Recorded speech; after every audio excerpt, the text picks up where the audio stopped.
Boy opens his eyes and peeps a bunch of cute maids all hyped to see him. His first instinct is to cast a fireball and roast them all, but right before he goes for it, he notices his hands all tiny. That little distraction messes up his aim, so instead of taking out a maid, he blows a hole through the castle walls. Luckily, because there was a fireworks show happening, his blast didn't trigger a terror alert in the kingdom. Peeps are celebrating the birth of Prince Lloyd while inside the castle, but the maids start thinking about switching careers before they get turned to ash by this trigger-happy baby. Some time passes and the maids decide to keep their jobs, but they make sure to update their life insurance policy first. Right now, they are searching all over for Prince Lloyd, but as soon as they leave, Lloyd pops out from behind a pillar. He wants to dip from here so they don't find him, but as he tries to leave, he bumps into some officials. He asks them not to snitch to the maids about him being here, and they are cool with it. One of them asks if Lloyd want to join them for some hunting to kill time. Unfortunately, he is pretty busy right now, so he ignores the offer and just runs off to do his own thing. The officials feel kinda down because Lloyd turned them down again, but the other dude wonders why they are even trying to befriend the kid since he is too young to contest for the crown. Plus, he's just the 7th prince, so being friends with him ain't gonna give them no political advantage. To this, the first official has one thing to say. The kid could blow up a castle on the day he was born, and I don't think he needs another reason to stay on friendly terms with him. I wouldn't be surprised if Lloyd the reincarnation of the father of sorcery, but that's just speculation. Now back to Lloyd, he is really a reincarnation, but in his past life, he was just a regular sorcerer. He doesn't know why he remembers his past life, why he was reborn as a prince, or who thought it was a good idea for him to rock this outfit. One thing he is sure about is that since he got the freedom to do it, he gonna live the same way he did before and spend his time researching all sorts of dope magic. He was fascinated by the massive library in the castle, thinking it was even better than the one he had in his past life. But right before he can crack open a book and get his read on, a maid comes through and straight up smashes it away. Silpha finally found him, so he can't skip his lessons anymore like he used to. Outside, Lloyd gotta go through some sword practice with Silpha, and she is showing no mercy against this 8-year-old, but he holds his own. Lloyd doesn't see why he gotta go through all this training when he's way down the line and ain't got a shot at the royal throne. But Silpha hit back saying life ain't just about gaining power in the fam. As a member of the royal crew, he gotta be educated in all kinds of stuff. She has been in charge of his education for 3 years, so she's going to take her job very seriously and make sure he learns. Lloyd ain't feeling how strict and serious Silpha is, but he knows she ain't letting him off the hook until he shows some improvement. She tells him to get back in stance, and they clash swords again. But this time, Lloyd matched Silpha's moves like Zorro. She was impressed by how much he had improved because she saw him getting better. But Lloyd thinks to himself that he is cheating with this thing called control-type magic, copying her moves exactly. In other words, he is cheating on his swordsmanship exam. But even with him copying her, he was still just an 8-year-old with a smaller build, so she was stronger, taller, and had more reach. He gotta find a way to make up for their differences because they are putting him at a major disadvantage. So he comes up with a genius plan. He gonna cheat some more. He cast a spell to make his wooden sword longer, another one to make him physically stronger, as well as one to make him levitate. Now he can go toe-to-toe with Silpha on the same level. Eventually, when he spots an opportunity, he switches up his tactics and stops copying her moves in the middle of his attacks. This throws her off guard, and he plans to take advantage of that to strike. However, she's still an extremely skilled swordswoman, so she was able to block his strike. She calls him out on cheating, and Lloyd is straight up scared he busted. She figured he did it to even the playing field because he ain't match up to her skill level. And you know what? She was actually impressed by it.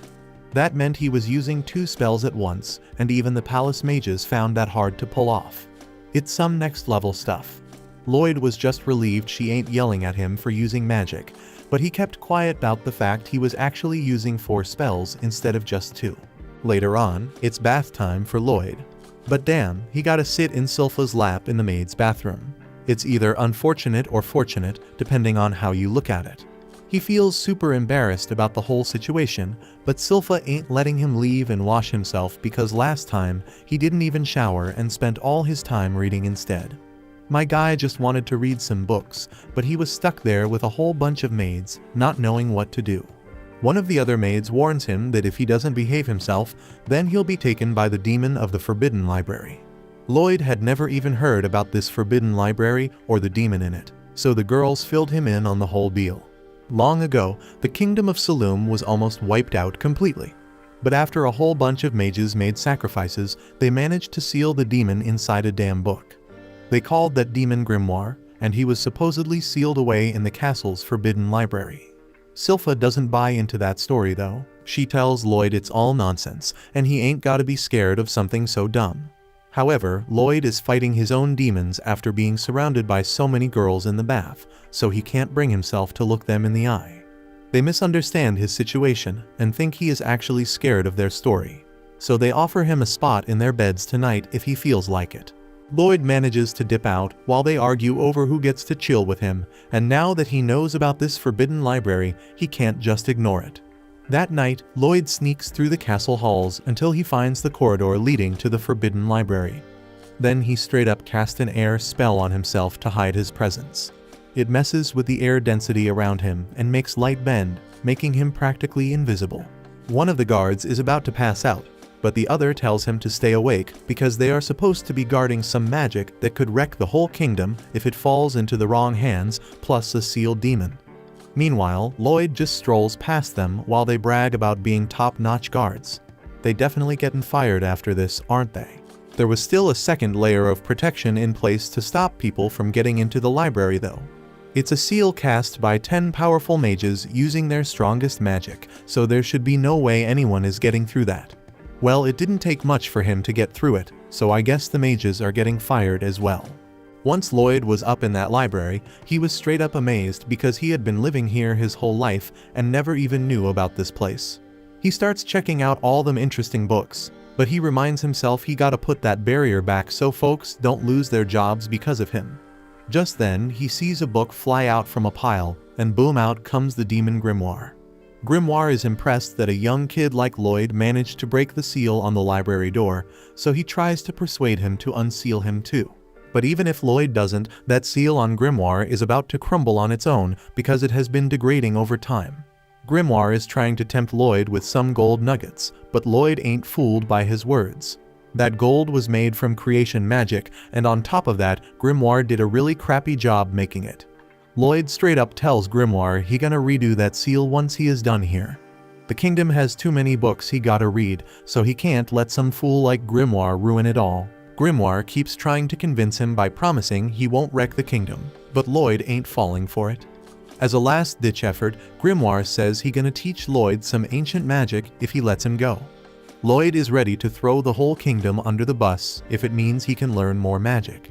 He asked if Grimoire would really teach him some ancient magic, and realizing he's got the kid hooked, Grimoire told him that he definitely would. He is trying to butter Lloyd up by saying he must be mad talented with sorcery.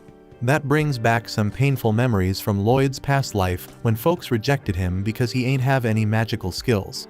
But that all changed now that he is rocking the body of a royal family member. He whip up a magic key and use it to wreck the book that was holding Grimoire. Once he is free, Grimoire can't even believe Lloyd really destroyed the seal just like that. Lloyd is still pumped to get his ancient magic lesson, so he asks Grimoire to get it going. Grimoire takes a good look at him and straight up throws a ball of purple fire at him, calling it Lesson 1. He thinks that's gotta be the end of Lloyd, so he is about to bounce and go wreck the world or something. But then Lloyd pops out from the smoke, completely unharmed. Grimoire can't even believe Lloyd is still kicking after taking a direct hit from his spell, and Lloyd is praising it for being so damn unique. Our boy would love to see some more, and Grimoire just can't accept that Lloyd survived, so he starts firing off many more spells at him. However, not a single one manages to break through the barrier around Lloyd. Grimoire is straight up confused about how this barrier is so damn powerful. Lloyd watches in awe as he analyzes the spell, but even though he knows it might straight up kill him, he want to know what it feels like to take that attack head on. Lloyd opens up a hole in the barrier and takes a bit of that purple fire, shocking Grimoire to the core. It burns his finger really bad, but he seems to enjoy it.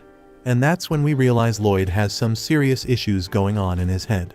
He tells Grimoire to show him something else, and not wanting to lose to a kid, pulls out his trump card and levels up his second spell, so he can dual cast his magic.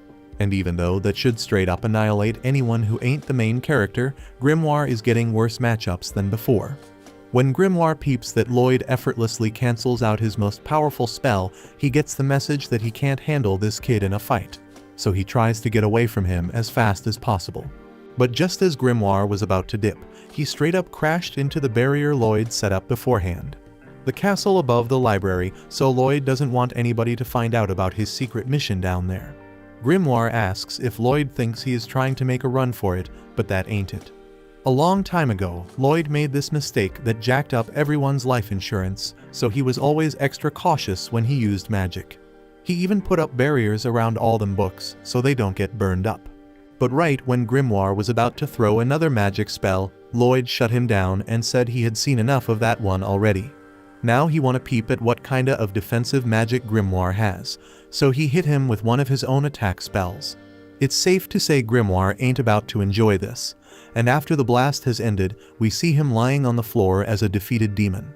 Lloyd stroll up to him and asks why he ain't used no barrier to defend himself, but the truth is, ain't nothing Grimoire could do to save himself from that attack.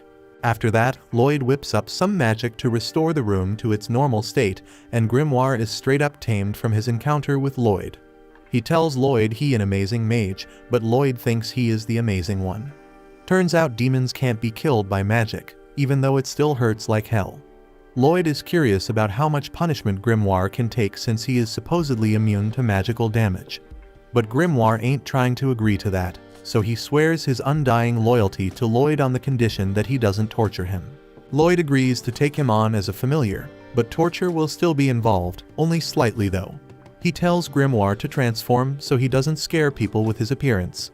So Grimoire turns into this cute-looking chibai goat and plans to butter Lloyd up so he can take control of his body.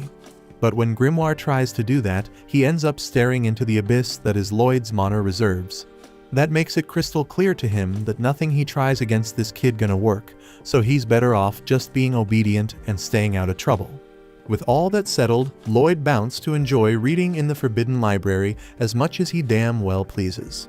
A little later, we peep this fancy dude getting ready for his day and strolling through his mansion. In the library, Grimoire warns Lloyd that someone's coming. Lloyd tells him to hide, and we discover that he is the noble Prince Albert. Albert straight up shows off his power, blowing everyone's minds when he hits the target dead on with his magic. Albert's the second prince of the Saloon Kingdom. He's a damn genius at everything, and folks think he'll be the next king for sure. Albert's got special access to places like this, and sometimes he invites Lloyd to tag along. Lloyd can't really use much of his magic in the castle, so he appreciates it when Albert takes him to the range. Next up, it's Lloyd's turn to show off, but he ain't looking to impress nobody. He ain't interested in the throne, so he don't need to prove shit. Plus, if he revealed his true power, he'd get mixed up in all the power struggles between the princes. Lloyd hates that idea cause all he wants is to study sorcery and live in peace. Grimoire wonders what Lloyd's gonna do about the demonstration. So Lloyd explains that he's just gonna make his fireballs curve a bit so they barely graze the targets. Lloyd says it like it's no big deal, but Grimoire thinks that takes even more skill than just hitting them straight on. Lloyd lets them fly, barely grazing each target. The crowd's disappointed, but Grimoire realizes they should have known how damn hard it is to control magic that precisely. Lloyd don't pay them no mind. He's too busy thinking about how he can improve his technique even more. Albert seems like he might know something, but he don't say shit and just tells Lloyd he can chill while he takes a break. Lloyd couldn't be happier cause he's got a ton of things he wants to try. First on his list is giving that dual incantation Grimoire did a shot, but Grimoire freaks out and tells him it's impossible cause that's a demon's skill, being able to have extra mouths. Lloyd thinks he's got a solution though. He surprises himself when his idea actually works, but Grimoire is straight up shocked and points out that only a crazy headless would try incorporating a demon into their own body. Well, that's exactly what Lloyd did, so he tells Grimoire to cast an infernal fireball. Grimoire acts all cocky, saying it's a cakewalk for a demon of his caliber, but he freaks out when shit don't go as planned. Grimoire is terrified and wonders what the hell Lloyd did. Lloyd explains it was just a spell stack, a technique to condense incantations. By reciting multiple incantations at once, Lloyd can cast a spell way faster.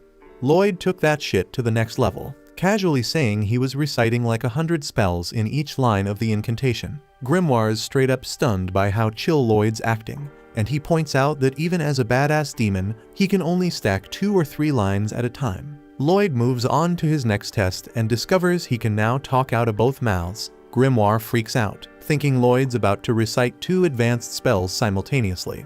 But Lloyd shuts him up. A freaking huge power starts flowing through him as he uses the Infernal Fireball and Waterball spell. Grimoire's panic hits an all-time high as he realizes Lloyd's mixing 2 insanely advanced spells. The mana's getting crazy intense, and Lloyd's pumped as hell to see what kind of power this dual incantation brings. Lloyd figures he can't release all that power on the ground, so he just sends it skyward. Even then, it's a display of power that can be seen from miles away. In the castle, some servants wish Albert wouldn't hang out with Lloyd because they think he's just a kid who sucks at magic. Albert shuts them down, saying they're blind. He spills that Lloyd intentionally grazed all the targets the same way.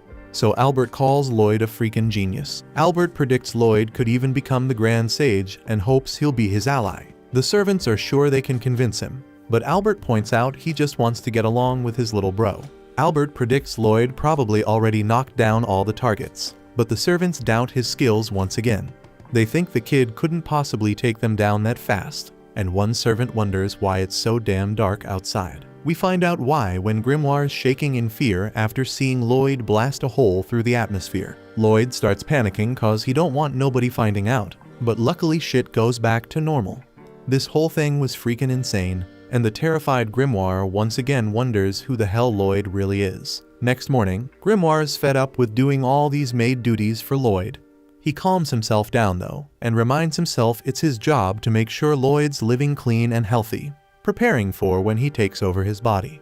Later on, the tear in the sky makes it into the newspaper, but nobody knows what the hell caused it. Lloyd might have some serious ADHD cause he's already moving on. He's way more interested in a new story about badass adventurers. They conquered a crazy hard D dungeon with high difficulty, and they came back loaded with precious loot and magical shit. This sounds hella fun to Lloyd, so he decides to hit up a dungeon. Grimoire points out that if anyone finds out Lloyd's gone, it'll cause a mass freakout, but Lloyd spills that he's got a solution.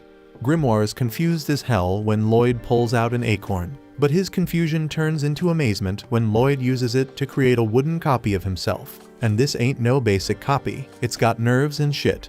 So it not only looks like him, but can also move on its own. But that's still not enough. Lloyd explains he would have done this shit earlier if he knew it would work. Unfortunately, the real problem is Silpha. We flash back to show how obsessed she is with Lloyd, even noticing when he grew 1/4 millimeter taller. This dumb dance dummy he just made won't fool her, but Lloyd's got a new plan for that too. He steps outside, and we see he left Grimoire in charge of the copy while still being able to talk to him through his hand. The maids think it's the cutest thing, but Grimoire's thinking about how crazy Lloyd is. Lloyd transferred Grimoire's soul into the copy and put his soulless body into his hand. He leaves the rest to Grimoire, and Grimoire is digging how real the copy feels. But then he realizes Lloyd ain't there to stop him, and he starts getting some wicked ideas in his head. Just then, Lloyd tells him how much he loves having Grimoire as his familiar, and it brings tears to Grimoire's eyes. Lloyd's wondering if something's wrong, but Grimoire just tells him to hurry up and finish with the dungeon. Lloyd realizes he don't know where to find a dungeon, and Grimoire notices there seems to be a brawl going down nearby. Turns out, the seemingly helpless girl turns the tables on her attackers and straight up annihilates them. She shows off her insane fighting skills, and Grimoire points out she must be some kind of martial artist. Lloyd's read about the breathing technique she's using. It lets a person channel this energy called Kai into their body, giving them crazy strength. Somehow, the girl spots them, but Lloyd's cool with it because he wants to learn more about her technique. Now Lloyd's freaking out because Grimoire points out that Tao might recognize him as the 7th prince. He stays quiet, and that makes Tao think he's an enemy, so she starts coming at them. Lucky for Lloyd, he manages to change his appearance just in time and introduces himself as Alberto. Lloyd used some spell that lets him transform into someone he's seen before. He mixed his look with Albert's using a new dual incantation, creating a whole new style.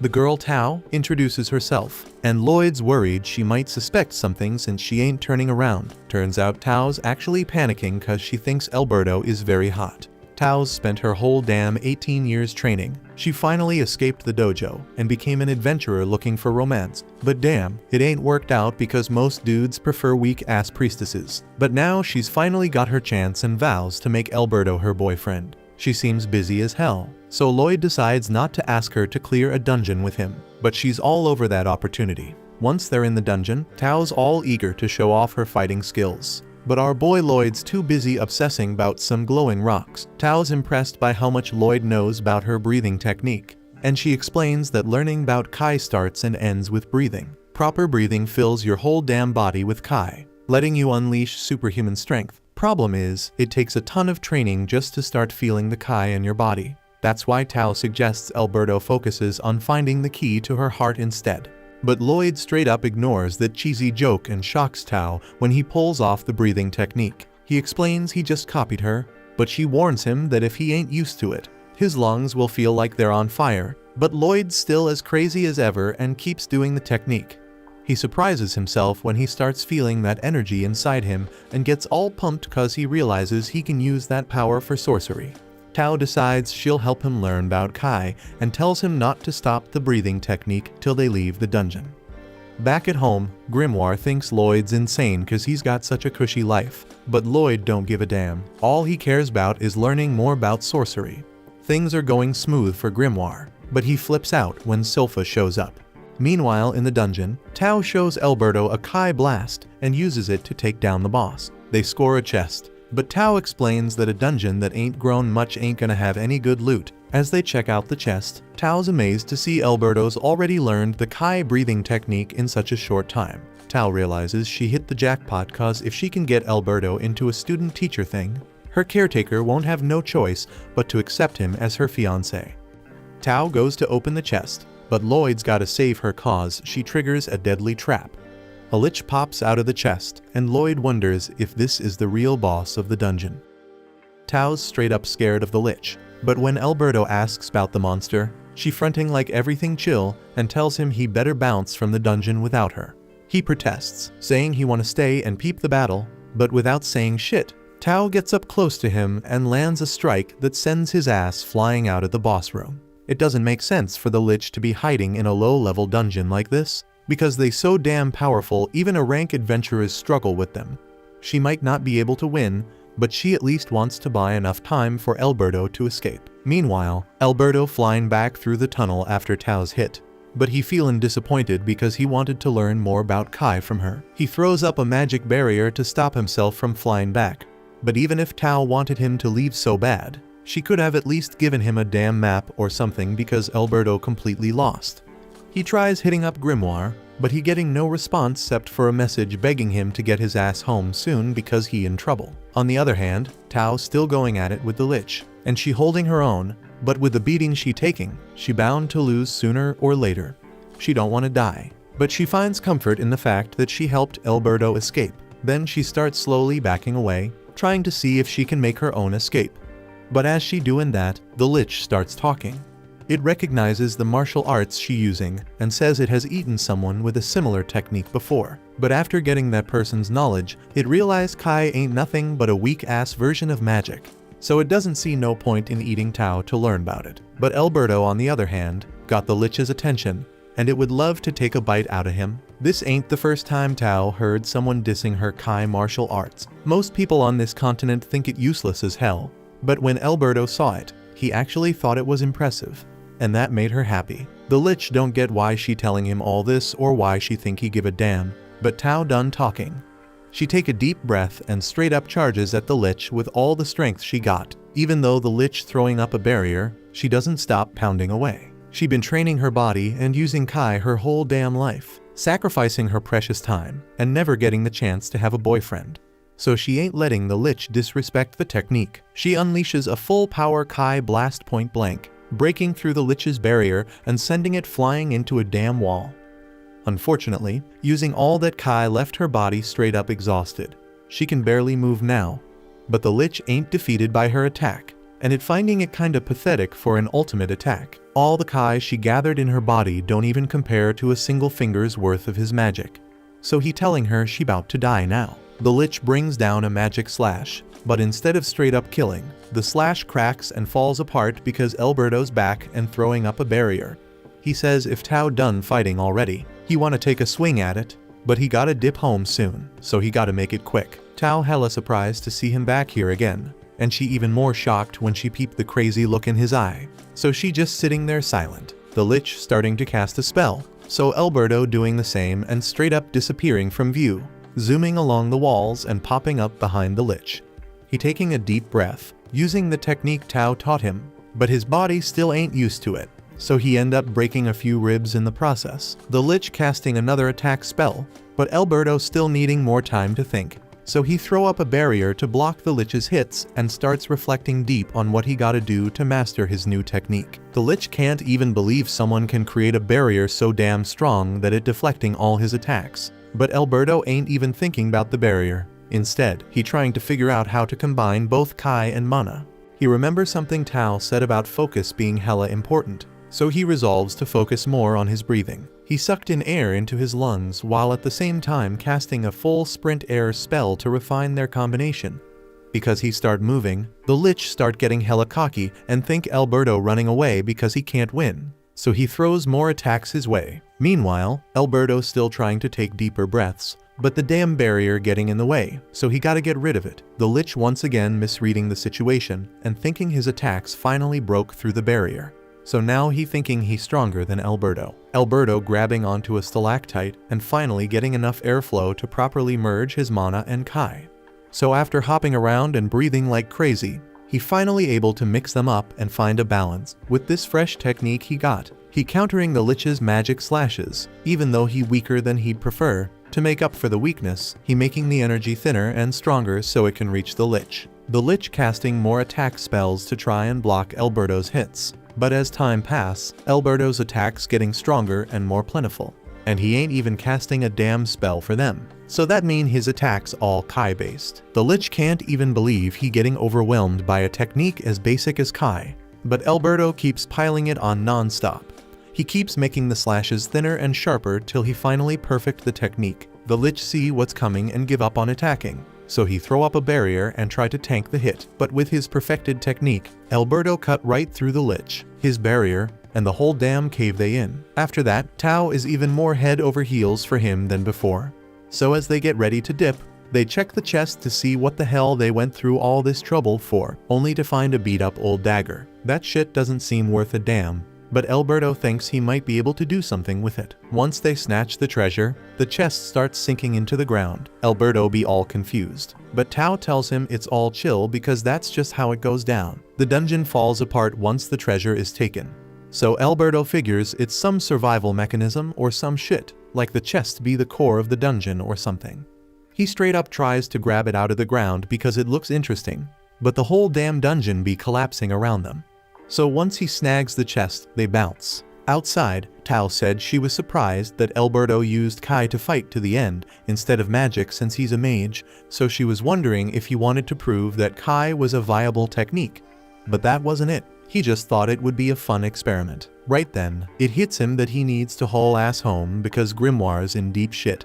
So he gets ready to jet. Before he bounces, Tao reflects on what went down and knows Alberto figured out that Kai blade technique on his own in no time. She gotta step up her game to keep his attention and hopefully make him her man. Alberto agrees, but as Alberto's flying off, Tao realizes she never got his contact info, so it's probably a wrap on seeing him again. Alberto cancels the illusion spell and goes back to being Lloyd. After a quick flight cross-country, he returns to the castle and starts looking for Grimoire to make sure he's good. But damn, he's messed up. Since Sylpha caught him, he's been forced into sword training, but since he's all about magic, his sword skills be straight up garbage. Sylpha thought Lloyd was getting soft, so she cranked up the intensity of the training. Later, once Grimoire's mentally back on track, Lloyd shows him the knife he scored from the dungeon, and Grimoire can't believe he had to go through Sylpha's ass whooping for some dumbass knife. Lloyd apologizes again, but tells him this knife might actually be worth something because it's special. He dips it in hot water and starts scraping away, peeling the magic right off that shit. Turns out the knife's been treated with magical essence, the same stuff they use to amp up weapons with enchantments. In the case of the knife, the enchantment on it was called Boost Power. After peeling off all the enchantment stickers, Lloyd tosses them in a beaker and shakes that shit up. Getting rid of all the old enchantments, Lloyd's try dive into enchantments. But the problem is he ain't got much mana essence to work with, and that stuff's rare as hell. He don't want to waste it by trial and error, so he got a better plan. Instead of just using the mana essence he got, he's gonna analyze that shit with magic and learn how to make his own. He busts out a purification spell that breaks down objects to their basic elements. And with that, he figures out that the mana essence is made of oil, silver, and something called hematite. But even hematite ain't easy to get because you gotta crush monster cores. But Lloyd got that covered because he snagged one from the dungeon. So now he can make his own hematite. All he needs now is oil, silver, and a bunch of weapons to test out the enchantments. Lloyd rolls up to his pops and asks for some cash. The king straight up pulls out a bag of silver coins and hands them over because he loves his boy. He's kinda confused about why Lloyd wants silver instead of gold, but he doesn't ask no questions. He wonders how Lloyd's gonna spend that allowance, and we get a glimpse of his plan as he starts melting them coins down with grimoire. Later on, Lloyd's throwing down with Silpha again, and he's pulling out some new tricks to try and get the upper hand. He even busts out full sprint, but Silpha's still keeping up with his moves.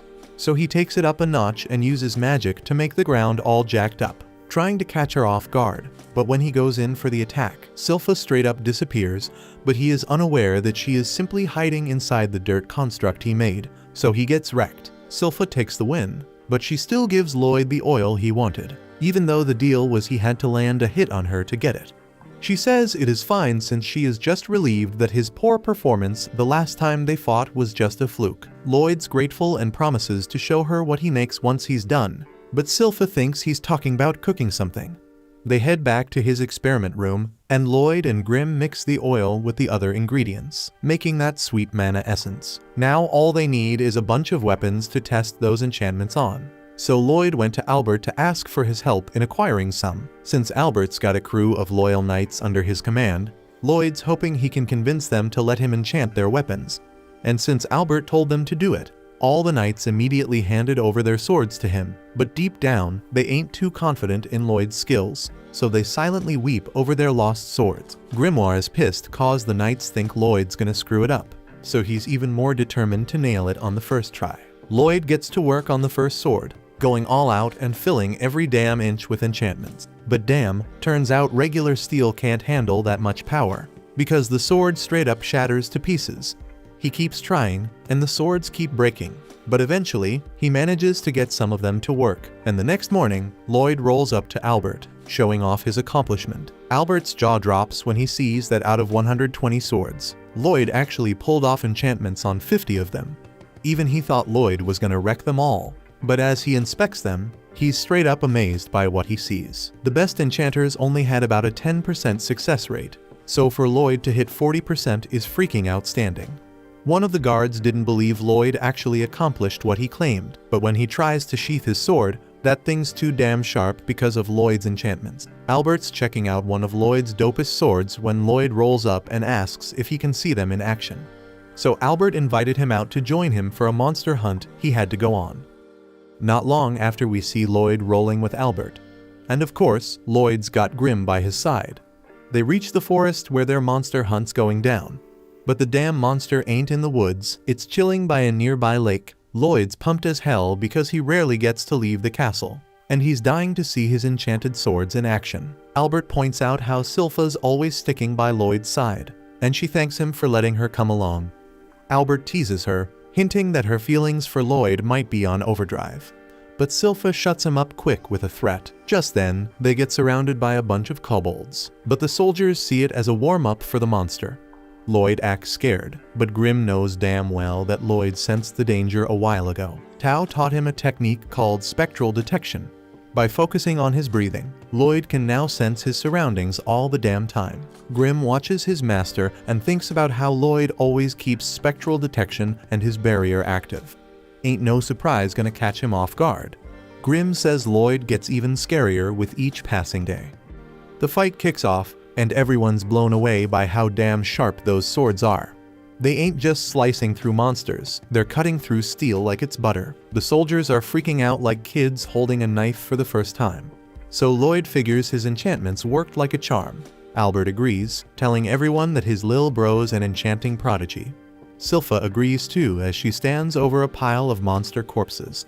But Lloyd points out that he ain't even enchanted her sword. Just then, a kobold tries to attack Lloyd, but Tao appears out of nowhere and takes it out. Lloyd almost screws up by calling out to her like he's still Alberto, but he catches himself just in time. Tao notices that Lloyd's using key breathing techniques, but she came because she thought she sensed Alberto. On closer inspection, she also sees a hell of a lot of resemblance between Alberto and Lloyd. Just then, Silpha smashes another monster.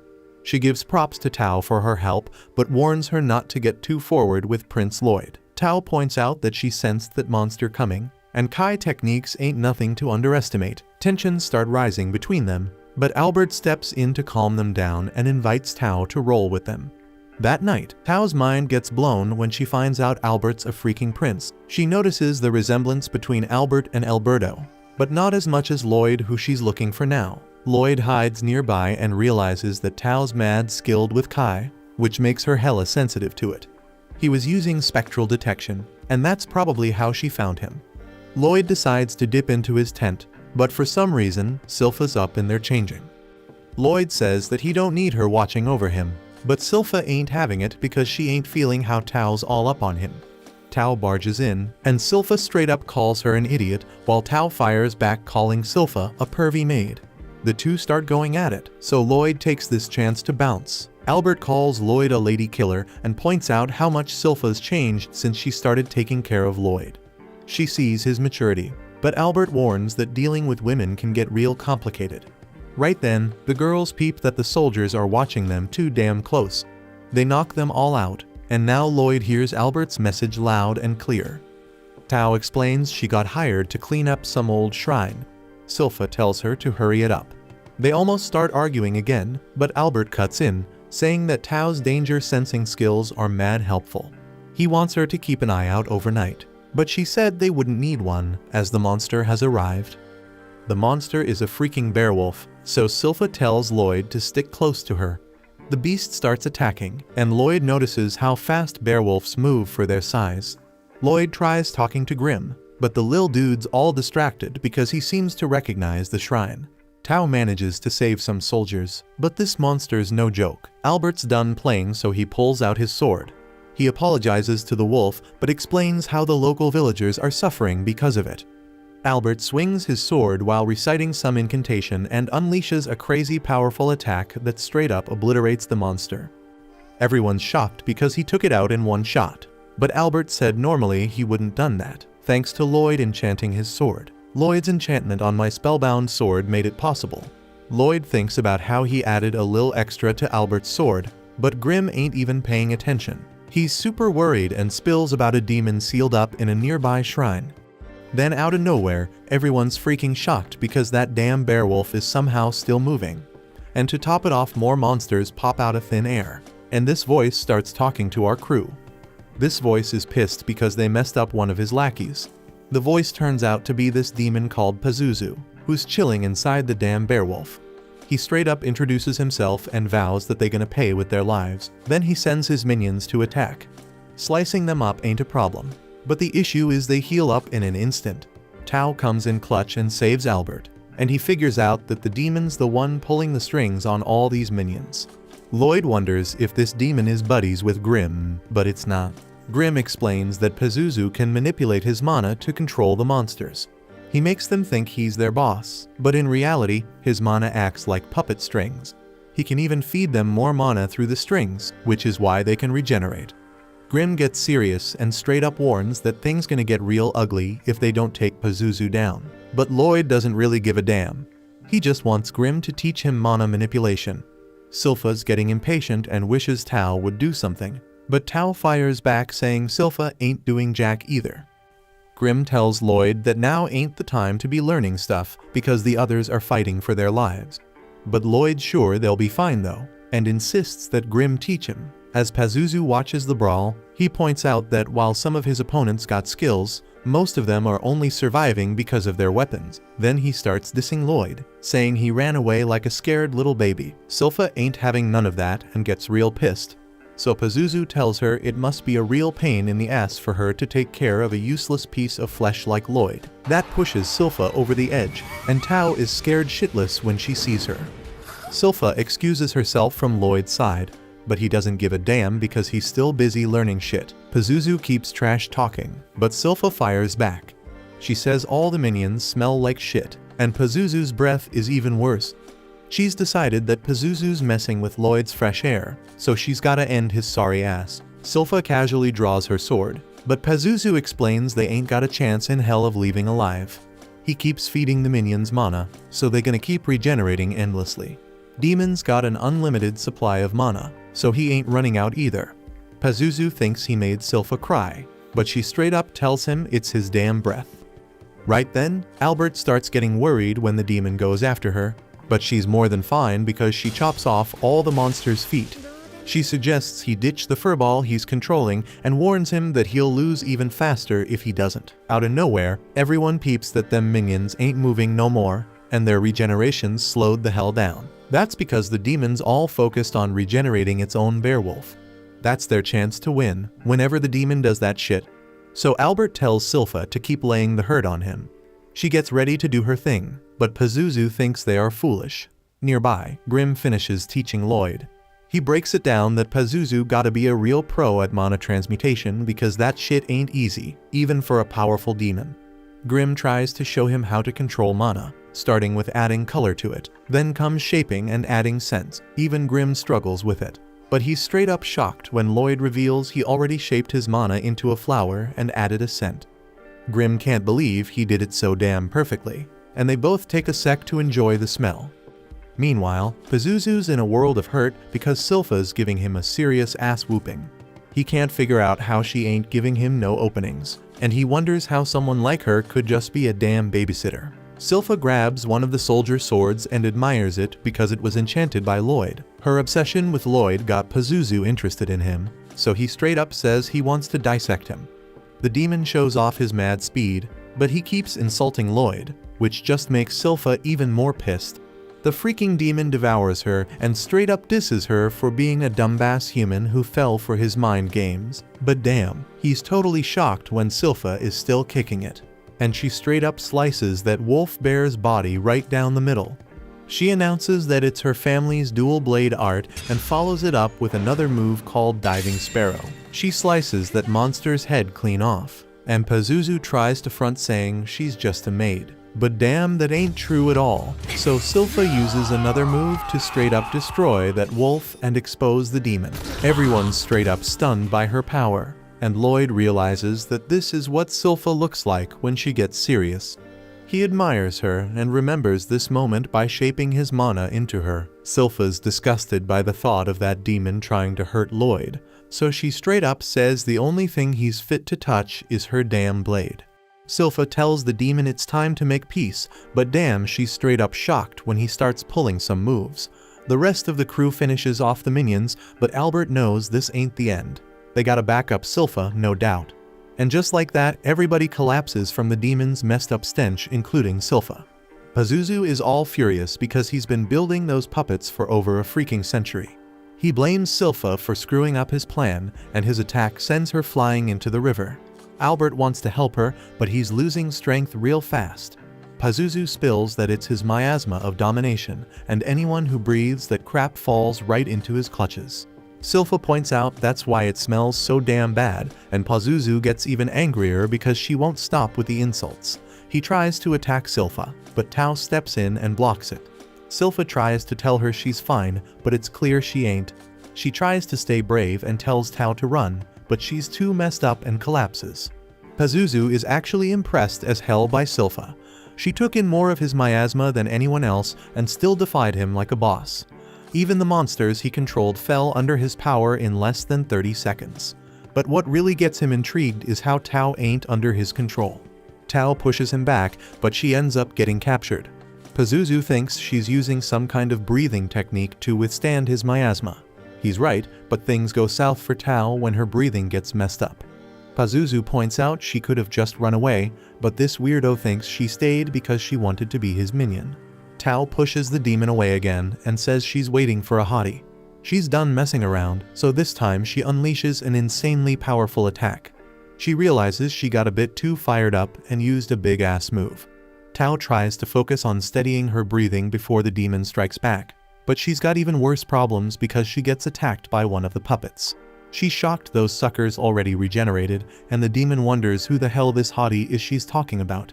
Pazuzu's done with all the talking and busts out his maximum domination miasma. He figures Tao's gotta be under his control now, but Tao just realizes something. That hottie she's been talking about, he's a lot closer than she thought. She can still sense him through all of Pazuzu's miasma, and it's giving her some freaking hope. Pazuzu still ain't got a clue about who Tao's talking about, so she straight up spills that the hottest dude is coming to wreck him. But damn, her time's up, and the puppet monster straight up swallows her. Pazuzu then shifts his focus to Sylpha because he thinks she'll make a sick addition to his minions. He knows it won't be easy to control her, but her strength makes it worth it. Pazuzu plans to unleash a shit ton of miasma on her, and Lloyd figures out that's how he controlled the bear wolves. Pazuzu's all smug, bragging about how he offed their parents and replaced them in the pups' minds with his miasma. He's all patting himself on the back, saying no one can defy his domination. Lloyd stays cool and says that Pazuzu's a total piece of shit. Pazuzu's shocked when he finally realizes that Lloyd's somehow moving around in his miasma. He demands to know how the hell that's possible, but Lloyd ain't got a clue. Pazuzu's even more mind blown by the fact that Grimm's a demon. He can't wrap his head around why a demon would be protecting a human, and he starts dissing Grimm for looking cute. Pazuzu calls him a disgrace to demon kind, but Grimm still tries to give Pazuzu some advice as a fellow demon.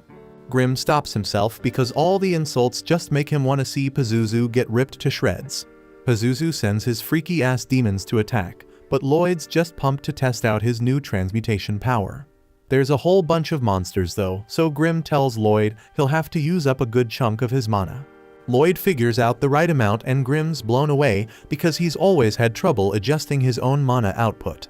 Lloyd envisions something gentle and warm, so Pazuzu's shocked as hell when Lloyd effortlessly strips away his control over the bear wolves.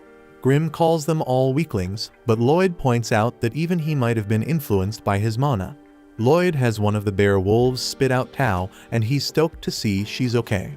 Pazuzu's still in disbelief because Lloyd just turned all his mana into a field of flowers in an instant, and he assumes Lloyd must be one hell of a badass sorcerer. Pazuzu's trying to control his minions again, but Grimm points out it's too late. The bear wolves already remembered their pride as monsters, and that Pazuzu took out their parents. The angry bear wolves go all out on Pazuzu, and Lloyd's mind is blown seeing how they attack as a pack. They're extremely powerful that way, and puppets can't even come close to pulling off that kind of attack. Pazuzu wants to show he's still a badass demon, so he punishes the bear wolves for going at him. He doesn't give a damn about taking out their parents, and he insults them by calling them mangy mutts. Pazuzu's hella upset now and says this is what happens when someone defies him. He explains it doesn't matter what spells Lloyd tries, they ain't gonna do shit against a demon. Lloyd remembers Grimm said the same thing, demons can't be taken out with magic, so Grimm explains it ain't never happened before. Then Pazuzu declares he gonna show them his true power, now that he ain't feeding the minions mana.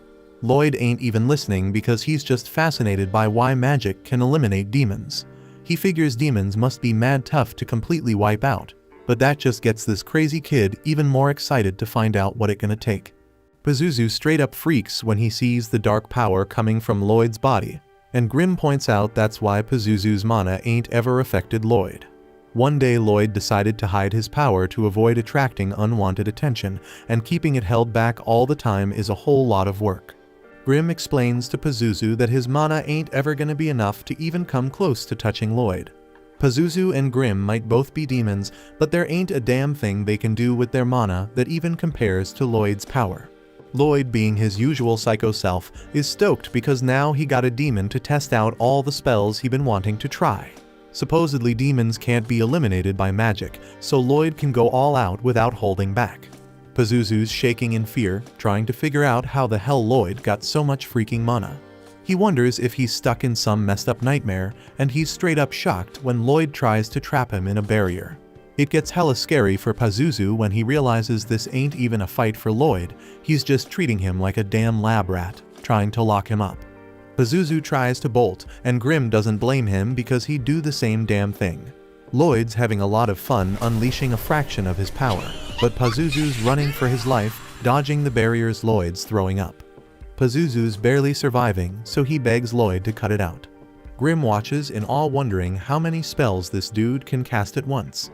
Lloyd says he can do about 20 on his own, but when he teams up with Grimm, they can unleash even more.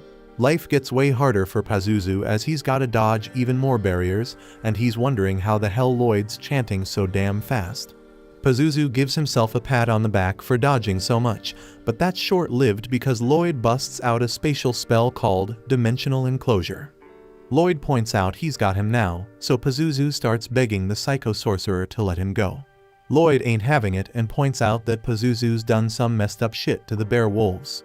Not only did he off their parents, but it's clear he did all sorts of chimera experiments on them. Pazuzu demands to be set free, claiming he's the demon destined to rule the whole damn world. But that doesn't fly, so Pazuzu tries to suck up to Lloyd, saying he'll boost his status when he takes over. That doesn't work either, so he begs Lloyd to chill out. He's never been hit with magic from someone as powerful as Lloyd, so he's scared he might actually kick the bucket. Lloyd stopped listening to this dude ages ago, because now he's just spouting off some crazy incantation. Pazuzu keeps begging for his life, but it's too late because the magic's already going down. Lloyd figures he's activating about 240 spells per minute right now. Lloyd's amazed at how damn beautiful it looks, so he decides to keep it up for another 30 freaking minutes. But not even 5 minutes later, Lloyd's getting worried that the demon might already be 6 feet under. Grimm's breaking it down, saying sorcery messes with demons like how annoying sounds and lights mess with humans. But damn, Lloyd went all out with his magic on Pazuzu, and that messed him up big time. Pazuzu's falling apart now, reflecting on how he spent a whole century raising those monsters. He was supposed to be the ruler of the world, but some kid who wanted to run an experiment on him shut it all down. Lloyd couldn't care less, which just adds insult to Pazuzu's injury. And then out of nowhere, Lloyd's shocked to see everyone already waking up. He can't let anyone find out about his insane power, so he bounces to think of an excuse. Grimm tells Pazuzu that he's figured out people don't want leaders who whine about their struggles. They'd rather have a good time with someone who's living it up. Lloyd's always doing what he wants when he wants. That's probably why people keep flocking to him. Grimm remembers to keep his tough guy act, explaining he ain't like those who follow Lloyd. He's just building his strength to get revenge on Lloyd someday. So Pazuzu decides to trust Grimm with his world domination ambitions. Grimm's down for it and stoked to see Pazuzu's mana helping him recover a bit. Lloyd comes up with an excuse and tells everyone some dude named Alberto showed up to beat the demon and saved their sorry asses. Tao overhears this and wonders where the hell Alberto is. Sometime later, the whole damn town throws a party, celebrating the return of the victorious Prince Albert. They think Lloyd's a cute kid, but he doesn't compare to the great Albert, and this just makes Silpha pissed off. Inside the palace, the king is pleased with Albert and wonders where the two adventurers who helped them are.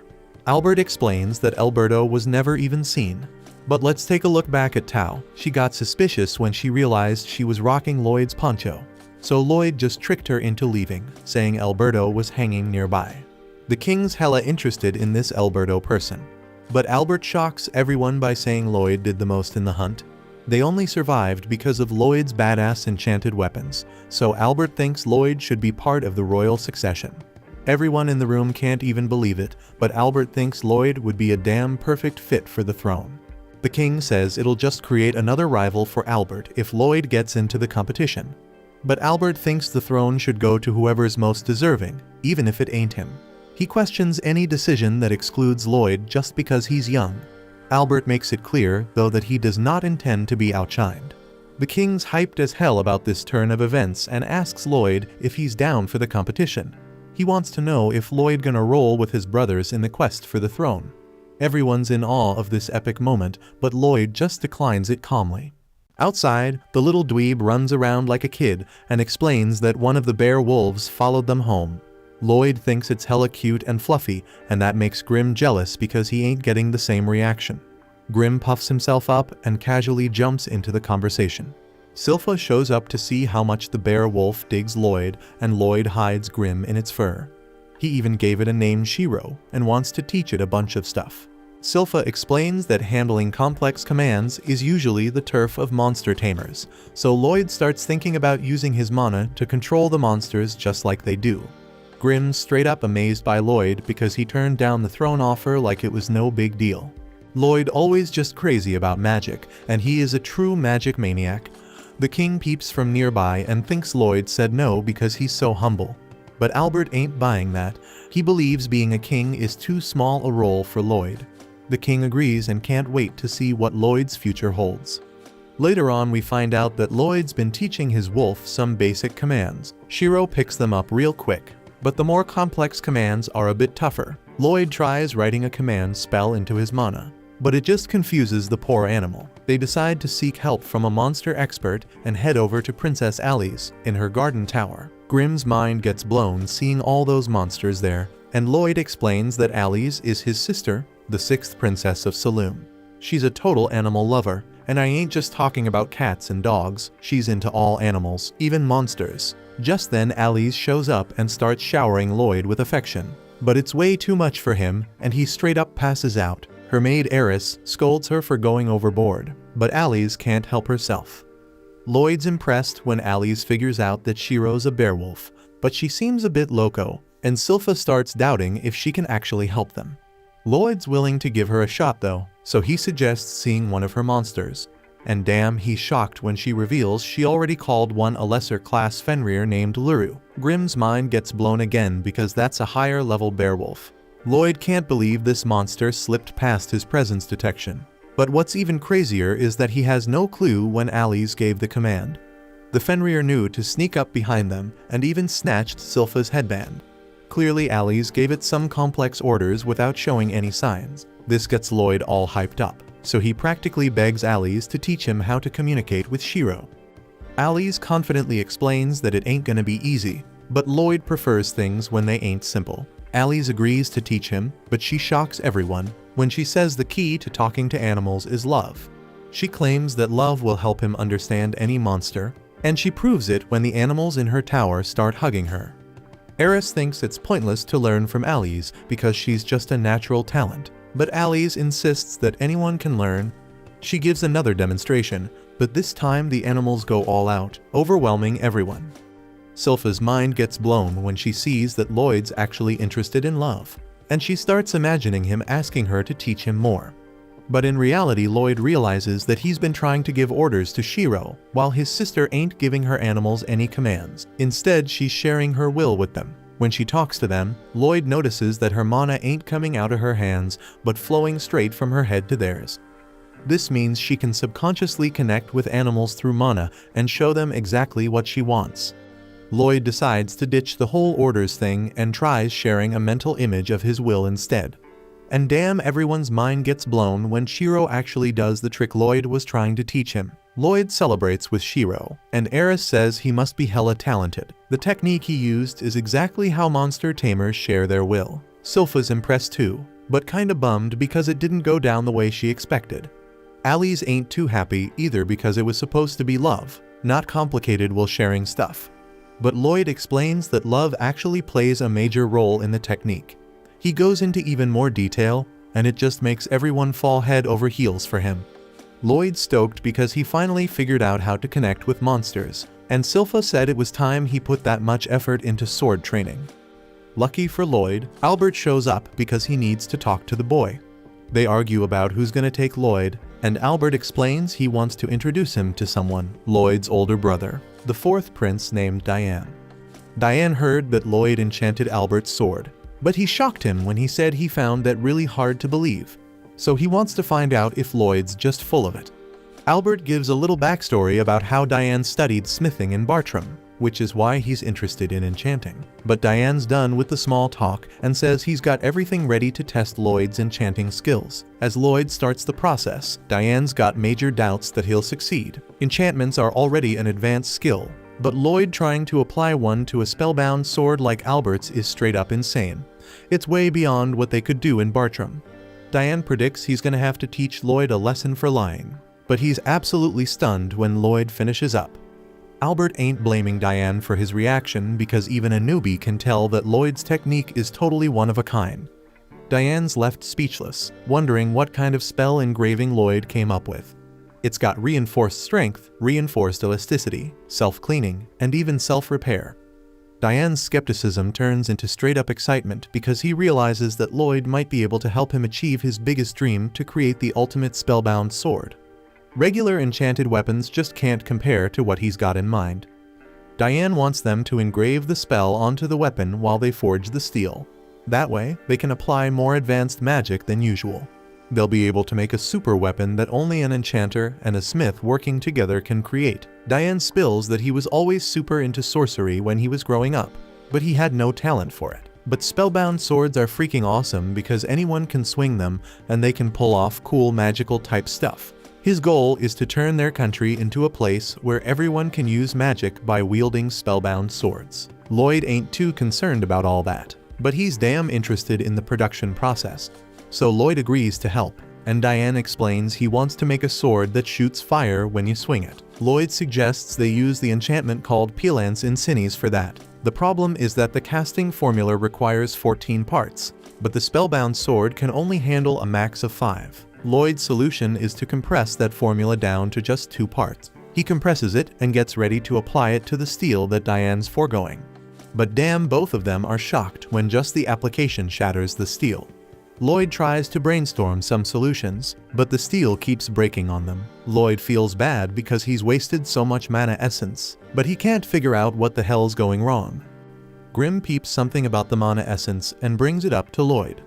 Diane tells him to keep trying because he scored a boatload of cheap mana essence anyway. Lloyd purifies the stuff and finds out it barely has any hematite in it. Enchanting spellbound swords needs a higher concentration of hematite. But this stuff's made from monster cores, and that's some rare shit. Diane ain't got none, so Lloyd realizes he's gotta sneak out and hunt monsters in a dungeon again. Just then, Sylpha came up with the idea herself for them to go to a dungeon. Lloyd pointed out a prince like him wasn't allowed, but Sylpha explains that the king changed his mind after the whole monster hunt incident. Now he thinks Lloyd should broaden his horizons and see the bigger picture. So they head to the Adventurers Guild to get this journey started. Lloyd's gotta register as an adventurer, and the receptionist Katarina has him fill out some paperwork. Then he's gotta touch a crystal ball that's gonna measure his strength and set his adventure rank. Lloyd's no stranger to crystal balls because he used them back when he ruled at the Magic Academy in his past life. But this is a whole different deal. He's damn sure that if he unleashes his full power, that crystal ball's gonna explode and attract way too much attention. So he focuses real hard on suppressing his mana even more than usual. He keeps shrinking it down to the size of a freaking flea. Finally, when he touches the crystal ball, he gets laughed at because he gets an overall rating of E. Katarina ain't laughing though. She's straight up shocked to see that Lloyd's magic rating is an A. That's on par with a seasoned sorcerer, which disappoints Lloyd because he thought he compressed his mana down to 1%. Katarina declares that Lloyd's the most promising new adventurer since the fricking Silver Blader. But the other adventurers ain't having it. They get all pissed off hearing her compare the two. The legendary Silver Blader wrecked countless dungeons like a freaking demon, but then vanished out of nowhere. They think a legend like her should never be mentioned in the same breath as some E-rank nobody. Sylpha explains they want a dungeon quest, but those require at least a single B-ranked adventurer to be in on it. Sylpha decides to re-register, but this dude thinks she should roll with him instead. After Sylpha schools him a bit, Katarina tells him he hit on the wrong person because Sylpha's actually the freaking legendary Silver Blader. Katarina explains that re-registering means dropping 2 ranks down to C, so that ain't gonna work. Right then Tao shows up, ready to lend a hand. Sylpha don't even acknowledge her and says they're just gonna head home. But Tao insists on helping and spills that she went through dungeon after dungeon looking for Alberto. She visited them all and got strong enough to be a ranked. Now she offers her help in exchange for a date with Albert. Katarina suggests a dungeon quest, while Sylpha takes back Lloyd's cloak. Lloyd's mind is blown by Sylpha's legendary past. She explains it happened when she was a little kid. Her most vivid memory is her failed attempt at taking down some deadly foes called the Assassin's Guild. So this trio makes their way through a dungeon, and they stumble upon a chest. Back at the forge, Albert goes to see Diane. Diane spills that it'll take Lloyd a couple more days to bring the materials they need, but Albert's looking worried about how long it's taking. That's when Diane realizes that war is coming their way. so he tells Albert to hold on a bit longer. Once Lloyd's back, they'll be able to mass-produce the spellbound weapons and use them in battle. Albert explains they shouldn't fret about fighting because he brought them all together to be like brothers again. He hopes that one day their weapons will protect the kingdom, so he encourages them to keep trying. Right then Diane says they should come soon because Lloyd's returned with the monster core. As they forge the sword, Diane's starting to realize that Lloyd's one hell of a kid. Albert's already hip to it because he believes there ain't nothing this kid can't do. And it's proven even more when Diane tests out the spellbound sword they made, and it wreaks havoc with its magic powers. Lloyd realizes he might have gone a bit too crazy with the sword, so he'll have to tone it down in the future. The sword made by the brothers is then named Dillord. That night, Lloyd finally gets some much-needed rest. He realizes Albert's been hella busy, so he wonders if something big's coming. Right then, Lloyd senses something funky in the garden. It's a strange feeling like there's a freaking hole in space. Even Shiro, who's usually on point, hasn't noticed it. Lloyd wonders what the hell it could be, and we see a mysterious figure lurking outside. Now that Lloyd peeped the person, he straight up flies down to the courtyard to greet the sneaky intruder.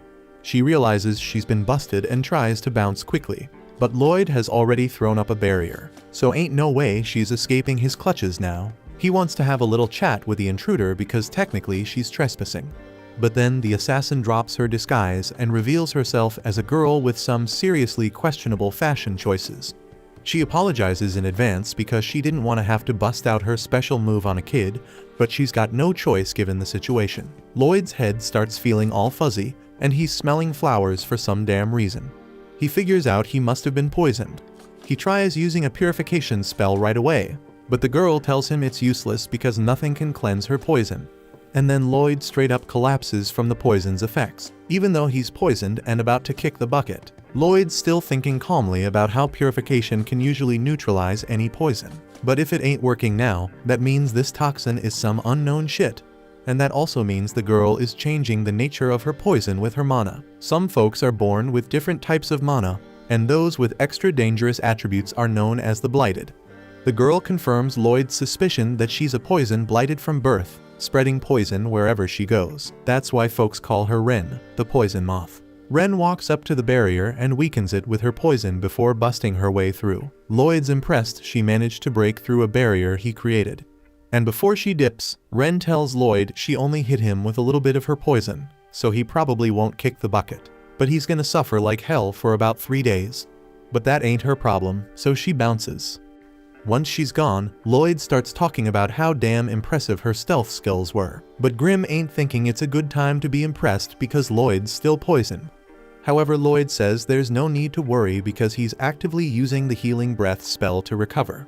It might not be strong enough to fully purify the poison, but it's slowly getting rid of it. So his body ain't feeling the effects no more. If that's the deal and Lloyd could have been moving this whole time, Grimm asks why the hell he didn't go after Ren when she was hauling ass, but Lloyd thought it would be smarter to let her bounce and eventually lead him to her hideout. Lloyd heard about the Assassin's Guild from Silpha, and she mentioned how there are 6 members with mad high bounties on their heads.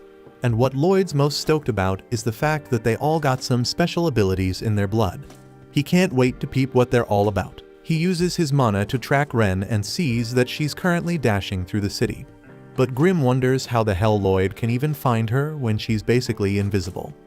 Lloyd explains that Ren probably hides herself by tearing a hole in space to erase any trace of her presence. But once you realize that, you just gotta look for the spots where you can't sense a damn thing.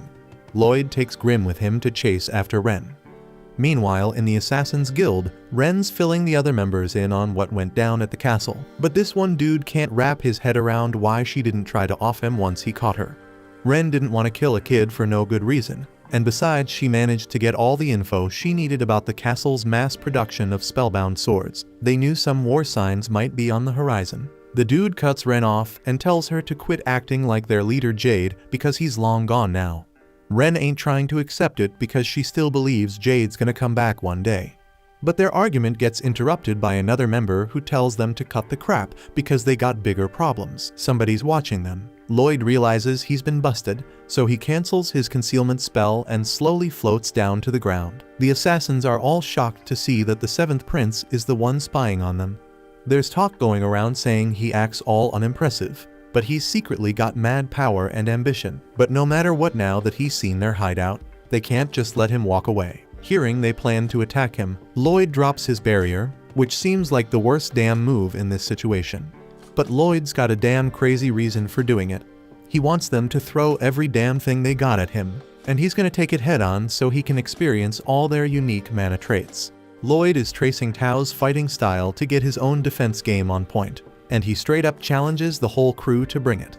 First up is the green-haired dude, dashing in front of Lloyd trying to throw a kick, but Lloyd shuts that down with a block.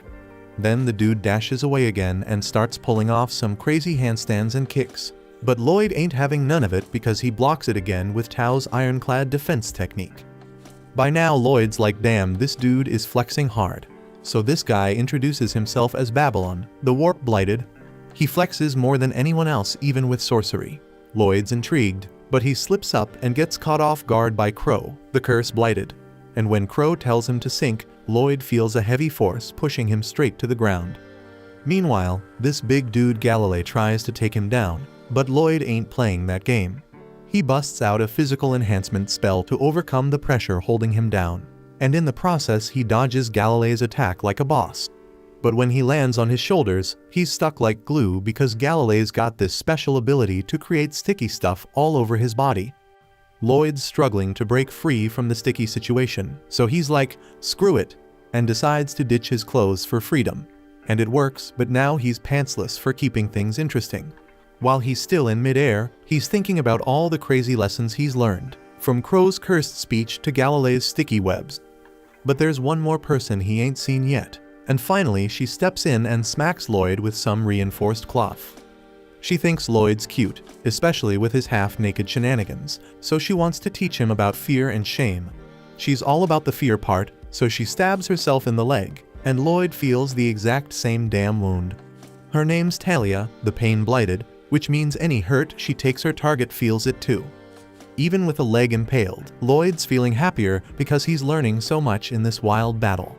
Talia tries to slash him again, but Lloyd jumps back and escapes like a champ, so she regroups with her crew, and they all gear up to attack him once more. Talia looks at Lloyd and asks if he's feeling any fear yet. But right now fear's the last thing on Lloyd's mind because he's straight up ecstatic. He heals the stab wound in his leg, and Talia's hella surprised that he can bust out a healing spell so damn fast. Lloyd gets up and starts boosting the strength of the cloth in his hands until they turn into two swords, and with weapons in hand, he starts mimicking Silpha's fighting style. Galilei starts panicking a little because Lloyd's stance looks a lot like the adventurer who messed him up years ago. As Lloyd charges forward, they all feel terror like they never felt before. So they try to bounce. As Babylon's trying to escape, he wonders how the hell Lloyd learned both martial arts and sword skills. But Lloyd pops up behind him and knocks him back down. He wants to see how Babylon handles taking hits, so he leaps off the roof and slams him to the ground. And it looks like Babylon just relaxes his body at the moment of impact, making himself all rubbery. Crow and Galilei both try to attack Lloyd at the same damn time. Crow tells him to get blown away, but Lloyd dodges, so the words end up hitting Galilei and sending him flying backward into Talia. With the other two currently unable to fight, Lloyd now wants to see how Crow handles getting attacked. So he turns to strike Crow, and Crow tries to say stop, but he gets cut off at the last second. Even though Crow didn't finish the word, it still manages to slow Lloyd down. So Lloyd's curious to find out what the requirements are for his cursed speech to activate. After seeing his friend get wrecked so damn bad, Galilei gets angry and tries to go after Lloyd himself. But his webs are stuck to Talia's clothes, so there's a freaking wardrobe malfunction, and Talia's left standing there butt naked. Lloyd don't give a damn and immediately attacks her, so Talia has to pull out her sword to block. She warns Lloyd that any damage he does to her will be done to himself too. She tells him it's a stupid idea to attack her now and hopes for a damn break so she can get dressed. But her warning just makes the crazy pervert want to hit her even more. And as he shoots her into a wall, her back arcs so bad that her spine's definitely broken. The same thing happens to Lloyd, but he's still having a blast despite having severe internal organ damage. While Lloyd's guard is down, Galilei grabs his arms and with his sticky webs, there's nothing Lloyd can do to escape. Unfortunately, Galilei forgot that Lloyd can just slip out of his arm guards. And once he's free, Lloyd uses one of Tao's moves to blast Galilei away. Now Ren is straight up terrified of Lloyd, but she's the only one he hasn't fought yet. So Lloyd says he's coming for her next. But before he can attack, Galilei steps in to protect her and says Ren ain't got good control over her poison, so she ain't gonna fight. Now that Lloyd's thinking about it, none of them really have good control over their powers. That's why they call it a blight. It's the reason they had to turn to a life of crime. So since control is what they lack, Lloyd comes up with a solution. He dodges Galilei's attack like a boss and zaps him in the back with something. Ren tries to swoop in and save him, but Galilei stops her and says he's all good. And not just good, he's even better than before because he can control his mana now. Lloyd engraves his spell on Galilei's back to help regulate that wild mana. That way he should be able to handle his powers better. And Lloyd's generous enough to offer to do the same for everyone else. Now that their blight is cured, they ain't hostile towards Lloyd no more. He's given them a chance to live a normal life. Galilei thinks it's important to spill their backstory to Lloyd. But Lloyd ain't really into long-ass stories, so he politely declines. But Galilei just keeps on talking anyway.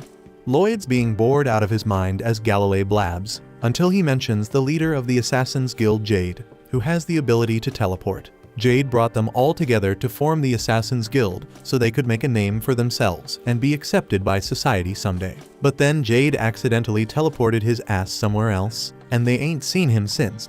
And just when that's mentioned, a teleportation ring similar to Jade's pops up in the room, and a black envelope gets teleported in. Later on, Silpha finally tracks down Lloyd's scent and bursts into their hideout, searching for him like a mad woman. But even though she's damn sure he was there because of his smell, all she finds is a damn letter stuck to the wall. She takes it back to Albert, who's about to lose his shit. The letter says Lloyd's going on a trip with the Assassin's Guild to visit Lordost, the same place that's threatening war with Saloum.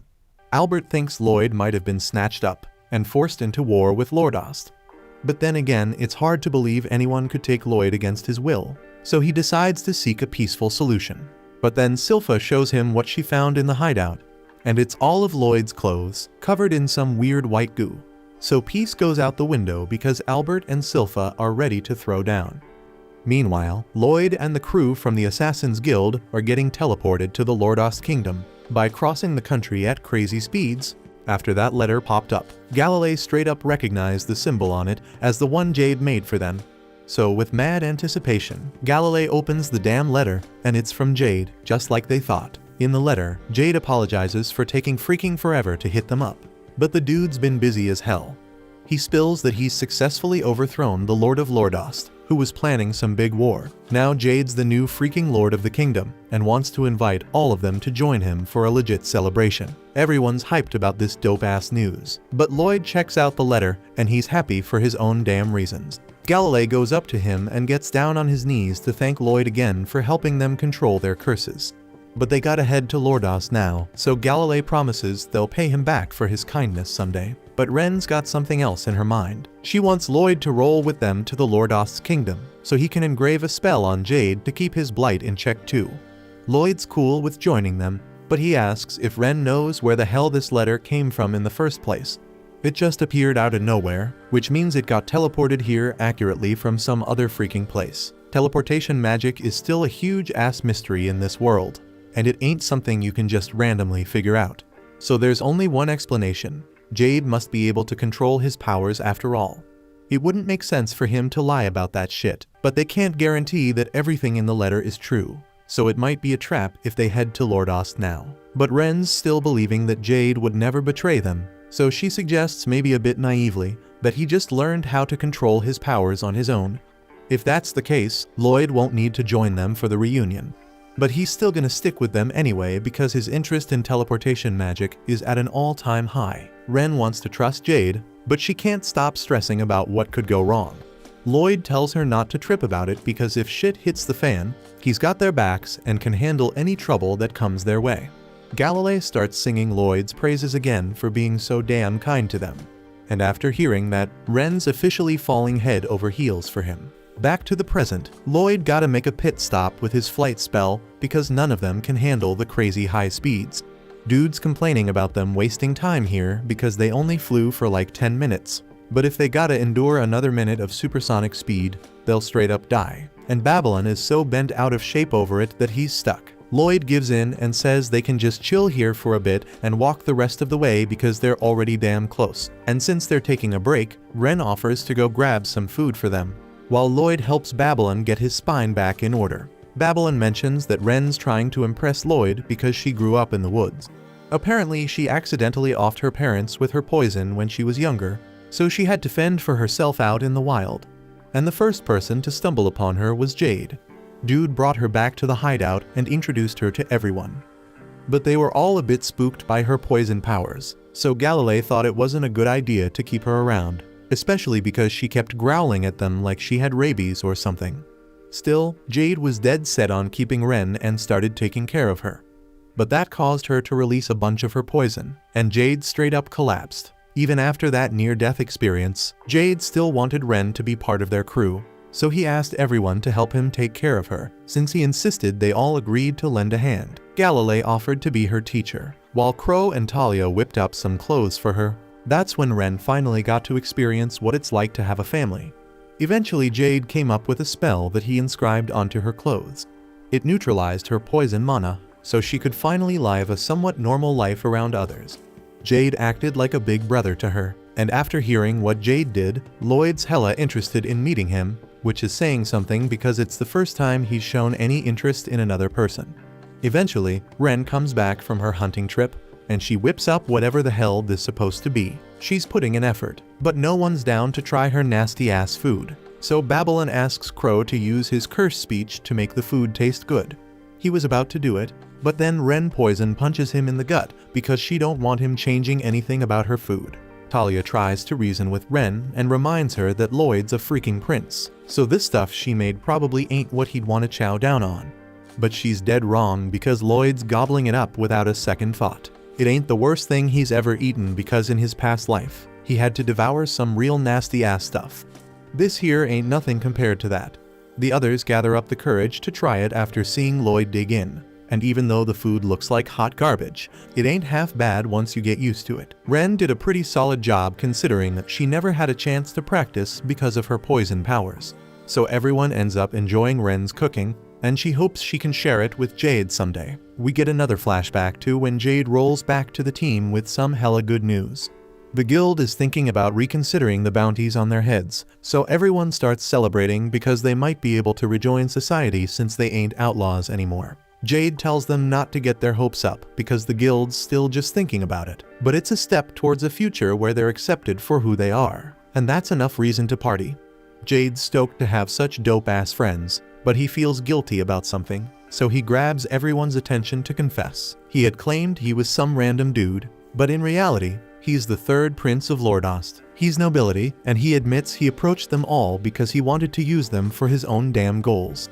Lordost is ruled by his family, and they're all straight up evil. They plan for war every damn day like bloodthirsty animals, so Jade was desperate to find a way to stop them from starting a pointless war, which is why he put this team together. He fully expects them to be pissed at him for manipulating them, but they couldn't give two shits about his initial motives. Besides, they pretty much knew he had to be some royalty with the way he carried himself. But Ren had no freaking clue, so she's having a freaking meltdown trying to process it all. While Ren's still lagging behind, the others tell Jade that they all got their own messed up stories that brought them here, and they ain't the pleasant kind they usually talk about. But at the end of the day, regardless of his motivation, he's still family to them, so he could have kept his trap shut, and they wouldn't have questioned him. But since he spilled everything, they're all down to help him take out the Lordost family if he wants. But surprise, surprise, he ain't down for that because it would be a damn disaster if the Assassin's Guild got caught killing folks out of personal grudges. The whole bounty reconsideration would go down the drain, and shit might even get worse if they get involved. So he wants to handle the Lordost family on his own. He's always seen the Assassin's Guild as his real family, and he would love nothing more than to stick with them forever. But he can't just stand by when Lordost is about to start a war. Since he'll be bouncing soon, he wants them all to make a promise with him to keep the Assassin's Guild going, even if he don't make it back alive from Lordost. And if he don't make it back, that means he successfully became the new ruler of Lordost. So he swears he'll make the place a haven for the blighted to live freely. After hearing the story, even Grim is convinced that Jade must be one hell of an amazing person. After they finish eating, they continue their little stroll over to Lord Ost. But Lloyd dozed off along the way, so Galilei had to carry his ass. As they keep walking, Ren takes the lead and voices her worries. She doesn't think Jade would betray them, but there's still a chance the Lord Ost family is manipulating him into doing some messed up shit. So she thinks they should leave Lloyd here to catch some sleep while they go scope out the area to make sure it's safe. Galilei agrees and berates Lloyd off his face before turning to Grim and asking him to watch over Lloyd while they're gone. But Grim ain't too keen on the idea because Lloyd's practically invincible even when he's snoozing. But if they go into Lord Ost alone and shit hits the fan, Lloyd would be pissed at him for letting them get into trouble. So he's gonna roll with them. They roll up to the castle, and damn, there's a whole party going on, just like Jade said in his letter. Grim ain't picking up any hostile vibes from the peeps here, so he figures it's safe to fetch Lloyd and return. Galilei starts thinking about it and remembers Jade having some weird-ass interest in Lloyd. But before he can spill that, they get spotted by one of the castle staff. This dude recognizes them as the Assassin's Guild, but instead of sounding the alarm, he brings them down to the banquet and announces that the guests have arrived. Looks like they were sweating for nothing because everything seems all good. Grim gets ready to fly back to Lloyd and bring him here, but Ren's getting a bit jittery now that she's so close to seeing Jade again. So she asks Grim to stick around with her for a little longer. A bit later, Jade finally struts into the banquet hall, and they're all stoked to see him. But damn, he's rocking a whole new look that throws them off. Jade decides to switch back to his regular clothes because he's among friends, so he snaps his fingers and teleports them into his body. The others are freaking shocked that he's mastered his powers completely, and when they ask how the hell he pulled it off, he just says he practiced his ass off till he nailed it. Ren steps up to talk to him at last, but she's so damn emotional that she can't find the right words to express herself. Unfortunately, Jade's done playing nice, so he flips the script in the room, and all the guests turn evil. Jade somehow uses his cursed speech to pin them all to the damn ground, and he announces to the crowd that they can have their pick of the blighted folks he gathered. He doesn't give a damn about remembering their names or anything. But before shit gets even worse, Grim uses his powers to attack Jade and buy the others some time to escape. Seems like Grim knows what the hell's going on with Jade, but before he can explain, Jade teleports behind his ass and kicks Grim across the whole map. Grim crashes right next to Lloyd by pure luck, and once he wakes up, he starts spilling about some real messed up shit happening to the Assassin's Guild members. Back at the castle, Ren straight up asks Jade what the hell he's doing, still holding on to hope that there's some legit explanation for this messed up situation. But damn, her hopes get crushed when Jade spills that everyone here is possessed by demons he brought from the netherworld. And Jade ain't even Jade no more. He's actually a demon named Gisarm, the catastrophe of the netherworld, who took over Jade's body to snatch his teleportation powers. He straight up says the real Jade is dead because he took over his body. This sicko actually took great joy in breaking Jade's mind for months on end, and the only thing that kept him going was how much he cared for his friends. Blighted folks' bodies make prime hosts for demons, so he knew Gisarm would come after his pals if he took over his body. Instead of letting that happen, Jade chose to end his own life with his own hands. If he succeeded, both he and Gisarm would have bit the dust. But Gisarm couldn't even let the man die in peace, just as Jade was about to croak. This sicko healed all the damage in an instant. The other demons are growing impatient, wanting to take over the body of a blighted person. So Gisarm grabs Ren and jokingly about the demons needing to watch out because she's got some lethal poison that killed her parents right at birth. As furious as they all are, they're helpless to do shit against Gisarm. He starts inspecting Ren's body to prep for the possession, but he pauses when he spots the spell Lloyd put on her. He's straight up outraged that someone had the audacity to mark his property, so he uses his cursed speech to force Ren to spill about who did it. Ren, fueled by her willpower and gratitude towards Lloyd, resists the urge to rat him out at first. But Gisarm keeps screaming in her face, demanding to know who gave her the mark. Then out of nowhere, barriers pop up around all the Assassin's Guild members, and a freaking massive death laser obliterates everything in its path. And the one who unleashed that laser is Lloyd, who looks hella pissed. The demons straight up shitting bricks when they see the power Lloyd just unleashed. But before he deals with their sorry asses, Lloyd goes down to the Assassin's Guild crew to make sure they're all good. He patches up Ren's injury and says Grim already told him all about what went down, so he wants them to haul ass out of here fast. They are the targets of the demons, so it ain't making no damn sense for them to stick around and put themselves in more danger.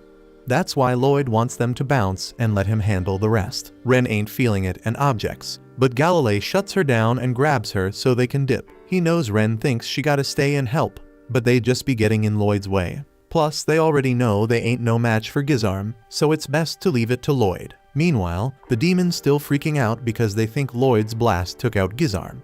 But Gizarm teleports back up and straight up tells the other demons to haul ass after the Assassin's Guild. The guild peeps got mad skills when it comes to hiding, so if they slip away, Gizarm might never find them again. The demons waste no time and start moving, but Lloyd ain't about to let them skate. He blasts them with a bunch more death lasers, taking out every damn demon on the castle grounds, except Gizarm, that sneaky bastard teleported out of harm's way. A couple demons trying to get the drop on Lloyd while he's distracted, and Gizarm takes the chance to use his cursed speech to tell Lloyd to eat shit and die. Lloyd sees it coming, so he throws up a barrier to block the attack, but to his surprise, that spell slips right through his barrier. Now Lloyd got mad time to react because his brain's on Quicksilver timing.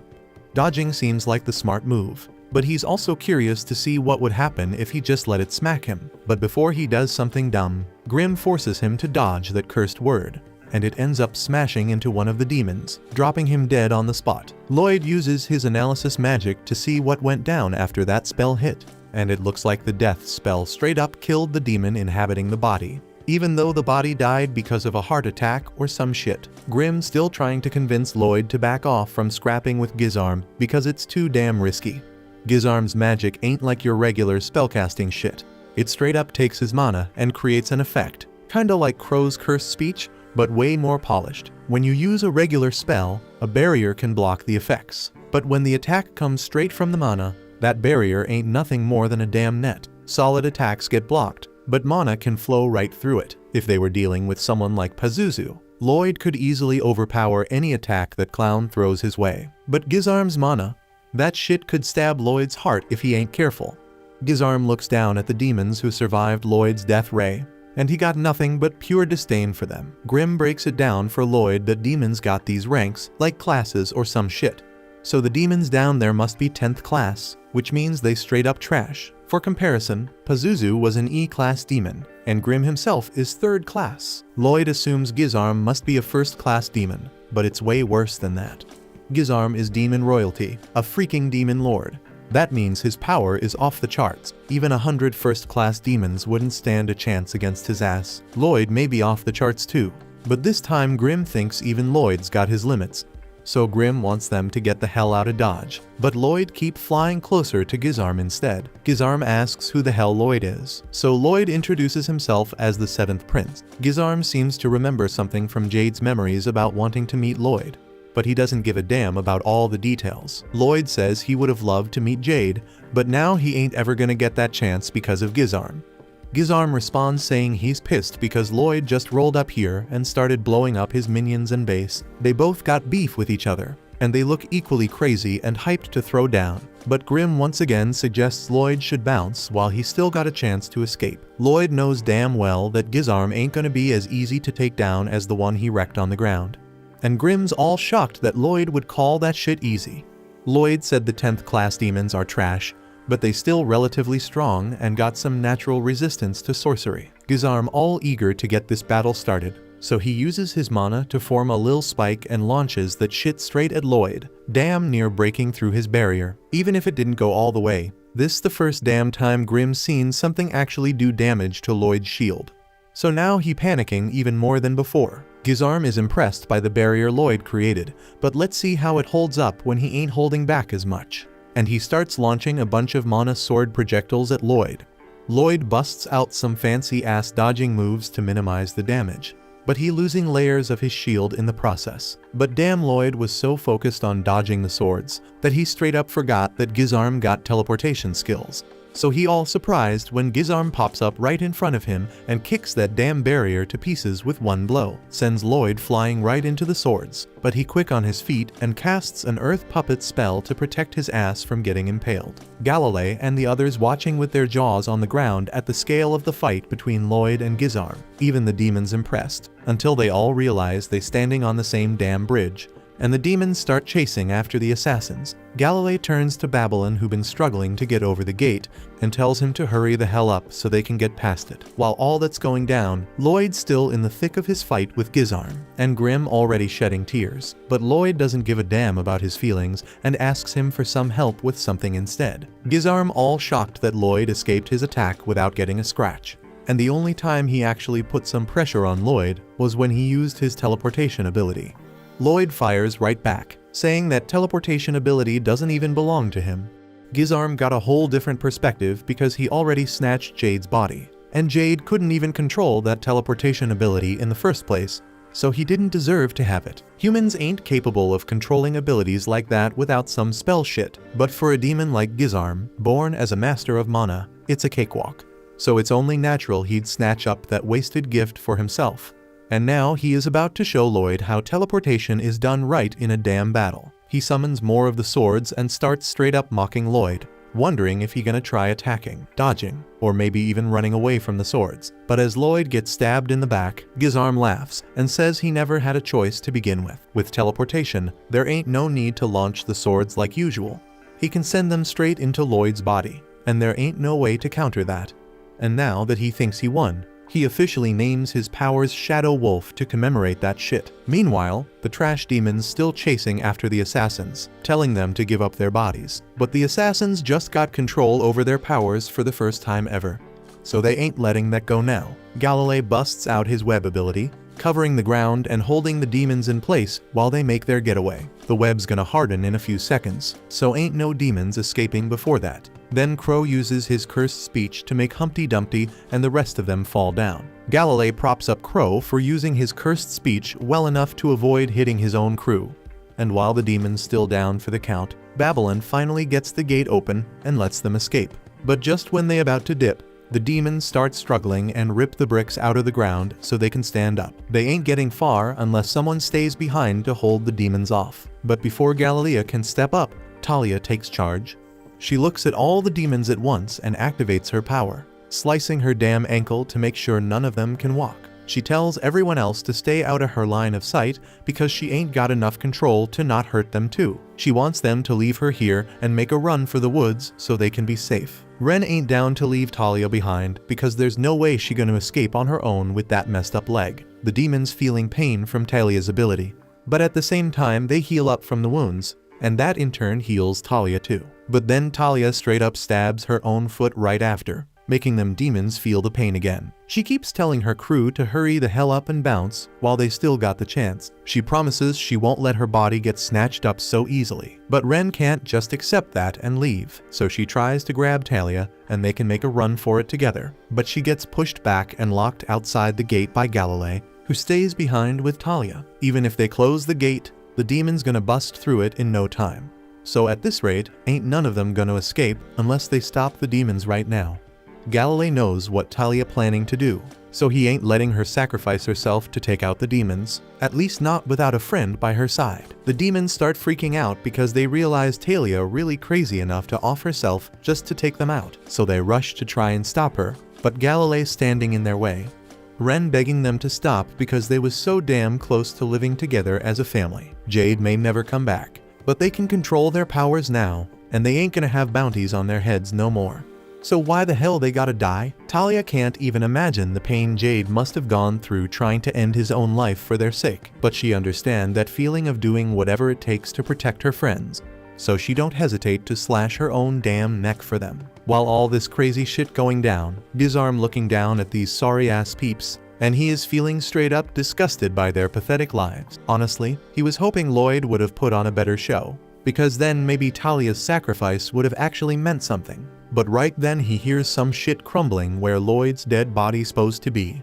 He turns his ass around and sees Lloyd Dunn turned into a pile of freaking dust. Out of nowhere, the real Lloyd Sneak attacks him from behind, but Gizarm teleports his ass out of there just in time to dodge getting sliced. He realizes Lloyd used a decoy to catch him slipping, and now the dude wielding an enchanted sword. Shit about to get a whole lot more interesting in their fight. That's for damn sure. But Lloyd seems all anxious now, but it ain't got shit to do with Gizarm.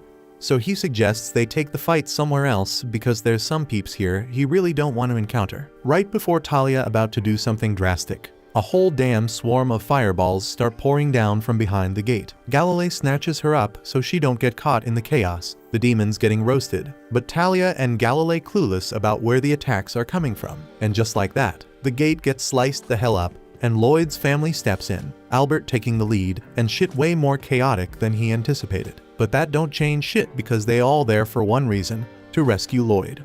The demons are getting crispy, and Ren finally feels relieved that help arrived. Crow gets this weird feeling like he's seen Silpha somewhere before, but he can't quite remember where. Albert and Silpha catch onto it and turn around, giving the assassins a deadly stare. Before long, the assassins are dropping to their knees, shaking in terror as Albert figures out what to do with them. Diane tells him that dealing with the demon mob should be the priority right now. But Silpha ain't having it, saying they gotta handle the Assassin's Guild first. She points her sword at them and demands to know where the hell Lloyd is. The assassins freak out, and then Silpha pulls out a pocket watch, telling them that for each lie they spit, she'll off one of them. Galilei starts trembling and stuttering as he says that Lloyd's currently throwing down at the castle. Albert asks who Lloyd's fighting and why. Ren pipes up, saying he's fighting the boss of the demons on their behalf. But Babylon shuts her mouth, reminding them of the promise they made to Lloyd earlier. A while ago when they were eating, Sleepy Lloyd asked them to keep his strength and Grim a secret from the palace folks. Galilei asked why he wanted it to be a secret, and Lloyd said he don't want no attention messing with his magic studies. Now Ren's all like, what the hell do I say? Silpha lets them know their 1 minute of silence is almost over.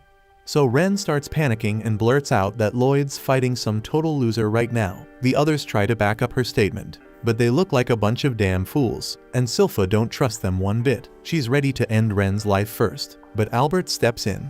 Galilei and the others start kissing up to Albert, saying a kind and wise dude like him will surely give them a listen.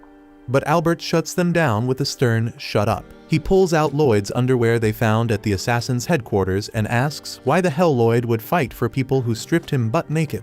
Galilei tries to explain that the clothes were just covered in his fluids, so he left them out to dry, not realizing how incriminating his words sound. Now Albert and Silpha are in full-on murder mode, but Ren steps up to them. She admits that they know outcasts like them ain't gonna be believed easily, and she's ready to face whatever punishment they dish out. But Ren wants them to believe her just this one time. She straight up says the demons snatched away Jade, the person she loved most, and Lloyd's out there throwing down with those demons because of that. Everyone's hushing up, taking in her words. Then out of fricking nowhere, some demon-possessed fool comes at her. But then bam, Princess Alice rolls up on her majestic fox Luru, and that beast takes a big ol' bite out of the demon, saving Ren's ass. As the fox chomps and swallows the demon, Alice says we can trust Ren because if she had any messed up intentions, Luru would have chowed down on her first. Albert decides to trust his sister's word, and straight up declares that the demons are their top priority now.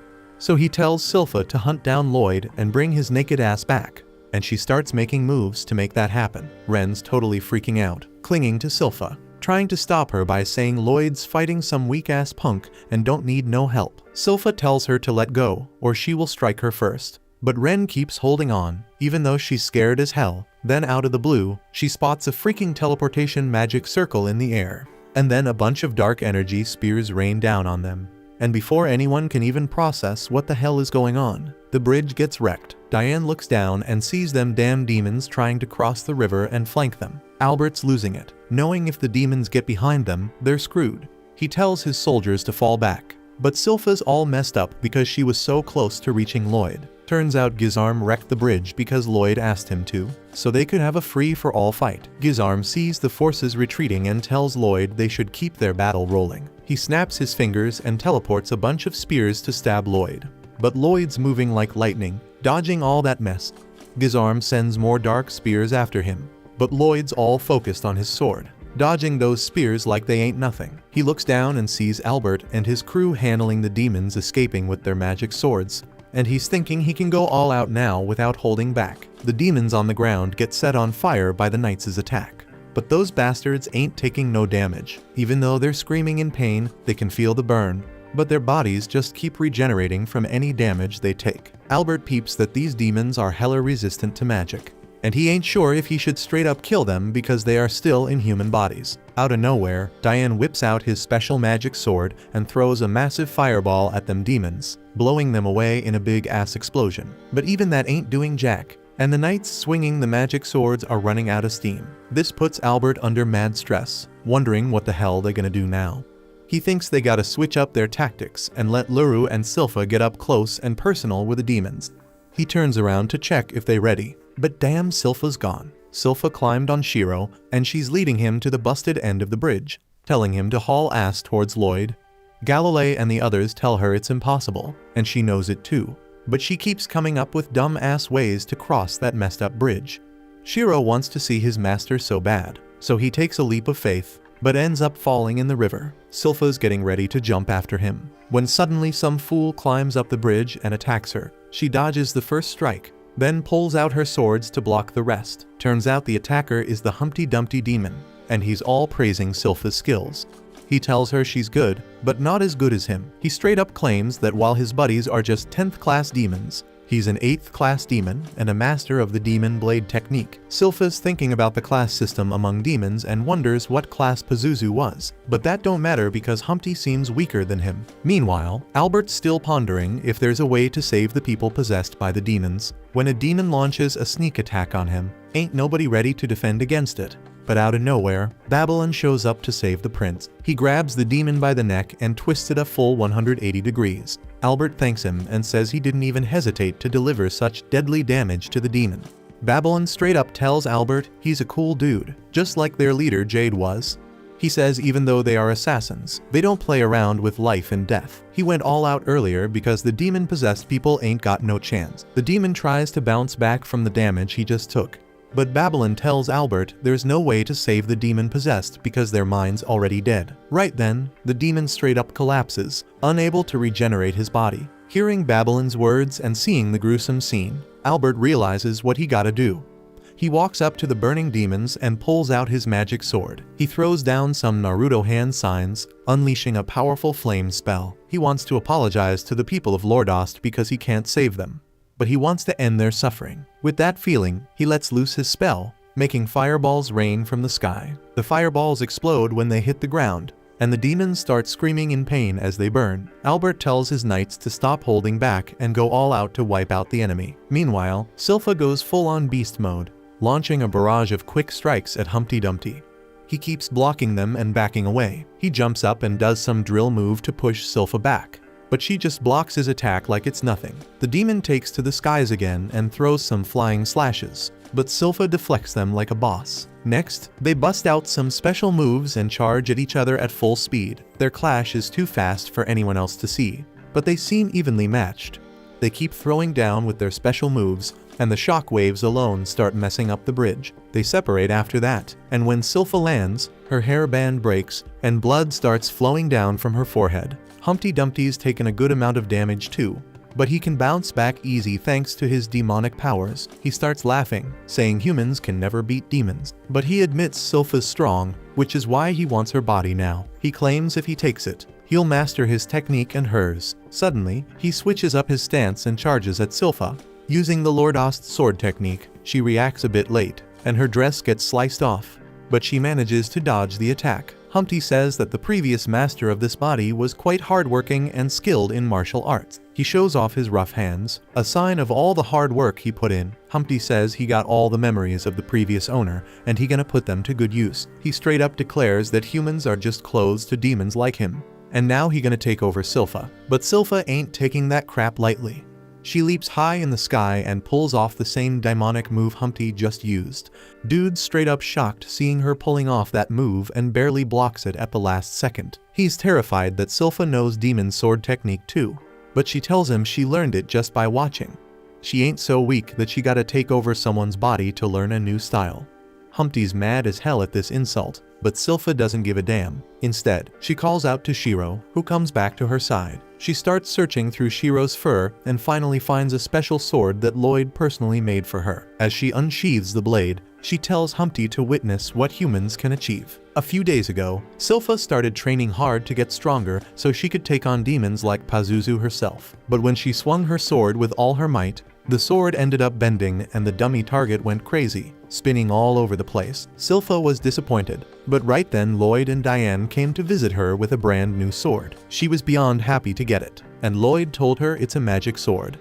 but he didn't load it up with fancy spells. Instead, he made it super strong and flexible so it can handle Silpha's full power. He straight up told her she could even slice through a demon with it. Demons are like psychic beings, but they ain't much without a body, so they either make their own or possess a human. If their body dies, the demon inside dies too. Silpha asked Lloyd why he picked those spells for her sword, and he got all nervous and said she always seems to hold back when swinging her sword. So he thought maybe she's scared it'll break. So he made one that won't break. Silpha was over the moon and gave Lloyd a big ol' hug, thanking him for paying so much attention to her. Diane butts in and suggests they give the sword a name too. Silpha remembers her failure against Pazuzu and decides to name it Demonbane to show she ain't gonna lose to no demon ever again. Now she whips out the Demonbane and declares she gonna prove the name's effectiveness right here right now. Humpty's pissed off, even though he's sweating because he is nervous as hell. He calls Silpha delusional for thinking she can take him down. Dude laughs and says this whole kingdom gonna get wrecked by demons just for the hell of it. Humpty spills that Gizarm set up this whole elaborate plan to lure Jade here. He had his minions possess the bodies of the folks in Lordost and spread rumors of war. Jade had no choice but to come back because he wanted to avoid that war at all costs. And that turned out to be his fatal mistake. The assassins are fuming when they hear what the demons did to Jade, and Ren can't control her rage. She charges at Humpty for revenge, but Silpha smacks her down, telling her she's getting in her way. Then Silpha gets in her stance and tells Ren not to worry because she gonna avenge Jade and make sure the demons can't destroy this kingdom. Humpty says he gonna prove her wrong with his ultimate move. He charges at her, but Silpha whips out her blade, slices him up, and sheathes it before he can even blink. Humpty's body gets torn into tiny pieces, and blood sprays everywhere as he kicks the bucket. Silpha covers her sword with its fancy lace and looks back at her dead enemy's body, giving off a cold and menacing vibe. Silpha walks towards to Humpty and gracefully kneels in front of his body. She's like, damn, before this demon takeover, dude must have been a badass warrior and swordsman, and she would have loved to spar against him. The assassins pay their respects too, and Silpha notices Ren straight up bawling her eyes out. She asks if Ren knew the dude, and Ren replies she didn't, but she feels bad for him. Silpha gets up, brushes off her clothes, and tells Ren and the others that they ain't cut out to be assassins. Galilei and Crow finally realize that Silpha's the legendary adventurer they fought back in the day. Then out of nowhere, there's a huge ass explosion behind them, and the next thing they know, the whole place is filled with steam hotter than a summer day. Silpha's confused, but the assassins can barely make out that the entire river seems to have turned to vapor. Ren suddenly figures out that Lloyd must be involved in this mess, and she can't help but worry about him. A few minutes earlier, Lloyd's flying through the air like a boss when Gizarm starts launching discs made of his dark energy spears at him. Lloyd dodges them as he gets closer to the river, but he knows he gotta come up with a new strategy to deal with this shit. The spear discs keep on chasing him, breaking through the decoy barriers he sets up. Plus, he randomly shoots the spears in his direction, making Lloyd pull off all sorts of fancy moves to dodge them. The spears slice through regular barriers like butter, but Lloyd's got some heavy-duty barrier protecting him, so they can't touch him. But just when he thinks he's in the clear, the magic ribbon wrapped around one of the spears starts to unravel and seep into his barrier. Lloyd realizes it's Gizarm's cursed speech, and the dude somehow changed its shape to control it better. Lloyd's forced to bail on his heavy-duty barrier because it ain't gonna stop that cursed speech. Lloyd's thinking to himself that even though getting hit by cursed speech means instant death, it moves pretty damn slow compared to the spears, but Gizarm's using them together with skill, making it hella hard to deal with the constant attacks. While Lloyd's pondering this, teleportation magic circles appear around him. He's gotta quickly dodge them because the dark spears pop up in those circles mad fast, and Gizarm calls it the Shadow Wolf move. Lloyd jets away from the scene, still stressed because that Shadow Wolf shit's the most troublesome thing he's dealing with right now. He gotta keep moving at top speed non-stop. He knows if he slows down even for 2 seconds, Gizarm gonna trap him and land a hit. And on top of that, Gizarm got infinite mana because he's a demon. Dude can keep launching an all-out attack till Lloyd's completely drained. Lloyd's pissed off, so he decides to take the offensive. He uses his double casting technique to unleash a powerful spell in under 2 seconds. He summons a huge-ass flame golem that goes punching toward Gizarm, and all Gizarm can do is watch it with a smug grin. Gizarm knows the attack won't kill him, but he don't want to burn his clothes, so he straight up teleports out of the way. He dodges the attack, and then the fire golem slams into the river below.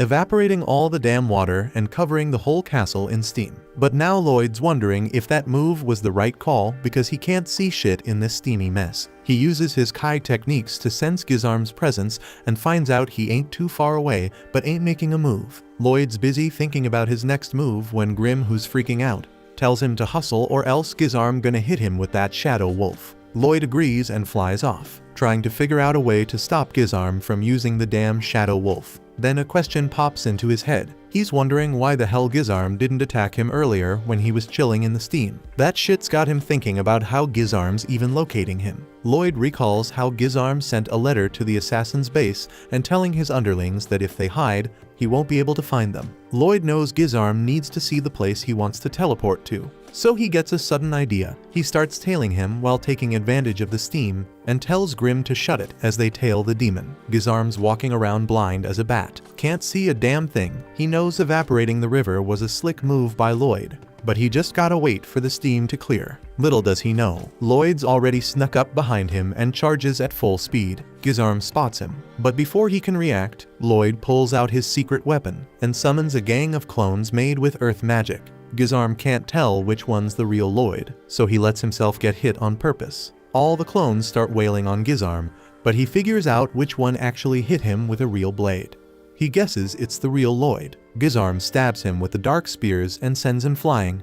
His injury heals up quickly and he smirks, saying that even physical attacks are useless against him because he can regenerate in an instant. Even if you crush his brain or heart, he gets back on his feet, tearing through Lloyd's clones with his bare hands. He boasts about how he can harden his whole body to block any physical damage. He let Lloyd hit him on purpose to find the real one. He's done with his evil speech and laugh, but Lloyd's clones still surround him from every direction. Gizarm's wondering when they're gonna disappear when suddenly, he notices that the body he attacked earlier was just another clone.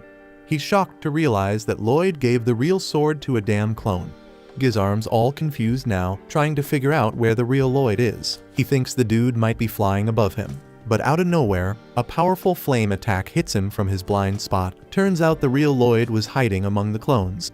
After landing one hit on Gizarm, he quickly shuffles his clones to hide his true position. Lloyd's busting out more clones made from the earth, and these bad boys can even talk to mess with the enemy's head even more. But Gizarm bounces back real quick from the fire attack and regenerates his body. He snaps his fingers and teleports a fresh set of clothes onto himself. The dude can teleport stuff if he knows exactly where it is, even if he can't see it.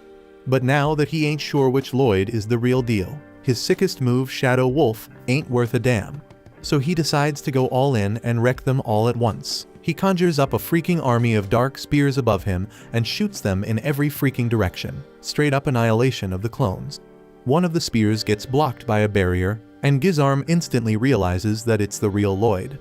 He teleports behind him and crushes his skull, but turns out it's another damn clone. Gizarm's getting hella intrigued now, but he keeps on unleashing hell, destroying most of the clones while scheming on how to bring out the real Lloyd. Out of nowhere, he starts laughing, saying that going toe-to-toe with this human kid is way more interesting than taking on a whole army of demons. The clones keep coming at him, and he keeps shutting them down, while the real Lloyd's sneaking up on him all quiet-like with an invisibility spell. A dark spear comes dangerously close, grazing Lloyd's cheek, but he keeps on moving forward like it ain't nothing. Grim's the one freaking out because Lloyd ain't put up no barrier around himself, heading straight for Gizarm in this freaking storm of death. He's wondering what the hell could be worth taking such a risk when he spots his magic sword. Earlier, Lloyd told Grim he named the blade Spell Taker. With this sword, Lloyd can soak up any spell, get extra mana from it, or easily analyze its structure. He figured it'd help him study magic way better, but it's about to come in way handier than he ever freaking imagined. Lloyd slices through the teleportation magic circle while staying hidden from Gizarm. The sword starts deciphering the teleportation spell, and all of a sudden, he finds himself in a space filled with nothing but freaking magical symbols all around. Lloyd calls out to Jade, checking if he's still kicking it here. He lets him know that Ren and the crew are here too, and he's down to be buddies. Then out of nowhere, the darkness around him splits, and Lloyd spots a bright-ass space ahead. pushing the dark magic symbols into tiny pockets. Seeing this mind-blowing sight, Lloyd finally understands the teleportation magic and what his next move should be. All his clones straight up turn into stone, and he cancels the invisibility spell he had on himself. Gizarm's caught off guard seeing that Lloyd was hiding with some invisibility spell, and on top of that, dude wasn't even using a barrier, as evidenced by the cut on his face. He smirks and asks the kid if he's done playing with his little toys. Lloyd stays calm and tells him he gets it now, and Gizarm says it's better late than never. He thinks Lloyd finally realized he can't beat him. Gizarm asks him why he's even fighting for those idiots. He believes Lloyd ain't like other humans, but more like him. He invites him to join his side, promising they'll have a blast taking over the world. But Lloyd just lets out a sigh. He straight up calls Gizarm dumb as a beast, satisfied with the raw power he was born with, without even trying to understand why he has it in the first place. He says humans may be weak, but they create things with their desires, including their bonds with others and magic. He smirks, saying that all magic spells are rooted in desire, and desires are infinite, which is why magic is endlessly fascinating. Gizarm don't give a damn, and teleports to attack Lloyd. But Lloyd's quick on the draw and counters, landing a solid punch right in his gut the second he appears next to him. Gizarm can only scream in agony as his bones get crushed, dropping to the ground, choking and foaming. Lloyd mocks him, saying he didn't even use mana for that last hit. It was a straight-up punch infused with Kai. Gizarm don't even understand what he's talking about, and Lloyd tells him that magic learns from all sorts of knowledge and keeps evolving to new levels. Lloyd coolly takes a seat right in front of him and asks what his move is gonna be now. He straight up mocks Gizarm, telling him to hurry up and unleash his dark spears or cursed speech because they ain't nothing special. Gizarm's fuming at this point, getting up and laughing at Lloyd's audacity to talk like this to a demon. But Lloyd throws it back at him, asking if he remembers the last thing Jade said before kicking the bucket. Gizarm tries to recall, thinking about the time when Jade, all shriveled up and desperate, told him he'd lose right before he died. That shit sets Gizarm off the edge, and he starts cursing Jade and Lloyd as he teleports in for the attack. Lloyd kicks him right as he appears next to him, and Gizarm's sent screaming and rolling on the ground. Lloyd takes off after him, unleashing a storm of power-packed kicks infused with Kai, sending him dragging across the earth. Gizarm tries to teleport away, but Lloyd's right there, delivering a swift kick to his mouth. Gizarm's trying to calm down and come up with a new plan, but Lloyd ain't giving him a damn chance. He grabs Gizarm by the leg, spinning him around and slams him to the ground, starting to pummel him. Gizarm teleports away again, but Lloyd knows his moves and lands a solid kick to his face the moment he reappears. Gizarm crashes into a nearby boulder, shattering it to pieces. Then Lloyd pulls off a double cast and unleashes a massive attack on him. The force of it sends Gizarm crashing through the castle wall and into the hole Lloyd made with his earlier attack. Gizarm's still screaming in pain, but then Lloyd's kick sends him hurtling towards the magma below. He knows that falling into that lava is gonna be too much even for him, so he tries to teleport away, but Lloyd's right there at every spot he teleports to, keeping the hits coming, sending him flying into the sky. Lloyd asks the beaten-down Gizarm if he's got any other tricks up his sleeve because otherwise, it's time to meet his maker. Finally, Gizarm snaps and warns Lloyd not to underestimate a demon lord as he unveils his ultimate move. As a demon lord, he can manipulate the mana in the air like it's nothing, gathering it above him and condensing it into one massive black ball. He tells Lloyd that no matter what he does, he can't defend against his epic attack. Gizarm throws that dark sphere at Lloyd, but Lloyd ain't even impressed, so he just raises his hand and makes it disappear. Gizarm can't believe what just went down with his ultimate move, so he demands an explanation from Lloyd. But Lloyd ain't got much to say. Lloyd straight up nullified it by using the same damn technique. Gizarm can't wrap his head around a regular dude like Lloyd pulling off such a powerful spell, but Lloyd proves it by busting it out right in front of him. A few years back, he learned that spell by reading every magic book he could get his hands on. And after blowing up a bunch of mountains with it, Lloyd got curious. He wondered what would go down if he used 2 copies of the spell at once. So, to satisfy his curiosity, he set up a bunch of spells and made them crash into each other. Gizarm still can't believe Lloyd pulled that off, because using that spell even once takes a crazy amount of mana. But when Lloyd made them collide, they just went poof and vanished. So if he had to describe how he felt about it, he was just as let down as he is now that he knows Gizarm ain't got nothing more to offer. Gizarm starts going off, saying a regular mortal shouldn't talk shit to him like that. But Lloyd ain't even paying attention because he got a sneeze. Gizarm finds it even more disrespectful, so he teleports behind Lloyd and grabs his head. But damn, he regrets it right away because he gets a taste of Lloyd's real power up close. While Gizarm straight up froze in fear, Lloyd speaks up and says there's just one more thing he wants to find out. He asks if the void spell can kill a demon like Gizarm. He summons a bunch of void spells all at once and has them closing in on Gizarm. Gizarm tries to teleport away, but Lloyd knows how to keep track of that shit, so he still manages to land a hit on Gizarm. Back with the crew on the ground, because of all the damn fog the demons can't see shit. But Liru, Shiro, and Silpha, they still able to throw down because they got that keen sense of smell. And while they slashing through the demons, Silpha notices something off. These demons ain't as strong as before. Ren tells her it's because of her poison, and she trying her best to only hit the demons, but her control ain't top notch, so Silpha gotta be careful not to take too many deep breaths. Albert's stuck there, doing nothing because he can't see a damn thing. He just hoping the sun comes up soon so they can see something at least. But when he checks his watch, he damn shocked to find out that it's already morning. But the sky is still dark as hell for some reason. Up in the sky, Lloyd's mana got the whole area still in darkness. And Gizarm getting sucked into Lloyd's void spell. And ain't no regeneration gonna save his sorry ass, since he is about to die if things keep going like this. Gizarm decides to ditch his body and make a run for it. But Jade's body ain't having it, clamping down and keeping him trapped. Gizarm got no options left, so he starts playing mind games, trying to trick Lloyd into letting him go by pretending to be Jade. But Lloyd too damn smart for that shit. He doubles down on the spell, crushing Gizarm and finishing him off for good. Once Lloyd is sure Gizarm is dead, he hides his mana once more, and finally the sunlight breaks through. Ren looks up at the sky, and she has a flashback to when Jade told them about Lloyd. Jade heard rumors about the 7th Prince of Saloon. And even though Lloyd wasn't in line for the throne, there were mad interesting stories about him, like the fact that there was a massive explosion when he was born. Castle tried to cover it up, saying it was just a messed up gender reveal party.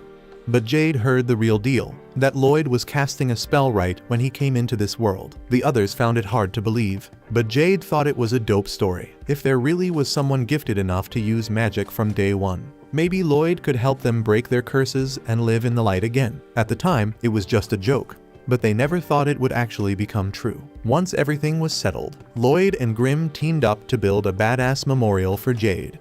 But Grimm asks if it's really straight for it to be so far away from all the others. Lloyd thinks it's perfect because there ain't nobody getting buried anyway. And this memorial is all about remembering Jade. Grimm switches gears and gives props to Lloyd for pulling off that sick void spell on Gizarm, even though that thing moves slower than a snail. Lloyd explains it's because he analyzed the teleportation and knew exactly when it was going to go down. Once he had that intel, it was all about linking it to his reflexes, so he could dodge attacks like a boss and chase Gizarm whenever it tried to bounce. But don't get it twisted, the fight was far from easy. Gizarm was a beast, and Lloyd could have been 6 feet under if he slipped up even once. Analyzing teleportation in the middle of a fight was a crazy idea, but he had to do it to land a hit on Gizarm. And it was all about cracking the code on teleportation. Lloyd wouldn't have been satisfied if he didn't figure that shit out. But here's the deal, he can't even take credit for figuring it out because Jade had already laid down the perfect groundwork. In his final moments, Jade wrote out the teleportation spell, leaving it behind, knowing someone would come along and fulfill his wish of taking down Gizarm. So the real hero who saved the day was Jade with no doubt. A little while later, Albert rolls up and asks who the grave is for. Lloyd's at a loss for words, but Albert says he already knows. It's a grave that belongs to the former leader of the Assassin's Guild and the previous ruler of Lordos Jade. The Assassin's Guild filled him in on Jade's revolt and reached out to Lloyd for help. Lloyd just goes along with it because the guild cooked up the story to cover his back. According to their version, Lloyd stepped up and took down the demon possessing Jade's body. But even if their motives were pure and their ambitions were high, they've been making their dough by taking lives all this time. And let's be real, they straight up nabbed a royal family member to join them in a war. So these charges are serious as hell and could get them executed. But they claim they want to make it right by serving Lloyd for the rest of their lives, and they ain't playing around. So Albert's got one question for Lloyd. It ain't gonna be like taking in a damn pet or something. If he agrees to have the Assassin's Guild as his crew, then everything they do becomes his responsibility, and he's gonna be held accountable for any damage caused. Lloyd tells him he gets it and is ready to take charge of the whole Assassin's Guild from now on. This is the first damn time any of them have seen Lloyd give a damn about others like this.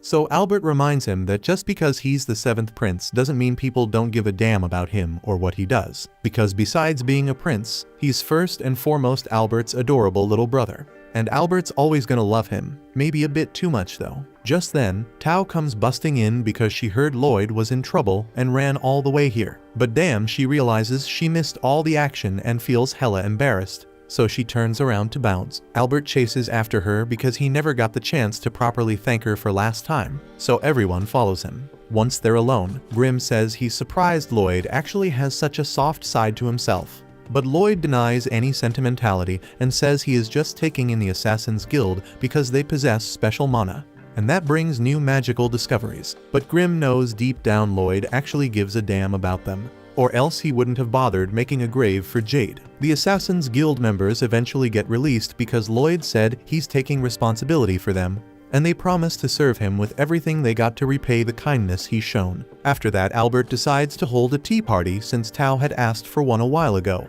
But now that it's going down, Tao's feeling a bit nervous because half the damn royal family is there. Albert tells her to chill and forget about all the formal shit because it's a celebration, and everyone should just focus on having a blast. In that case, Tao's down to let loose, but Silpha still got a problem with her. So she straight up spills tea on Tao, and then they start fighting over it. Albert also tells the Assassin's Guild that there's no reason to hold themselves back either, since he knows they prefer more casual parties.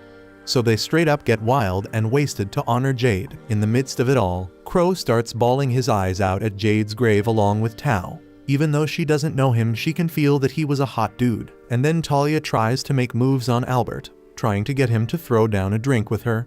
But he refuses since he never drinks while he's on official business. But Talia ain't giving up. So since Albert won't get drunk, she uses her powers to share her feeling of drunkenness with him. But here's the thing, Albert's the type to get pissed when he's wasted. So he immediately goes after Galilei because he still hasn't gotten an explanation about how Lloyd ended up covered in his sticky stuff. While all that drama's going on, the other girls are kicking it by the castle river because all the heat Lloyd generated turned it into a freaking hot spring. They're all taking a soak, and Ren turns to Silpha and asks if she can be Lloyd's maid like her. But Silpha don't really have the authority to grant that, so she tells Ren to go ask Lloyd himself. And wouldn't you know it, Lloyd's right there above Silpha, and he says it's fine. But Ren wasn't expecting him to be there. She asks if Lloyd's really fine with rolling with a poison-blazed person like her, but he tells her she's still got a lot of work to do. For instance, she shouldn't be calling herself blazed anymore because once she masters her mana, she can control the type of poison she makes, and she could become a sick pharmacist with a power like that. That's when Ren realizes that even though her power is mad deadly, Lloyd never once thought she was a threat, so she promises to serve him with all she's got. After that, they all head back to Saloon Castle, where Ren becomes Lloyd's maid alongside Silpha. And after getting Lloyd all suited up for the day, he's gotta meet with his pops to explain everything that went down in Lordost, but he don't want to take no damn credit for it. So luckily, Albert did him a solid and took most of the credit. So Lloyd's still free to do his thing, and that means he can keep studying magic every damn day. The story picks back up with Lloyd engaged in combat, skillfully fending off his opponent's attacks. We soon notice his adversary resembles an angel, who lunges at Lloyd again. Lloyd swiftly counters using martial arts to redirect the strike, though the clash injures him slightly. But our psycho calmly licks his wound, while he heals himself, then simultaneously unleashes fire and water magic, striking the angel head-on. The angel dismisses the attack as pointless, conjuring several magical swords around him. He coldly warns Lloyd that it's far too late for remorse, branding him a devil's offspring, a remark Lloyd brushes off entirely. The story then briefly shifts backward in time, showing Ren entering Lloyd's room to announce breakfast. She notices only Grimm and Shiro present and looks around, puzzled for Lloyd. But suddenly, Lloyd greets her cheerfully from seemingly nowhere, making Ren jump in surprise. He proudly tells her he's finally mastered hiding his presence thanks to the mana blocking technique she taught him. Ren is genuinely impressed, admitting it took her a full year to master that trick herself. She starts to relax, praising Lloyd openly, but quickly catches herself, remembering she's supposed to maintain her formality as his maid. Lloyd observes that Ren is still adjusting to working at his place, mentioning it has already been a couple of days. Ren responds that just a couple of days isn't nearly enough to get comfortable, adding that Silpha has been diligently training her. Although Silpha is incredibly strict and mastering etiquette is challenging, Ren declares she'll do her absolute best to become a servant Lloyd can be proud of. However, Lloyd gently suggests she can relax and speak more casually when they're alone. But at that moment Silpha appears, sternly reprimanding Ren for trying to speak informally with Lloyd. Ren apologizes sincerely, and Lloyd quietly acknowledges how overwhelmed Ren must be. Grimm comments softly that everyone else probably feels just as burdened, prompting Lloyd to head off toward Lordost Manor. Upon arrival, Lloyd notices that Galilee's webbing has proven extremely useful for construction and asks him if he's adjusting to his new responsibilities as governor. Galilee admits he has, mentioning that his friends remain astonished at his sudden position. Galilee originally assumed Lloyd would assume leadership himself, but Lloyd clarifies that his father only granted him the power to appoint someone to govern. He expresses full trust in Galilee's capabilities, believing this place will soon become a haven for individuals passionate about research, just like them. Grimm soon realizes Lloyd's intention to fully exploit this place for his benefit, but speculates that it might take considerable time before the repairs are finished. Babylon arrives and agrees, noting it's natural given how badly the demons wrecked the place. Galilee firmly asserts he'll never let a disaster like that occur again, and Talia suggests it'd be wise to have some sort of protection. Grimm, being a demon himself, casually proposes obtaining divine magic for defense, which shocks Galilee and the others upon realizing Grimm's true identity. Grimm himself seems surprised that they hadn't figured it out already, then clarifies that divine sorcery is exclusive to those devoted to the church. By using divine sorcery, one can channel sacred power into their body to drive away evil. He admits it sounds like pure nonsense, but assures them it really works. Crow and Talia show little interest, explaining they've always managed without gods or salvation. Grimm argues this is exactly why they should now join the church, but neither seems enthusiastic, and even Lloyd hesitates. Grimm curiously asks Lloyd what he previously did at the church, prompting Lloyd to defensively respond that Grimm shouldn't jump to conclusions, though he reluctantly admits something did indeed happen, and he got kicked out. Lloyd hopes enough time has passed for the church to forget the incident, considering it's been 2 years. But even after what happened, he's willing to give the church another shot if it means getting access to divine magic. Later, Lloyd visits the church with Ren, who openly admits she's uncomfortable there. Lloyd tells her she doesn't need to come along, but Ren insists on fulfilling Silpha's role, as she's busy elsewhere, and she also confesses wanting to spend more time with Lloyd. Babylon is also tagging along, confirming Lloyd's plan is just joining and serving the church to acquire divine sorcery. Lloyd affirms this, explaining that consistent service will eventually reward them with the sacred magic. Babylon complains it seems tedious, and Lloyd readily agrees that it's going to be a real hassle, but they have no choice. Upon entering the church, they're greeted warmly by the priest, initially mistaking Lloyd for an innocent visitor. However, once recognizing him, the priest's tone abruptly shifts, angrily demanding why Lloyd has returned. He bitterly states he'll never forget Lloyd's actions 2 years ago, harshly labeling him the spawn of the devil. Babylon gets curious, wondering what the hell exactly Lloyd did to piss off the priest so damn badly. Just then, Escher walks in, gently reminding her father it's been 2 years since the incident and suggesting forgiveness. The priest insists Escher is too lenient, but she reminds him of his own teachings, that genuine repentance deserves forgiveness.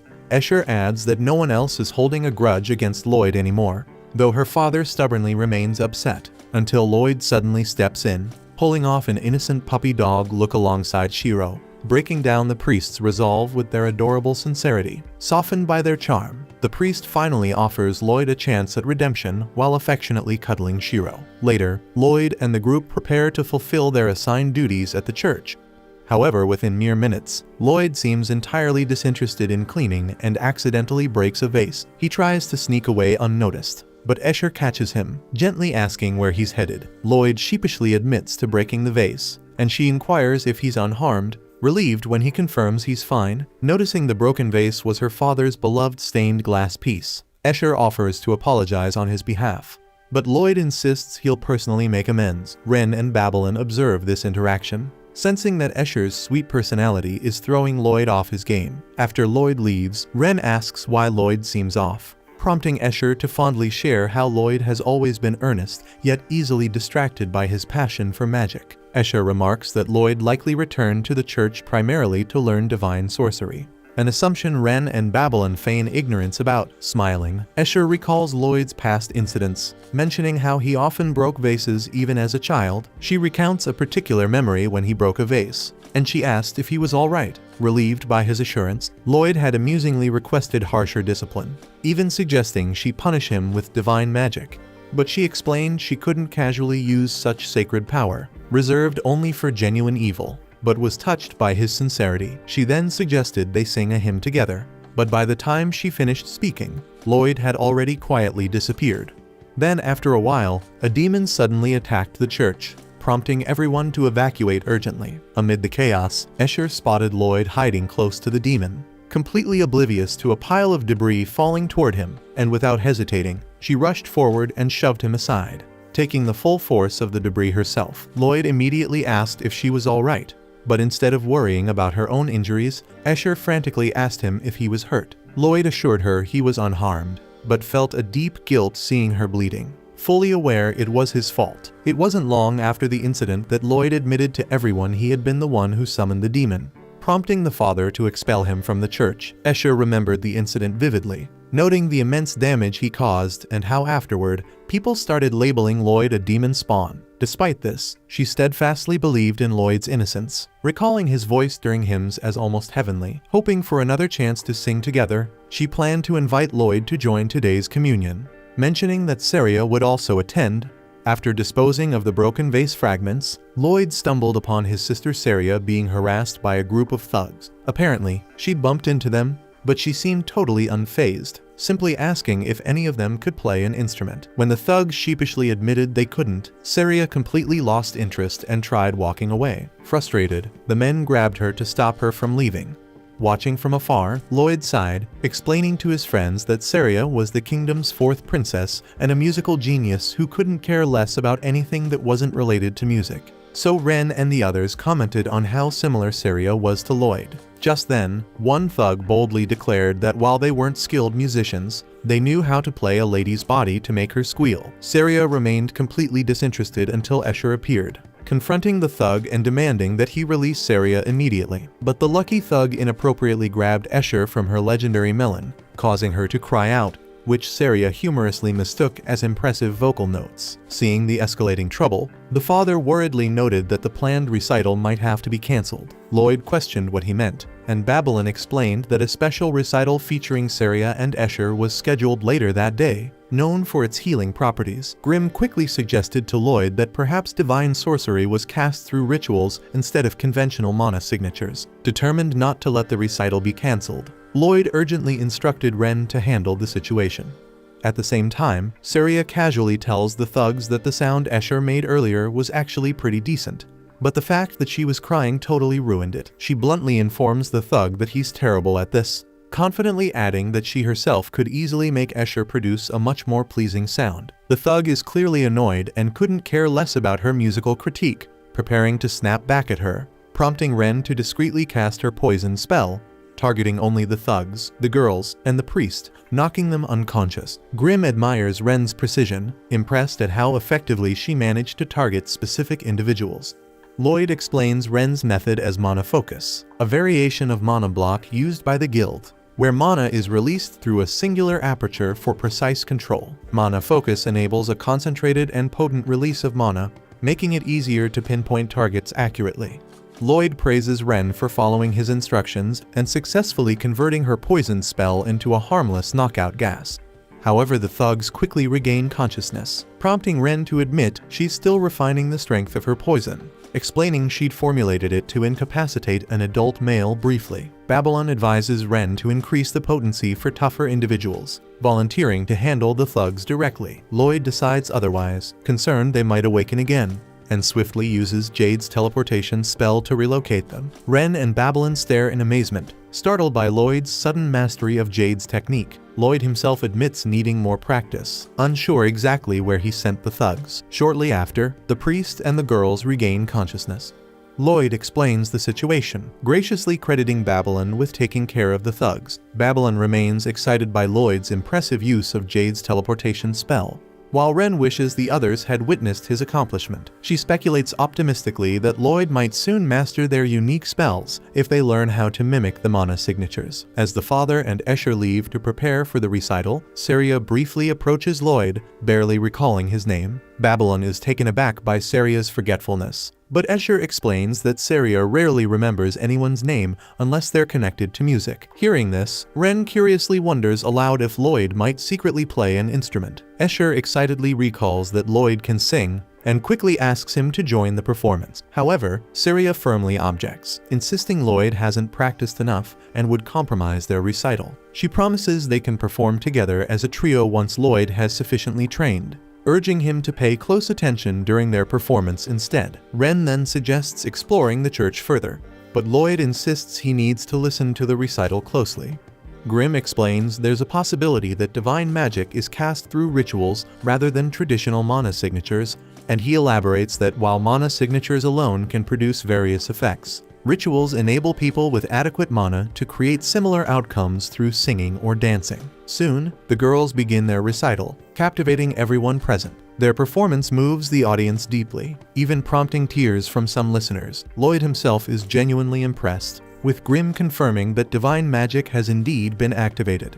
Grimm hands Lloyd a sword, which he uses to closely analyze the spell. He notices its mana signature is oddly structured, composed of geometric patterns unlike anything he's previously encountered. Lloyd remarks that the spell's effects resemble health class magic and checks if Grimm is safe around this divine spell.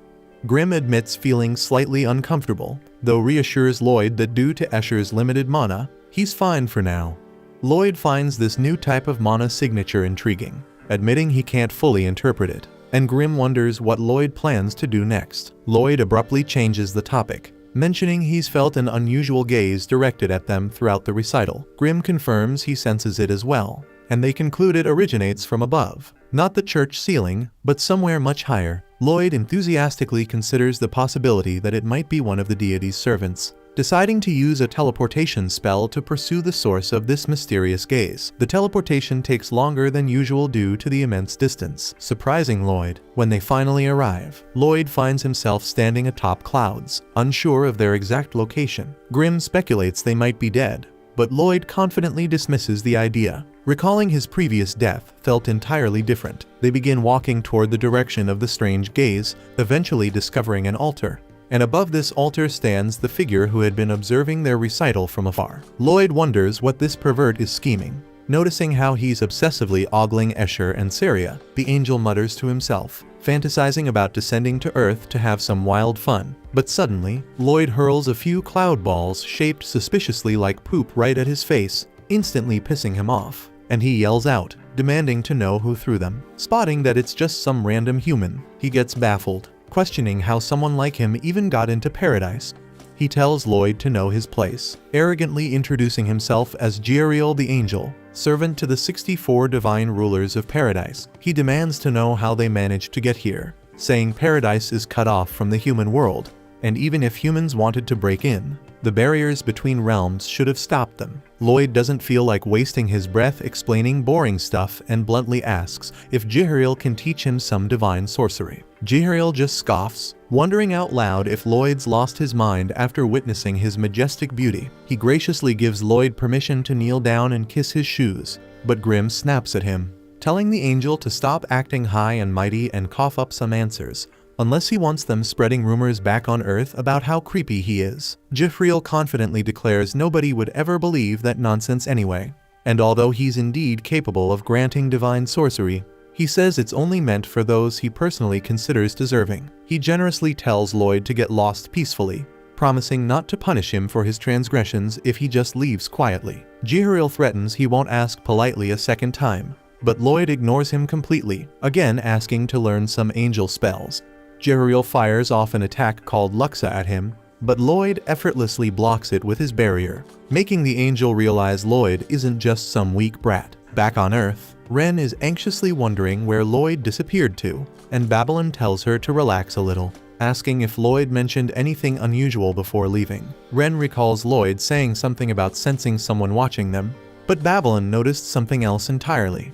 Deciding to investigate, Babylon steps outside, feeling something seriously fishy about the place, and he sincerely hopes nothing serious has happened. Meanwhile in paradise, Lloyd continues effortlessly blocking Jihriel's magic. Thinking to himself how cool divine magic is, he notices the angel's swords appear to be feathers, yet they're hard enough to stop steel, and he realizes his sword can't break down these spells since they become solid objects once summoned. He also can't copy these attacks with his sword, thinking the angel must be able to keep summoning swords indefinitely as long as he has enough mana.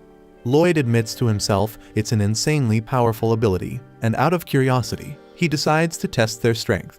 So he launches 4 different elemental spells simultaneously at the angel, forcing him to dodge quickly, and Jihriel watches in shock as Lloyd's magic ends up cracking the heavenly realm's walls. Lloyd then asks Jihriel why he keeps dodging, and annoyed Jihriel launches another attack, only for Lloyd to vanish using teleportation.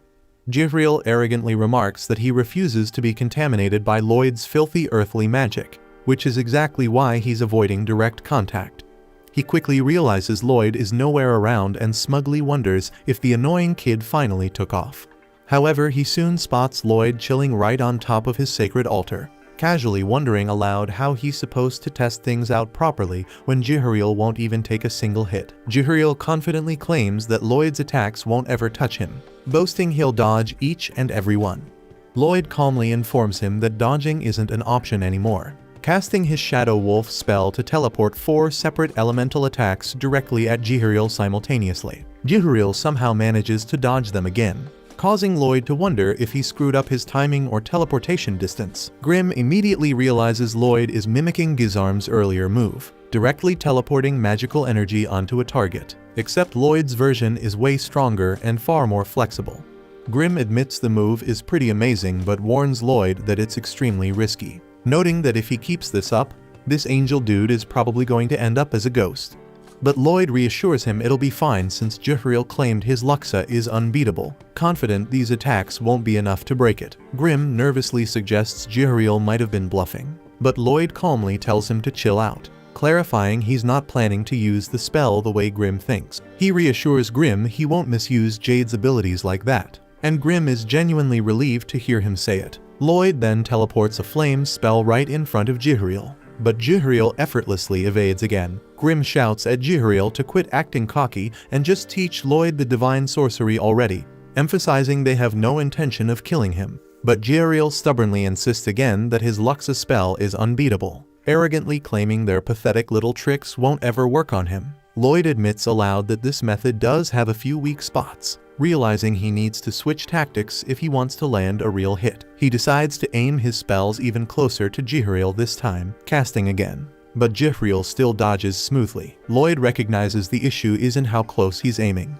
It's that the spells appearing gives the angel just enough time to dodge. He figures hitting a moving target this way is almost impossible, realizing teleporting the spell before activating it just isn't working. So he concludes that he needs to teleport it exactly as it's being activated. Jihriel then charges straight toward him to attack, and Lloyd puts this new idea into action immediately, successfully landing a direct hit. Jihriel is completely baffled, wondering how Lloyd is suddenly able to cast spells this insanely fast, realizing this is nothing like what he was doing before. Grimm impatiently tells Jihriel to just apologize already and get it over with, but Jihriel arrogantly refuses, confidently boasting that his Luxa might be cracked, but it's infinite and can regenerate endlessly. Lloyd's eyes light up with curiosity at hearing that, excitedly wondering aloud just how infinite Jihriel's regeneration is. Jihriel instantly panics, realizing he's just dug his own grave with his bragging, quickly backtracking and nervously claiming his Luxa isn't actually all that impressive after all. In desperation, Jihriel hurriedly throws up a Luxa barrier around himself, offering Lloyd one last chance to retreat safely, and he even desperately sweetens the deal, promising Lloyd an autograph and permission to kiss his feet if he just leaves him alone now. But Lloyd's not even listening, calmly surrounding Jihriel on all 4 sides with multiple spells. Completely terrified, Jihriel finally blurts out an apology, admitting he was lying earlier, and that his Luxa isn't infinite at all. But Lloyd is past listening, and simply hits him with the spell anyway. After the spell hits, Lloyd is surprised to see Jihariel collapsed on the ground, looking like a freaking ghost. Grimm calmly explains that angels, like demons, are actually ethereal beings made entirely of mana. From these tests, Lloyd realizes Jihariel's Luxa isn't really infinite or invincible. It's just a skill that uses mana to create and maintain weapons, meaning, as long as the caster has enough mana, they can keep regenerating them. Weakly, Jihariel compliments Lloyd's fighting skills, but says it's too late now because he's fading away, and Lloyd has lost his only chance to learn divine sorcery. Not giving up, Lloyd suddenly floods Jihariel with a huge burst of mana, confidently assuring him that this will fix him up in no time. Jihariel gets shocked and reminds Lloyd that he literally tried to kill him just minutes ago, but Lloyd casually brushes it off, insisting he doesn't care and only wants to learn divine sorcery from him. Then a moment later, Jihariel is transformed into a chubby little giant, and Lloyd is genuinely confused, asking Grimm what just happened. So Grimm plainly explains that Lloyd obviously gave Jihariel way too much mana. So Jihariel becomes completely surprised by how much mana this seemingly innocent kid possesses, and secretly plots how he can exploit this opportunity. He figures he can use this moment to finally descend to Earth and openly tells Lloyd he'll gladly teach him divine sorcery. Jihariel then eagerly says that they need to form a pact first, reaching out to shake Lloyd's hand, thinking he's found the perfect chance to possess Lloyd's body under the cover of forming a pact. Jihariel excitedly imagines getting to visit all his favorite girls down on Earth, especially Saria and Escher. Grimm instantly guesses what's running through his perverted mind, watching as Jihariel tries to possess Lloyd. But just like Grimm before him, he pathetically finds himself stuck, possessing only Lloyd's hand. Grimm bursts out laughing at Jihariel's failure, telling him he seriously messed up big time. He explains that no matter how much mana Jihariel expected Lloyd to have, this kid's got way more juice than he can handle. The angel only managed to possess a single palm, just like Grimm himself did before. Jihariel immediately guesses that Grimm probably tried the same thing and got stuck too. Feeling kind of humiliated now, Lloyd then innocently asks if the pact is finally complete, completely oblivious to Jihariel's embarrassment. Jihariel composes himself and explains that divine sorcery works by engraving an angel's unique mana signature onto the caster's soul, creating a path activated by song or another trigger. Lloyd awkwardly asks if he really has to do the singing part, sounding less than thrilled at the idea. But Jihariel tells him that luckily, since he's already merged with Lloyd's hand, their pact is permanently active, and Lloyd only has to call out with his soul to use the power. As Lloyd tries calling out, he suddenly experiences a vivid vision filled with the mysterious symbols from the sorceress language he saw before. Instead of logically learning the spells step by step, he now intuitively grasps divine sorcery at an instinctual level, and he's absolutely blown away by how incredible it feels.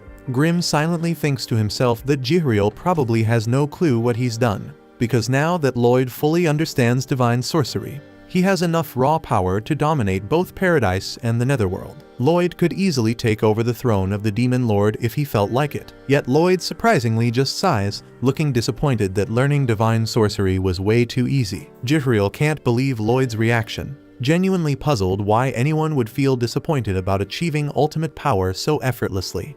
Lloyd explains that he actually enjoys the entire journey, not just the end result. He loves breaking down magic, studying spell books until they practically fall apart, and questioning why each spell works. Sometimes, he even feels like he can glimpse the faces of those who created these spells long ago. To Lloyd, the process itself has value, so achieving power too quickly feels kind of empty. But then Lloyd eagerly jumps back to divine sorcery, asking if Jihariel's famous Luxa spell falls under this same category. Jihariel confirms that it does, mentioning that Luxa appears differently based on who's casting it. He instructs Lloyd to try conjuring a sword first, just to get a feel for it. As Lloyd focuses, Jihariel quietly reflects that he initially wondered why this kid traveled all the way to Paradise just to seek divine sorcery. But now that he's linked with Lloyd, he can sense his pure, sincere emotions directly. It reminds him of someone he deeply respected in the distant past, someone whose kindness and determination left a mark on him. Suddenly, Jihariel snaps out of his thoughts when he notices Lloyd's Luxa manifesting, except it's nothing like a simple sword. Instead, Lloyd has somehow summoned the freaking Godzilla. Grimm and Jihariel stare at the thing in absolute terror as it continues to swell uncontrollably. Grimm desperately pleads with Lloyd to stop whatever the hell he's doing, but Lloyd calmly replies that he's still working on it. Jihariel watches in shock, unable to believe Lloyd is still constructing the damn thing. He had always known that Lux's shape changed depending on the nature and quantity of the mana, but he never imagined it'd become something as freakish as this. Jihariel tries to reassure himself, thinking maybe it resembles the radiant wings of an archangel, but Grimm bluntly interrupts, saying it looks nothing like that, and begs Jihariel to snap out of it already and stop Lloyd before this freaking Godzilla grows even bigger. Meanwhile, back down in the human world, Babylon carefully follows the unusual scent he's been tracking. Eventually arriving at a peaceful rose garden, he tries to pinpoint the exact source, impressed by how the fragrance of the roses nearly manages to conceal it. Fortunately for him, his sense of smell is incredibly sharp, and normally he's not the type to poke his nose into suspicious stuff like this.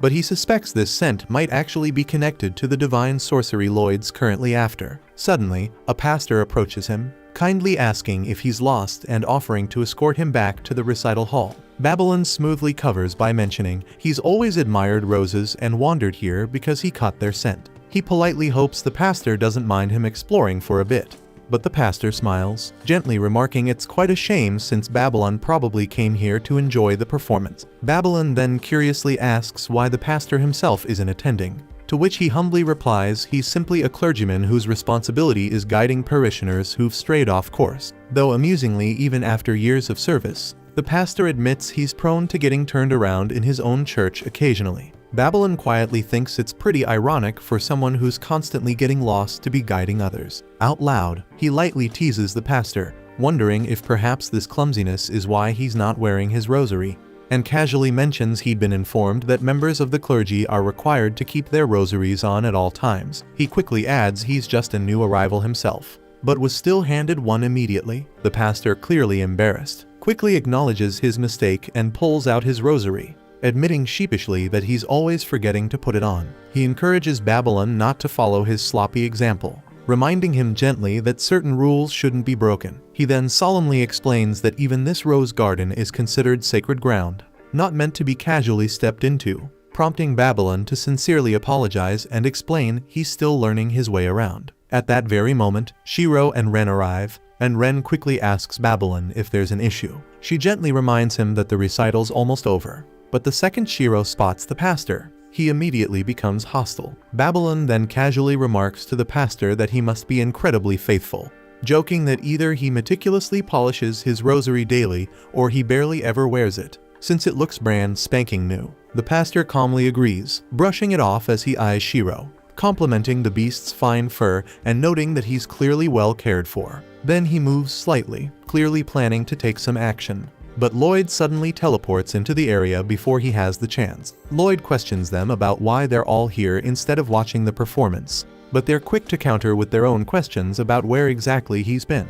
Lloyd gently pushes past the pastor to reach his companions, and Shiro excitedly rushes into his arms. The group then heads back towards the recital, but Jihariel immediately recognizes who the pastor truly is. Meanwhile, at the church, Escher warmly asks Lloyd if he enjoyed the recital, and Lloyd enthusiastically praises it, claiming he watched every second from beginning to end. Escher gets confused and points out that the recital had to be stopped halfway through due to sudden thunder, while Jithriel eagerly anticipates finally getting to meet both Saria and Escher face to face. Babylon then curiously asks Escher if the inner garden is regarded as holy ground, and she confirms it is, explaining it's frequently used as a burial site for beloved pets of church members. Babylon quietly ponders if that was actually the source of the foul smell he'd detected, wondering if perhaps he's just overly suspicious due to his past life as an assassin. He eventually decides he's just imagining things, as the recital concluded peacefully, noting that even Lloyd appears unconcerned.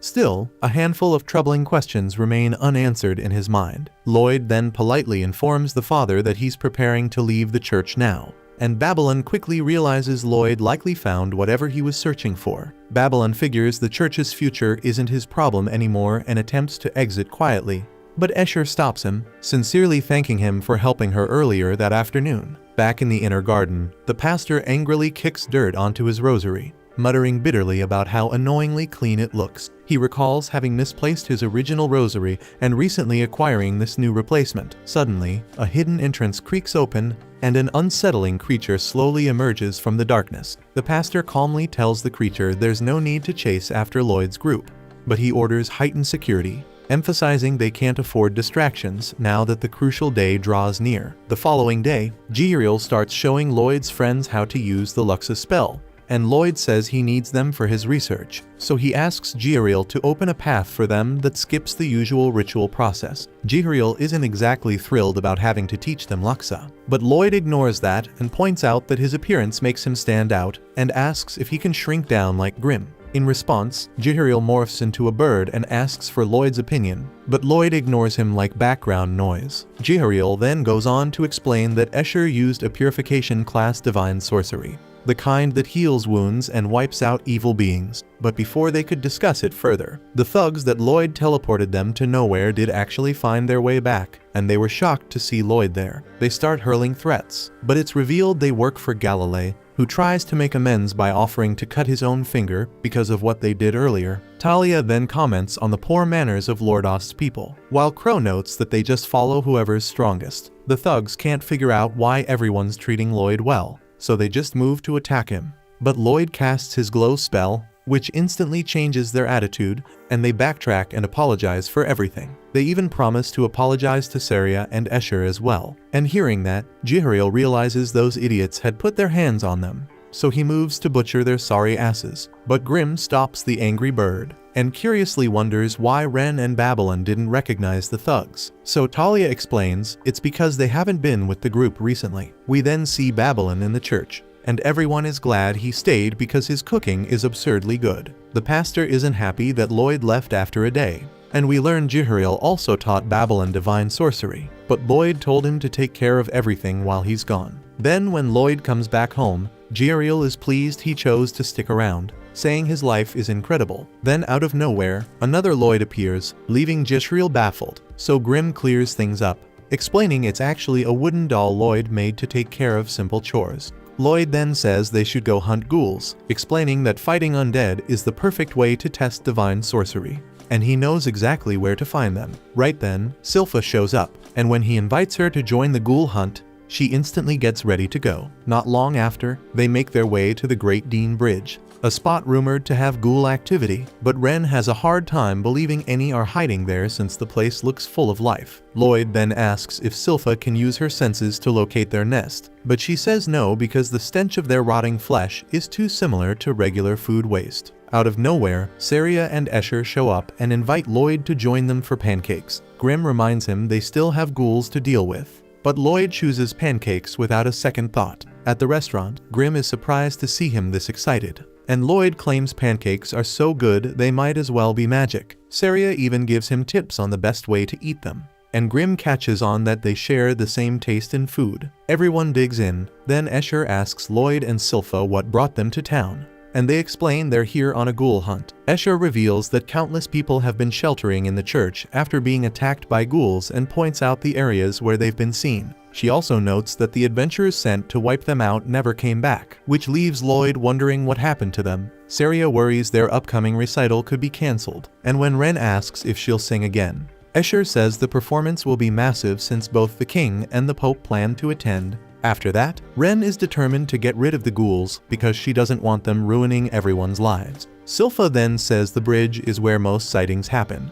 but Ren still doubts they're hiding there, so Lloyd figures they could be using the sewers instead. Silpha comments on the awful smell, but Lloyd insists they check it out because he's concerned about the missing adventurers and explains that he first heard about the ghouls from another adventurer. At that moment, Tao suddenly threw her arms around him, thinking he was worried about her. Silpha smacks her and bluntly says he's only here to test his divine sorcery on the ghouls, so she's just a second goal. Lloyd then starts thinking the ghouls might be using the sewers as their hideout, but Tao explains she couldn't find anything useful and ended up getting lost in the muck, and she only managed to get out the moment she sensed his presence like a beacon. She adds that she can't channel Kai in that place because the air is clogged with miasma, so she seriously considers going home. But Lloyd tells her it won't be a problem and casts his purification class divine sorcery, blasting the tunnels clean and burning off the foul haze. They then start searching the sewers as his friends notice that his magic has polished the whole area, and Tao says the fatigue that was dragging her down is gone, but Grimm complains the holy glow is stabbing him in the eyes. Tao realizes she can channel Kai again now that the air is actually breathable, so she fires up her detection skill to comb the corridors. And she manages to pinpoint the ghoul's hideout. She throws on a maid outfit for the bit and leads everyone straight there, where Shiro starts checking corners. But he steps outside Lloyd's spell and immediately gasps for air because of the damn miasma. He keeps pressing on anyway, and Lloyd figures he can't pick up any scent that helps, so he considers switching to a detection skill, but Tao cuts him off, demanding to know how he keeps copying her technique like it's his. Silpha clips her again and they start squabbling, while Tao asks why Silpha didn't bring her sword, and Silpha says she wants to keep it spotless. Tao then decides this is the perfect chance to challenge her, but Silpha isn't into it, so Tao raises the stakes and says the winner gets a date with Lloyd, which makes Silpha enter on the spot, and Ren casually adds that she wants him too. Then a swarm of ghouls barrels after Shiro, and Tao announces the rule that whoever racks up the most kills wins the game, so the girls square up and get ready to shred. So Lloyd suddenly channels his divine sorcery to shape Luxa weapons on the fly, because he wants the girls to test them in battle. Tao then charges forward, cutting down 4 ghouls in quick succession, but Silpha suddenly swoops in and starts stealing her kills, and before long, she matches Tao's score. Tao tells her to quit tailing her, but Silpha claims she's just trying out her Luxa weapon. She then points out that Tao's kills don't even count since she isn't using her Luxa gauntlet. That sparks an argument, and soon they're chasing each other's targets just to snatch the points. They seem evenly matched, but Ren is falling behind, mostly because she's fighting at a laid-back pace. Then it hits her. She wants that date with Lloyd too, so she enchants her blade with poison to boost its damage. But the moment she swings at a ghoul, her knife snaps apart. Lloyd quickly figures out that divine sorcery weakens when it's altered, but he thanks her anyway for sparking an idea. He hands her a new weapon, which she assumes is identical to the last one. But when she slashes a ghoul with it, the creature crumbles instantly. She realizes it's been infused with poison, so Lloyd explains he tweaked his divine sorcery, while Grimm clarifies that the blade isn't actually poisonous. The purifying magic spreads through the wound after even the smallest cut. Grimm also realizes that divine sorcery is on the verge of evolving now that Lloyd is experimenting with it. The girls keep cutting through the ghouls, and before long, their scores are neck and neck. The pace heats up as the horde thins out, but before they can finish the fight, a massive monster bursts onto the scene and sends them all flying. Meanwhile, we see the mysterious man has the pastor by the throat, saying security in the area needs to be tightened. He then orders a wraith to possess the pastor's body so it can freely move around inside the church. But Escher sees this unfold, so she panically demands to know what the hell the man thinks he's doing.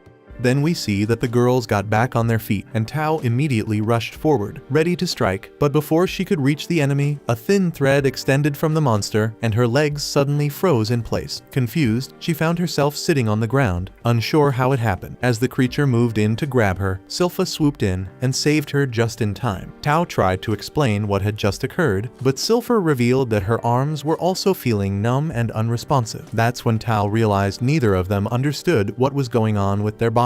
The monster then launched one of its threads toward Lloyd. He caught it in his hand without hesitation, and the creature immediately sensed the immense strength radiating from him. But before it could react, the girls launched a coordinated sneak attack, but the monster narrowly avoided it. While examining the thread he'd grabbed, Lloyd quickly identified it as a spinal cord fiber. Ren confirmed she could see the threads too, and revealed she recognized the creature because she had heard about him before. Flashback time, and Jade is seen telling Ren about a terrifying entity called the Neuron Blighted, and this being generates spinal threads directly from his body, infused with mana. When those threads made contact with someone's limbs, they disrupted their motor control, allowing the Blighted to manipulate their movements. According to Jade, his entire body was laced with these threads, each designed for swift counters and evasive maneuvers through their mana signatures. And during the Civil War, he was deployed as a living weapon and butchered everyone he came across, friend or foe. They tried to eliminate him, but even a shot to the heart couldn't stop him. So in the end, they blasted him off a cliff, sending him into the ocean, where his body sank, still violently thrashing the entire way down. Back in the present, the girls observed the same spinal threads emerging from the Blighted. Silpha Silpha questioned how he was still moving, considering he should be dead, so Ren speculated it might be due to some sort of automatic response. But Lloyd disagrees because he doesn't believe the Blighted is just some reanimated corpse. After all, the way he moves shows he still has traces of his old memories. The girls go in for another attack, and Tao says they just need to stay away from the threads, but they quickly realize the strands are everywhere, and all of them hit the ground hard. We then cut to a shadowy figure as the Wraith speaks to him, saying it wants to take over Escher's body because it finds her so damn hot. The man casually tells the Wraith to go ahead, but as the Wraith begins the possession, Babylon suddenly appears and destroys it in a single strike, and also drives a blade into the man's arm, offering to guide him, saying he looks lost, but the man coolly replies that he has no need for directions, and right then, he transforms his arm into something monstrous. At the same time, the girls recover and the Blighted lashes out with his threads again, but they manage to evade every single one, quickly closing the gap between them. However, he blocks all of their strikes and sends both Tao and Ren flying with a couple of heavy punches. Silpha then attempts to pierce him with her blade, but he grabs it with both hands, giving her just enough time to note that now his hands are tied up. Ren follows up by unleashing her poisonous butterflies, and Jihariel immediately points out that toxins have no effect on ghouls, but then the Blighted suddenly weaken. Lloyd observes that the poison wasn't a standard one, it was a neurotoxin. He explains that the spinal threads are tied directly to the Blighted's nervous system, so once he's paralyzed, he loses control over them. But Ren warns them that the effect won't last long, and they have to finish it now. So Tao rushes in and begins hammering him with strikes, but pauses when one of his spinal cords whips out, and she barely manages to avoid getting hit. The threads slice through everything they touch, and he lashes out again, but she activates her skill, grabs the cords midair, and flings him straight at Silpha. Silpha gets ready for the final blow, declaring that she'll send him to the other side, where he can finally be at peace, and she activates her Lion's Roar ability to end it once and for all. The blast sends him flying, and Ren assumes they got him, but Silpha senses he's still alive, since he managed to reactivate his automatic reflexes right before her attack landed. We then see the Blighted fleeing, thinking about enjoying himself on the surface for a while before returning to his master. But Lloyd suddenly appears and blows his leg off. The Blighted panics when he sees him and starts remembering the life he had before his death, one filled with suffering and misery, and that's when he became a wraith. Back then, he was too weak to take over people with strong bodies, and he thought he'd never get revenge on those who made his life hell. Then he met his master, who offered the monster's body, and to his surprise, the body accepted him without resistance. He asked what his master wanted in return, but the answer was simple. He was free to use the vessel however he wanted, so he hunted down and slaughtered everyone who tormented him when he was alive. But after fulfilling that vengeance, he was left without direction, so he returned to the one person who gave him purpose. His master welcomed him back, and in that moment, the Blighted understood that his master had become the center of his entire world. Back in the present, Lloyd calls upon his Luxa, summoning a colossal angel to the battlefield. The Blighted stares in disbelief, overwhelmed by the sheer strength radiating from him, and briefly considers retreating. But then he thinks of his master, realizing Lloyd poses a real danger to him, and decides he has no choice but to fight. He sews his leg back together and charges forward, weaving past the angel's massive strikes, though he loses an arm in the process. Still, he grits his teeth, insisting he can keep going. He pushes ahead and manages to close the gap between them, only to crash straight into Lloyd's barrier, where it becomes clear he never stood a real chance. As he collapses, one of the angels gently catches him, and Lloyd feels a sense of relief, glad the Blighted has finally stopped acting purely on reflex. The Blighted looks up, confused about why Lloyd let him live, and Lloyd replies that he intends to study him because he finds him fascinating. Then he's taken aback when the Blighted actually speaks, and he tells him he should have spoken up earlier because if he'd known, he might have held back a bit more. Anyway, Lloyd starts asking him questions about his life, saying he genuinely wants to understand him better, and he extends his hand in friendship. The Blighted is moved by this unexpected kindness, and as he reaches out and grasps Lloyd's hand, tears begin streaming down his face. Grimm and Jihariel commend him for not backing down against Lloyd, and it hits him just how much bravery it took to stand his ground. He thinks back on all his previous suffering and realizes realizes that none of it compares to what he just faced, and he never believed he'd be able to touch Lloyd's hand, so he's overcome with gratitude. Then he remembers. His master had once given him a marble containing the divine incantation Luma Maxima, a spell that would obliterate his body if ever triggered. But without warning, it activates, and his body disintegrates instantly, and the mysterious man senses that one of his own has fallen. Grim is injured by the explosion, and Lloyd heals him on the spot. Jihariel questions how the Blighted was even able to use Luma Maxima, pointing out it's an elite spell accessible to only the rarest beings. Lloyd then remembers hearing the Blighted's fading voice urging him to deal with his master, so Lloyd draws the blade embedded in the Blighted's skull, wondering just who he meant. Meanwhile, Babylon tells Escher to flee with the pastor, and firmly instructs her not to call for reinforcements, and she obeys, carrying the pastor away from danger. Babylon quietly hopes she won't drag anyone else into the mess, because in his eyes, no one out there would be able to make a difference. As the man continues to stand still, silently staring at the ground, Babylon wonders why he hasn't moved yet, secretly wishing he stays like that long enough for him to bolt once Escher's safe. But the man suddenly lashes out with his arm, forcing Babylon to leap back, and he recalls how Lloyd had taken note of the man earlier. Lloyd explained that he trusted Babylon's gut, since he spent his life evading death and developed a kind of sixth sense for lethal threat. He mentioned it might have nothing to do with sorcery, but Lloyd isn't so sure, and he had placed a hand on Babylon's chest and simply told him to take care of things until he returned. Babylon then weaves through the man's attacks, but questions why he doesn't feel fear, even though he knows his opponent outmatches him. So he figures Lloyd must have cast some kind of enhancement on him. Taking advantage of the moment, he maneuvers behind the man, realizing that physical strikes won't do any good, so he casts his glow spell in an attempt to reach the man's heart. But with his mana pool too low to finish it in one go, he keeps firing off the spell in rapid bursts, hoping that the blinding light will stop the man from attacking. However, in a sudden twist, the man drives a weapon straight through Babylon's chest because he had located him by scent. Babylon crashes to the ground, wounded and unable to continue. But despite the injury, it becomes clear that his efforts weren't in vain because he successfully bought enough time for Escher to escape.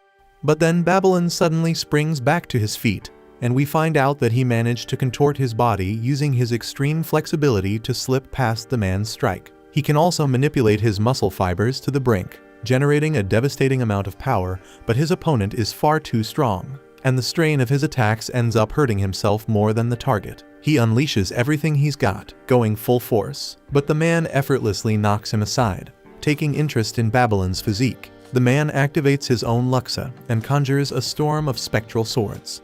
Meanwhile, a group of adventurers is gathered inside the guild, taking shelter from the downpour, when Escher suddenly bursts in with the pastor. Katerina, the receptionist, immediately asks if she's alright, and a few of the adventurers offer their help. But Escher recalls Babylon's warning not to involve anyone else, so she lies and says the pastor just slipped in the rain. She asks them to care for him, then hurries off, determined to find some way to rescue Babylon. As she runs, she pleads with God for aid, offering her own life in return, but eventually stumbles and collapses. Just as she begins to sink into hopelessness, Lloyd appears, casually mentioning he was headed to the guild. In a burst of emotion, she cries out and begs him to save Babylon, but then immediately questions herself for doing so. Embarrassed, she tells him to ignore her words, but in the blink of an eye, Lloyd vanishes.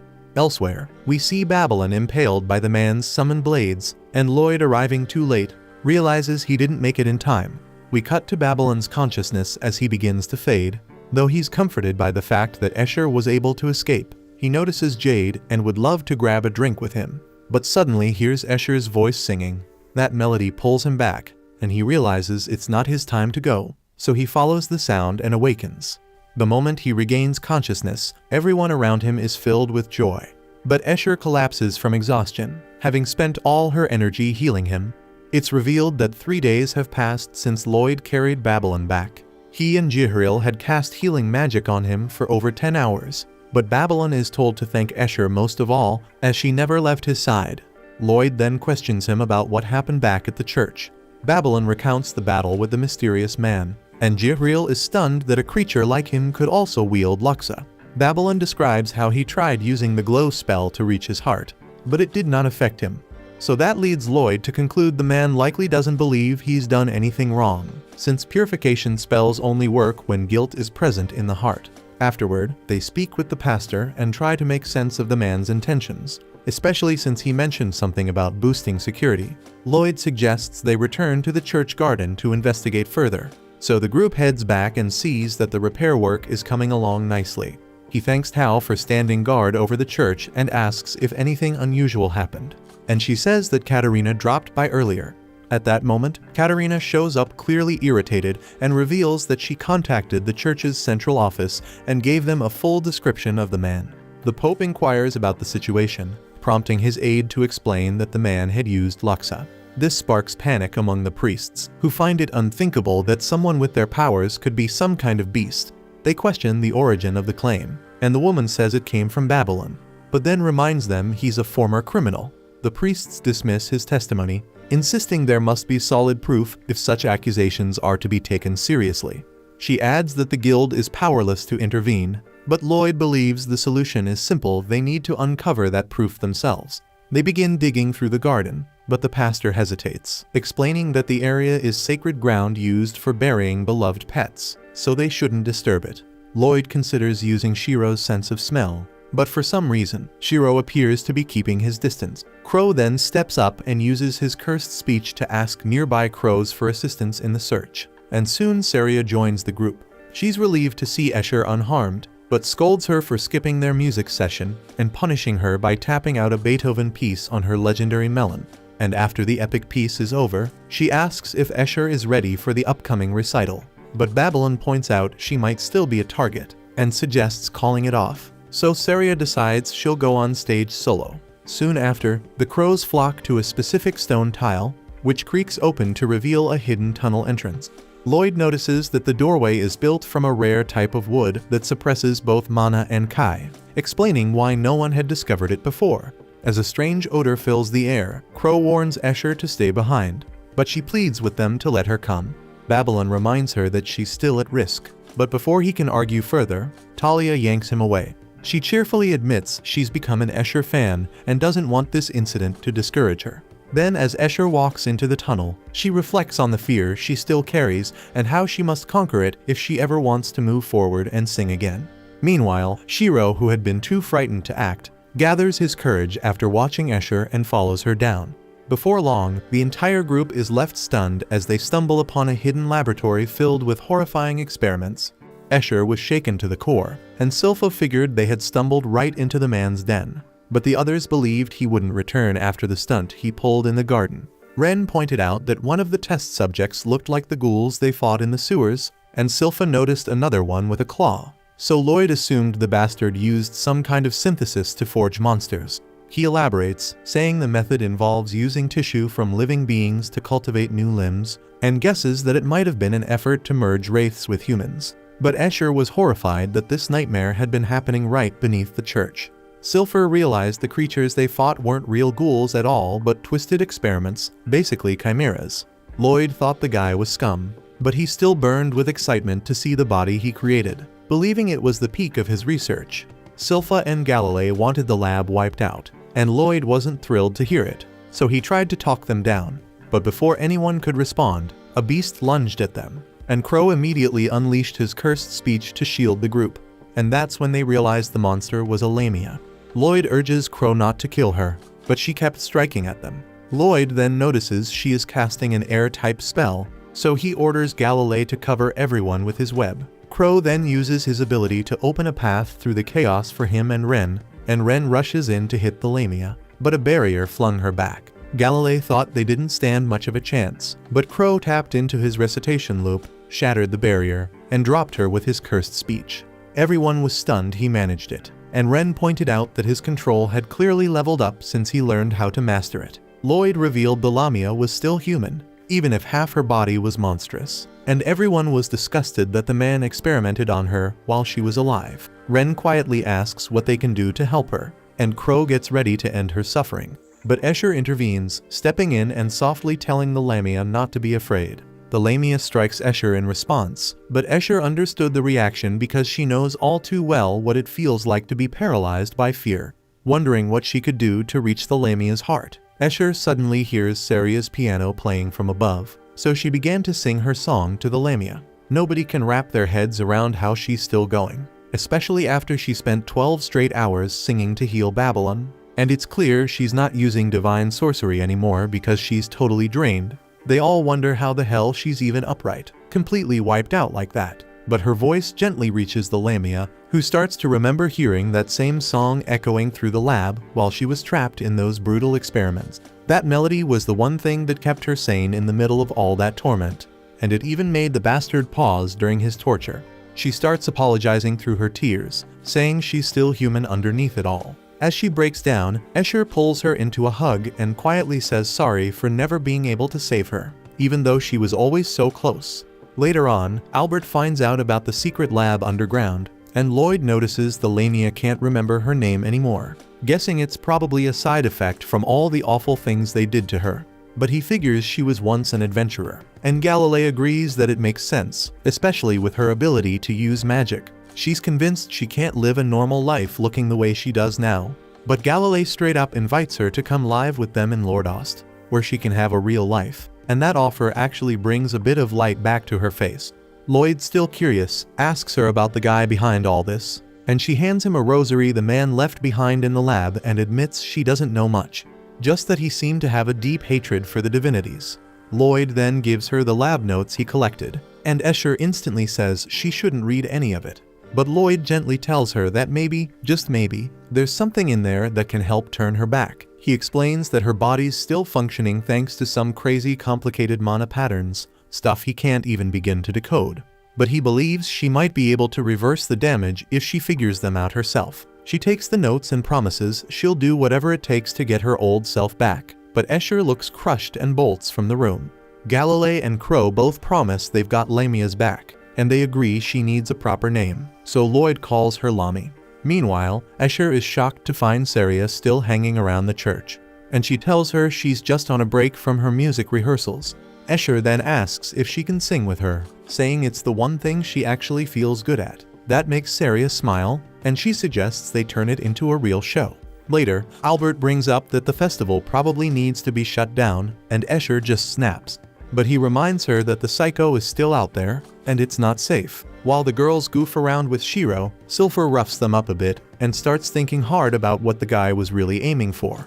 They all assume he was trying to use the experiments to wreck the festival and assassinate the Pope. That's when Albert finally admits they'll have to cancel the whole thing, even if the townspeople won't be happy about it. Silpha then starts searching for the man's rosary, only to realize that Shiro has been wearing it the whole time. She moves to take it off him, while Escher points out that the one she's holding is silver. Babylon chimes in, saying he remembers the guy wearing a completely different rosary, most likely a replacement after losing the original. But Silpha adds that the one the man had was made of solid gold. The pastor then mentions that only the 11 bishops and the Pope are allowed to wear golden rosaries, which makes Ren ask if the man could actually be a bishop. The pastor immediately shoots the idea down, calling it impossible. But Silpha pushes back, reminding them that the guy could alter his appearance at will. Babylon also remembers seeing him use divine magic without performing a ritual, which could only happen if he had a pass. That revelation stuns the pastor, who now believes the man must have been a bishop, since they're the only ones granted permission to cast divine spells freely. Grimm starts to question it, so Jihariel explains that he gave the divine pass to the Pope, who then allowed the bishops to share it, just like Lloyd did when he taught the others how to use divine magic. Later, Albert informs the group that the church has dismissed Babylon's testimony entirely, meaning the festival will continue as planned. He's convinced the Pope's life is now in serious danger, because the church has already been infiltrated. Silpha stresses that time's running out fast, and they have to isolate the Pope from the bishops so they can keep a closer eye on them. Albert agrees, saying it's the only move they've got, but he also warns that they can't rely on anyone who's still in the dark about what's really going on. So it's up to them to keep tabs on the bishops and be ready to act. That night, we shift to one of the bishops, Anastasia, as she stops her sister, who's delivering a sealed letter from Albert. The sister explains it's meant for the Pope directly, but Anastasia takes it anyway and smiles as she reads it herself. She then heads off to a secluded room, opens a hidden door, and steps into a secret passage that leads straight to the man's hideout. Once there, she hands over the letter and tells him what it says, revealing that Albert is planning an inspection of the church's facilities and wants to split the Pope and the bishops into separate groups during the tour. The man suspects the Lamia must have ratted him out, then looks down at the blighted severed arm and says that this is all that remains of him because the rest has been turned to ash. He then absorbs the arm, claiming the creature's power for himself and muttering that nothing can stand in his way now. Then it's revealed that the lab they destroyed was just one of many, and he still has access to more chimeras, and he's fully prepared to launch his twisted plan during the festival. The next day, Pope Gitane arrives with his bishops for the festival, but Silpha informs him that his welcome parade has been called off, and the bishops will each be watched over by members of their squad. Bishop Ganmo blows up at the idea of being split away from Gitane, but the Pope calmly explains that this is Albert's plan to keep them safe after the recent attack. Silpha reassures them that her team will keep them protected and directs them into the carriages waiting to take them to their assigned locations. Once everyone begins moving out, she walks up to Anastasia and tells her she'll be the one acting as her escort. One of the bishops named Bat scoffs and says he doesn't need protection, bragging that he can crush anyone dumb enough to get in his way. Another bishop named Dante cuts him off, saying men shouldn't waste their breath, they should speak with their backs instead. Bats just stares, totally lost at the phrase, so Dante flat out calls him an idiot, which makes Bats boil with rage. Ren steps in, telling Dante it's time to get moving, while Bats mutters that their fight isn't over yet. But Bishop Melissa yanks him toward their carriage before he can start more trouble. Meanwhile, Tao hopes she'd get assigned to guard someone handsome, but ends up stuck with the two bald-headed bishops, Akamaki and Aomaki, leaving her bitterly disappointed. At the same time, Bishop Roseleys recognizes Babylon as the one who reported about the mysterious man posing as a pastor, and he can't believe Babylon suspects the intruder is actually part of the church. Bishop Thor takes it as an insult, while Roseleys presses Babylon for a lead, but Babylon admits he doesn't have one yet. Meanwhile, Talia prepares to depart with Ganmo, who notices she's carrying something. When she reveals it's just a drink to set the mood, he snaps at her, calling her a fool since she's supposed to be on guard duty. At the church, the king stands with Albert, noting that Gitane should be arriving soon. The king says he's eager to see him again, since they go way back as friends. Albert argues that splitting the bishops is the smartest option, because if the intruder really is hiding among them, then he won't be able to get close enough to assassinate the Pope. Not long after, Gitane's carriage pulls in, and the king warmly greets him, saying he's been looking forward to this meeting. As the final preparations for the festival get underway, Albert can't shake the worry that something could go wrong, especially with security being so thin and with weapons forbidden at the event. We then flash back to a conversation where Albert warned the king about the mysterious man, but the king didn't recognize the description and pointed out it was far too late to cancel the festival. He told Albert he'd have to wait until it was over before launching an investigation, though he agreed to tighten security for the day itself. Back in the present, Albert silently hopes that nothing goes wrong so that the celebration can play out peacefully and everyone gets to head home unharmed. Meanwhile, a group of guys nearby can't take their eyes off Silpha, clearly finding her attractive, and Anastasia casually remarks that she's drawing quite a bit of attention. Silpha, however, can't shake the uneasy feeling that Anastasia might be working with the enemy because there's something dangerous about her vibe. She then remembers when Anastasia told her to change out of her outfit. Silpha said she didn't have anything else to wear, but Anastasia lifted her skirt and discovered she'd been hiding a sword. So she told her to ditch the weapon and switch to a shorter dress instead. Silpha realized then just how sharp Anastasia really was, and silently prayed she wasn't on the wrong side. Anastasia, for her part, mentioned that Silpha seemed competent enough even without the sword, though she might struggle to pull things off. Still, she shrugged it off, thinking it wouldn't matter anyway because nothing could stop what was about to unfold. Suddenly, the ground began to rumble, but most people thought it was just a part of the show. But Albert immediately sensed something was off, and then a towering monster emerged right near the church. Chaos broke out as people panicked, while Gitane calmly declared that the gate to hell had been opened, and everything was happening exactly as planned.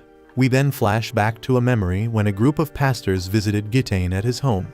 They inform him he's been selected as a candidate for Pope and ask if he's willing to go through the ritual. He agrees to join them, and they explain that they'll bathe him in Luma Maxima to see if he's worthy of becoming the next Pope. They then cast their spell, but nothing happens, and Gitane calmly notes that his soul holds no shadows, and with that, the pastors applaud and crown him. But in truth, he can feel a heavy darkness festering inside him, so vile that even the divinities themselves couldn't erase it. Back in the present, Gitane admits that his original plan was to flood the church with chimeras, but Albert ruined that by taking down the lab. Still, he says it doesn't matter because his army is already pouring into the city through a massive hole. Albert is struck with horror, realizing the Pope is the villain, and curses himself for choosing to protect him instead of his own father. Gitane goes on, declaring that he will wipe out anyone who follows the will of the deity.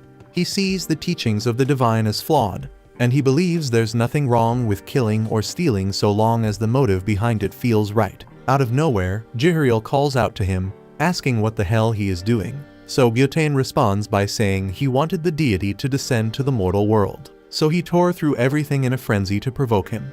But even that wasn't enough to make the deity show his face. Jihariel, clearly disturbed, asks what pushed him down this path, but Gitane refuses to explain. Instead, he grabs Albert and the king, taking them hostage. The king quietly says that when he saw the photo earlier, it reminded him of Gitane's son, and he asks if losing him is what made Gitane change. But Gitane just asks if those are the last words he wants to say, then moves in to kill him, calmly declaring that he'll send the entire royal bloodline straight to the heavens. But before he can strike, everyone is suddenly teleported to safety. Jihariel tells Gitane he's about to face his reckoning because Lloyd has arrived. Gitane instantly remembers the first time they crossed paths, how his whole body tensed just sensing Lloyd's presence. Now, as Lloyd stands before him again, Gitane readies for the fight, convinced that killing him will be the final step into full-blown darkness. We then cut to the royal palace, where Diane is stunned to see everyone suddenly appear. The king, confused but unharmed, tries to make sense of what just happened. Albert suggests that the enemy must have taken Gitane's form, and the king agrees, concluding that the church has fallen into enemy hands. So he wastes no time and orders his soldiers to prioritize protecting the citizens. Back at the church, Gitane realizes Lloyd is suppressing his mana to stay hidden. Lloyd then commands Grimm and Jihariel to go support the city's defenders.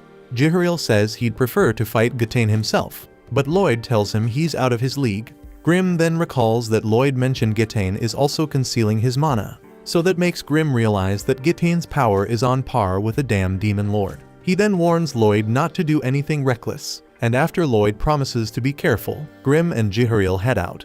Gitane tries to stop them by unleashing his holy blades, but Lloyd fires off a searing wave of flame that forces Gitane to block. Lloyd then channels more mana and upgrades the flame into a beam of radiant energy, punching straight through Gitane's defenses, though Gitane narrowly deflects it. But suddenly Lloyd vanishes from view and reappears behind him, landing a flurry of brutal kicks before summoning spears of divine light that pierce straight into Gitane, launching him skyward by the force of the attack.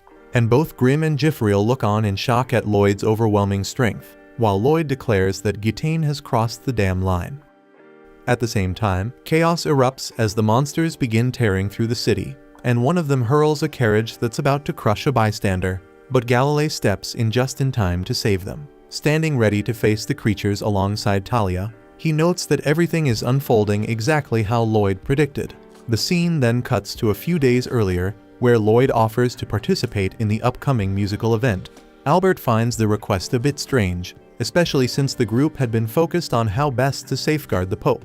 But Lloyd casually says everything will be fine after all. He's not exactly suited for bodyguard work. Albert realizes he's right, figuring Lloyd would be safest remaining within the church.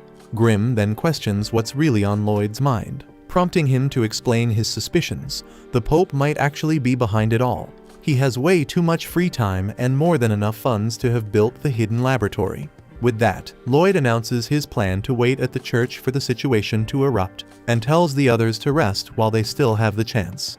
Back in the present, Gitane realizes Lloyd isn't just a regular royal. Drawing on his curse swords, he shatters his restraints and breaks free. Grimm and Jihariel are stunned that he's still standing, so Grimm quickly points out that they have to eliminate all the chimera in town. Jihariel wonders if Lloyd needs help from them, so Grimm explains that Gitane could rival Lloyd's power, and their best move is to quickly eliminate the chimeras so they can hurry back to assist him. Meanwhile, Gitane declares that he no longer has any loyalty to Jihariel or the king because he now sees Lloyd as a divine being, and by destroying Lloyd, he believes he'll fully fall into darkness. But Lloyd simply tells him to bring it on with a B word.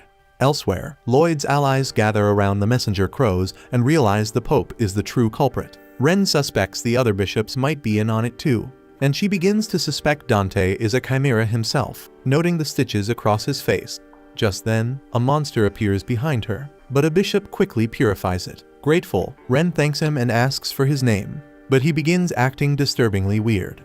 Acting on instinct, she drops him with a poisoned punch, only to realize too late that she might have made a mistake. It was purely a reflex. At the same time, Anastasia suddenly launches an attack on Silpha, who grabs a nearby pole to defend herself, and Anastasia admits she planned to behead her during the confusion. Silpha gets disgusted by such behavior and thinks Anastasia is unfit to wear the title of bishop.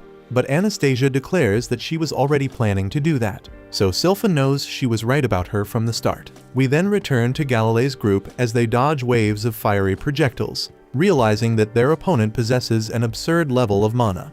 The Chimera then introduces himself as Grim, and Ganmo freezes in disbelief because he recognizes the name. Grim is the fabled demon who once devastated an entire kingdom before being sealed away. Convinced that they're all doomed now that the seal has broken, Ganmo panics, but Galilee and Talia are confused as to why he's so afraid, since Grim doesn't seem hostile at all. Meanwhile, Crow and Bats are sprinting through the streets with monsters on their tail. Crow worries aloud whether the church will be alright, and Bats replies confidently that they'll be fine because with Melissa there, they have nothing to fear. He adds that she's incredible, though he quickly boasts that he's still stronger. But when he looks back, he realizes Crow isn't even paying attention. Crow is deep in thought, studying the situation and noticing that his messenger birds near the town center are acting abnormally. Crow then scales a nearby building for a better view, and what he sees leaves him stunned. Bats soon climbs up after him, only to freeze at the sight of a double S-ranked dragon tearing through the city. Unsure what to do, Bats turns to speak, but Crow suddenly vanishes from sight. Looking ahead, he spots him already charging toward the beast.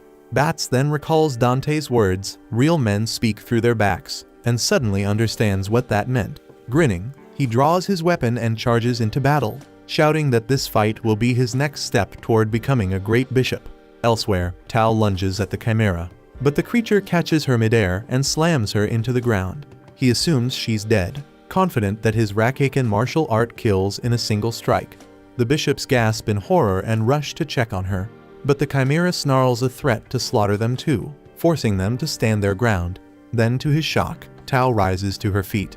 The Chimera looks down and realizes one of his 6 hands is missing, so Tao smirks and reveals that she used it to cushion her fall. Recognizing the name Rakaken, Tao recalls it as a lost martial art that vanished after a single generation when its founder Chakra failed to find a successor. She then deduces that Chakra's very soul must be possessing the Chimera's body. The creature confirms it, boasting that he perfected his style after gaining this monstrous form and its 6 arms. Tao asks why he's so obsessed with power and admits that she trains relentlessly too, but only because she wants to be admired. The Chimera calls her insane, but she fires back, saying he's even worse for throwing away his humanity just to grow stronger. Tao then pulls the ties from her hair, declaring she won't lose to someone who's forsaken what it means to be human.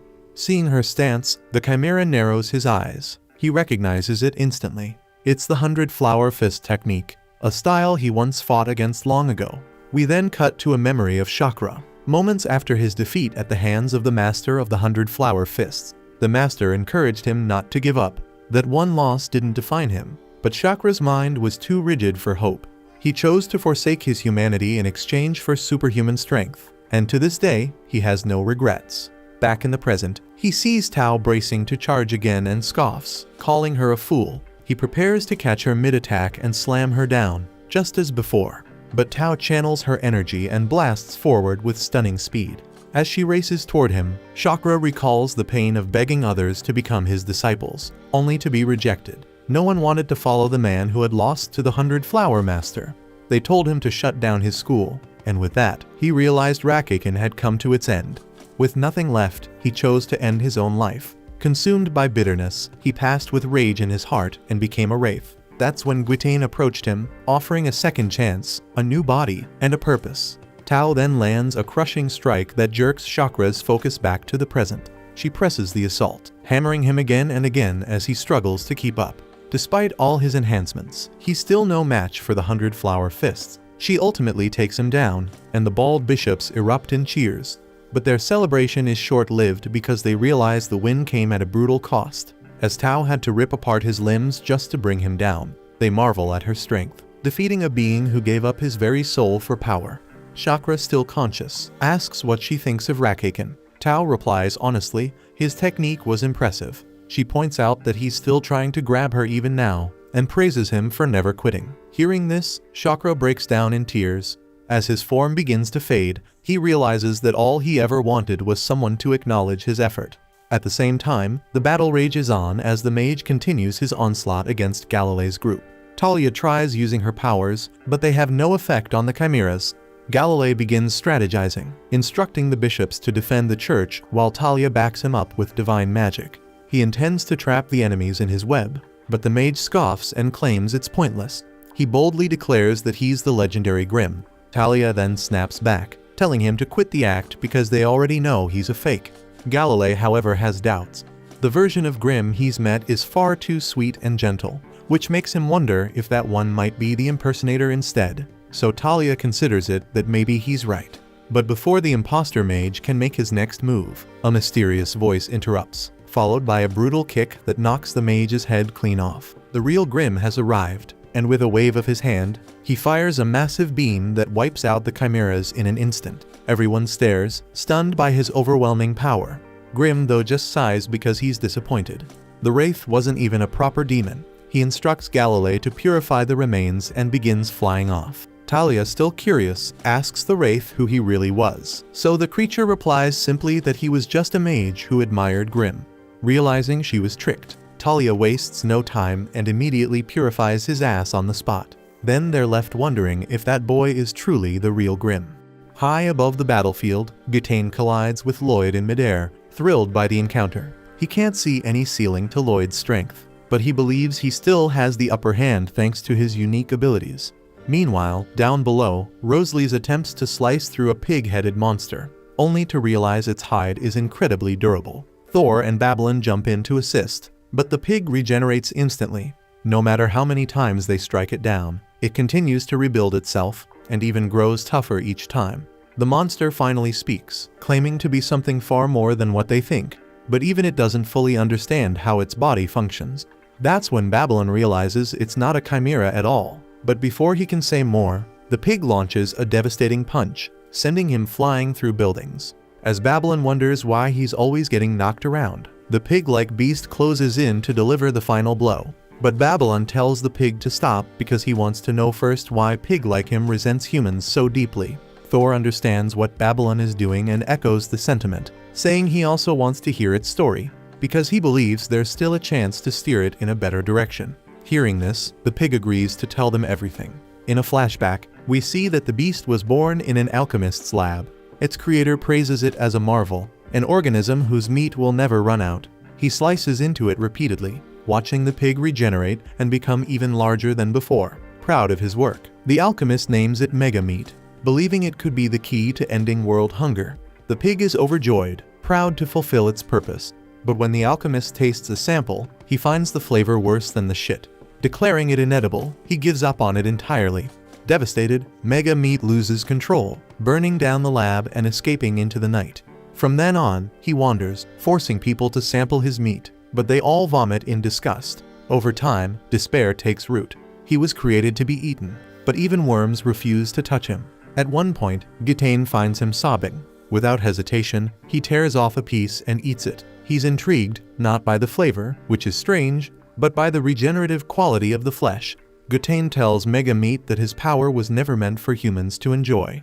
Instead, it's the perfect tool for revenge. He encourages the pig to lash out at those who treated him like livestock and discarded him. Back in the present, Mega Meat declares that humanity will suffer for labeling him inedible. But Babylon recalls a time when he and his guildmates were so poor, they barely had anything to eat. He tells Mega Meat that if they had met back then, he would have been welcomed as a miracle.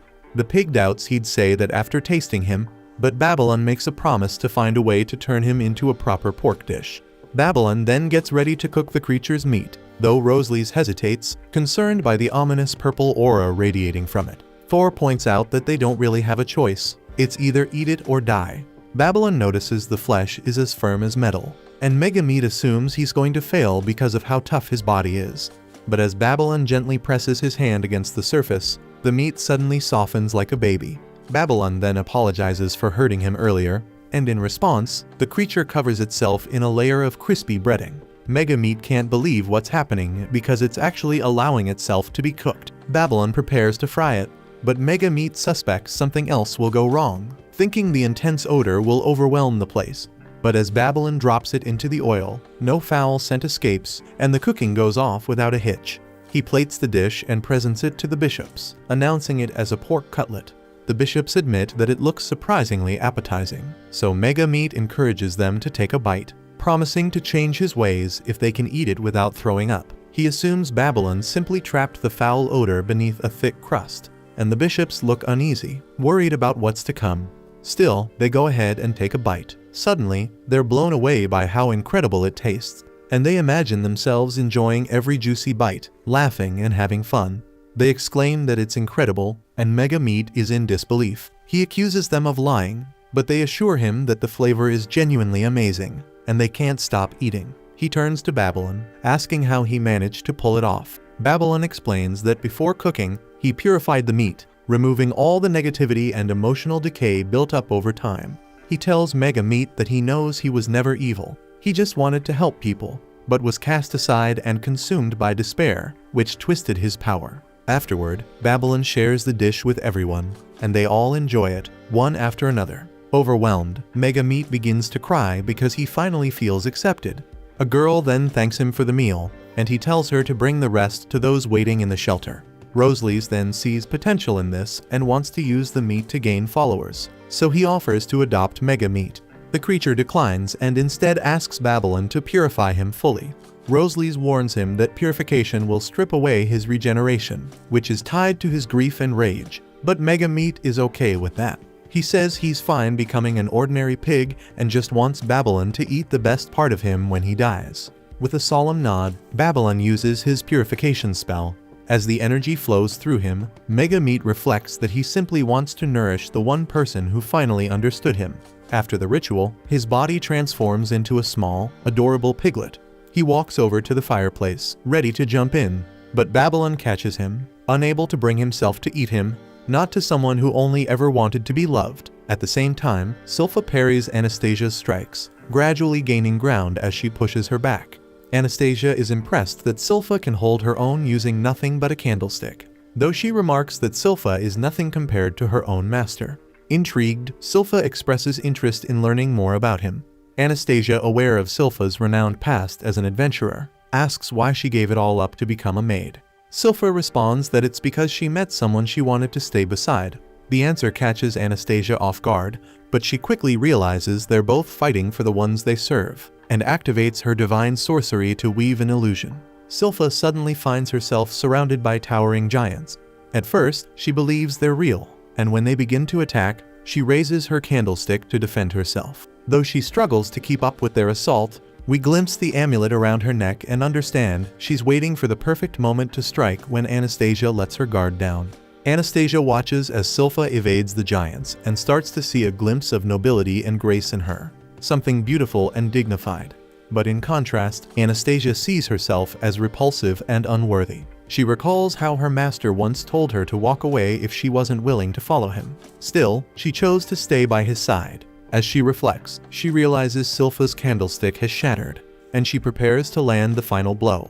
But before she can strike, Sylpha activates her amulet, summoning Lux's sword. With it in hand, she overwhelms Anastasia with a flurry of strikes. She prepares to end the fight, but her summoned blade fades away at the last moment.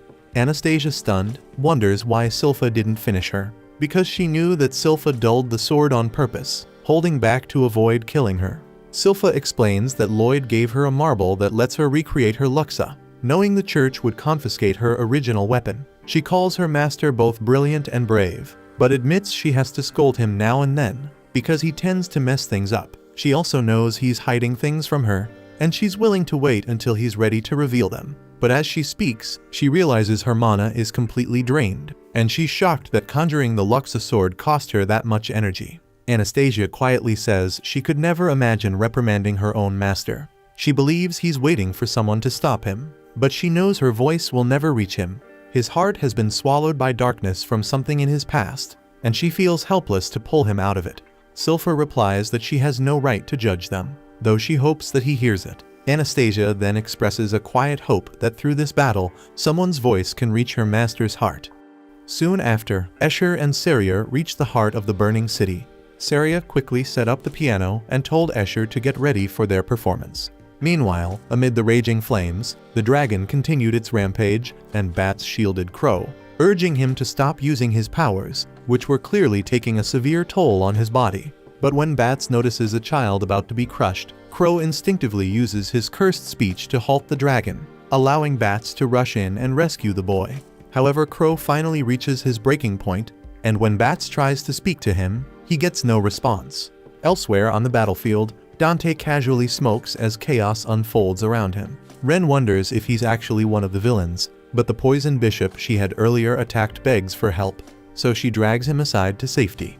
Dante then asks if she knows who's responsible for the destruction, and though she hesitates, unsure of what to say, she ultimately decides to trust him and reveals that Gitane is the one behind it all. Back on the front lines, Lloyd blocks Gitane's incoming blade with a magic barrier, and quickly realizes that his opponent is wielding purification-based sorcery. He notices strange symbols etched into Gitane's swords, and as Lloyd dodges through the air, it dawns on him that Gitane is assigning specific purification targets to each blade. In response, Lloyd fires off a fireball, prompting Gitane to alter one of the sword's symbols, instantly purifying the fire magic on contact.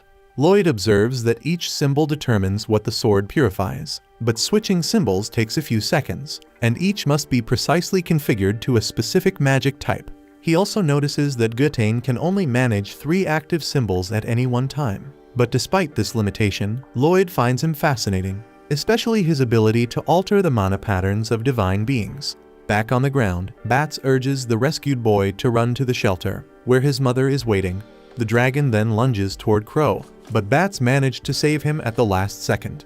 He tells Crow the civilians are now safe, and we learn that Crow had used his powers to protect them. Even while in a critical state, Bats suddenly notices the dragon is laughing at them, and angered by its mockery of everything Crow endured, he summons his divine weapon to strike back, but the dragon effortlessly knocks him aside. Furious that it dared to mock everything Crow had endured, Bats struggled to rise as he watches as the beast moves in on Crow again, only for Tao and Sylpha to arrive in the nick of time, driving the monster back. Moments later, the bald bishops rush over and kneel beside Crow, trying desperately to heal him, only to inform Bats with heavy hearts that he was already gone. The dragon then charges up its energy breath, aiming it directly at the girls, but they retaliate with a coordinated strike using their abilities, forcing the blast to miss its mark. Sylpha quickly notices that Tao's hand is injured, but Tao brushes it off, assuring her she'll manage, adding that their top priority is defeating the dragon to save everyone. In a flashback, we learn that from the moment it was born, the dragon instinctively understood that it existed as a servant to Gizarm. Believing its sole purpose was to serve him, it remained loyal and helped him make his way to Lordost. But once Gizarm finally succeeded in obtaining Jade's body, he coldly declared the dragon useless and finished him off. As the creature neared death, Gitane stumbled upon its sliced body. Anastasia then remarks that a demon lord exists within Lordost, and she believes that with Gitane's divine sorcery, he has the power to defeat it.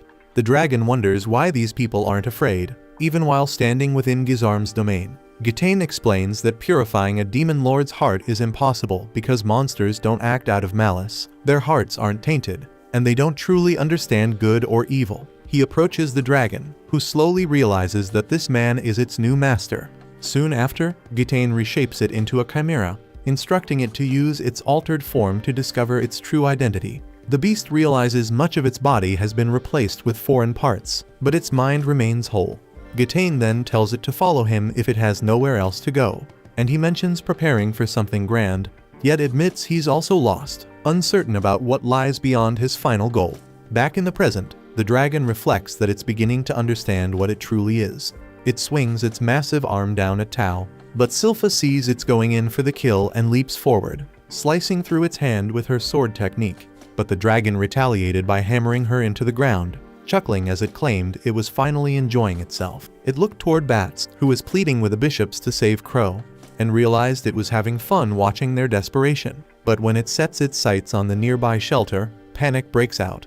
Tao and Bats rush to intercept, but the dragon swats them aside effortlessly. The people inside realize their moments from death, while Bats cries out for help from anyone, even a devil, and suddenly Grim slams into the dragon with a powerful punch. Shock ripples through the crowd, and Jihriel appears, approaching the bishops and telling Grim he'll handle Crow's healing. The dragon panics the moment it spots Grim, while the girls, clearly confused, ask who the hell he is. Grim casually introduces himself as a wandering adventurer. They point out that his horns look unusual, prompting him to explain that they're just accessories. It's then revealed that Jihriel had instructed him to disguise himself as a human, fearing he might otherwise be mistaken for a chimera. The dragon lunges to grab him, but Grim effortlessly shatters its hand and reassures everyone that Crow will be fine because Jihriel is healing him, and he firmly declares he won't let Crow die. Grim then turns to Tao, asking if there are still civilians nearby. She informs him that all non-combatants have already been evacuated. Hearing this, Grim smirks and launches into combat, aggressively attacking the dragon while mocking it in between blows. He says he heard it laughing while targeting his friends, and points out that a black dragon couldn't have reached the human realm on its own. He concludes it must have been abandoned by its master. Still, he shows no sympathy, remarking that the weak are destined to fall in the netherworld, and their reckless fight has already thrown the city into chaos. Standing atop the dragon's trembling body, Grim remarks that it's so pitiful, he doesn't even feel like finishing it off. He tells it to run away, but the dragon refuses to flee. Instead, it charges up another energy breath. Grim gets ready to activate his skill, and the dragon silently notes that Grim is merciful because he's still offering it a chance to escape. But the dragon doesn't want to retreat. It wants to die as a dragon, and with a final roar, it releases its energy breath, and Grim responds by unleashing his Arctes Obscura, overwhelming it completely. As the dragon begins to disintegrate into ash, it remembers that Gitane had given all his chimeras a special sphere containing Luma Maxima, instructing them to use it only if they wished to pass on. He clarified that using it wouldn't be considered betrayal, since he never saw them as comrades to begin with. Yet the dragon chooses not to activate it. Instead, it feels grateful that Gitane gave it the opportunity to die in battle. Grim then absorbs the dragon's remains and notes that doing so has made him stronger by boosting his mana.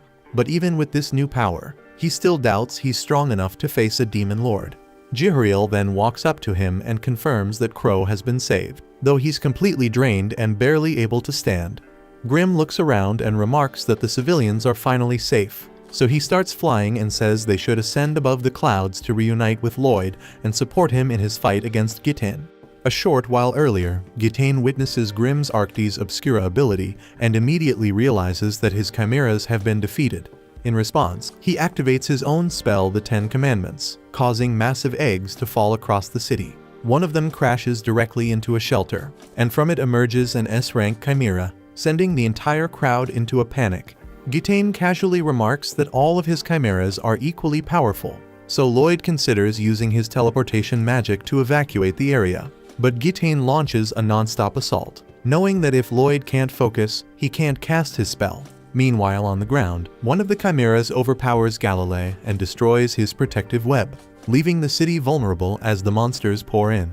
Talia observes that this chimera is clearly more powerful than the previous one they faced, and Galilei urges a retreat, believing they're outmatched.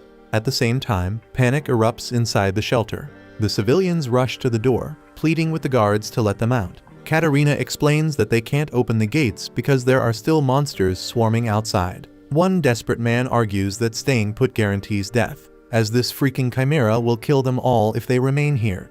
The beast then prepares to strike her from behind, but a group of injured adventurers intervenes, shielding her and telling her to run while they hold the creature off. Despair begins to settle in as many start questioning whether the deity they believe in has forsaken them. Back above, Gitane continues his ruthless assault on Lloyd, who still struggles to activate his teleportation spell. Gitane declares that he doesn't believe in any divine being, and questions whether Lloyd truly thinks himself worthy of that title. Elsewhere, Lloyd's companions brace to confront the incoming chimeras, but it's clear that they're already worn down and low on strength. one of the chimeras closes in on Anastasia, who starts to accept that her end might be near. At the same time, Gitane reveals his true ambition: to conquer the nation and reshape its faith, replacing a religion centered around a deity he believes doesn't exist. He admits that such a vision won't come without sacrifice. Suddenly, Escher and Saria begin their performance. It's revealed that Escher's divine sorcery extends the reach of their music, allowing their song to resonate across the entire city. Though the melody lacks magical force, Escher's voice alone is enough to calm the hearts of the frightened people, and even the chimeras freeze in place, mesmerized by the sound. Gitane also halts, his mind pulled back to memories of his past.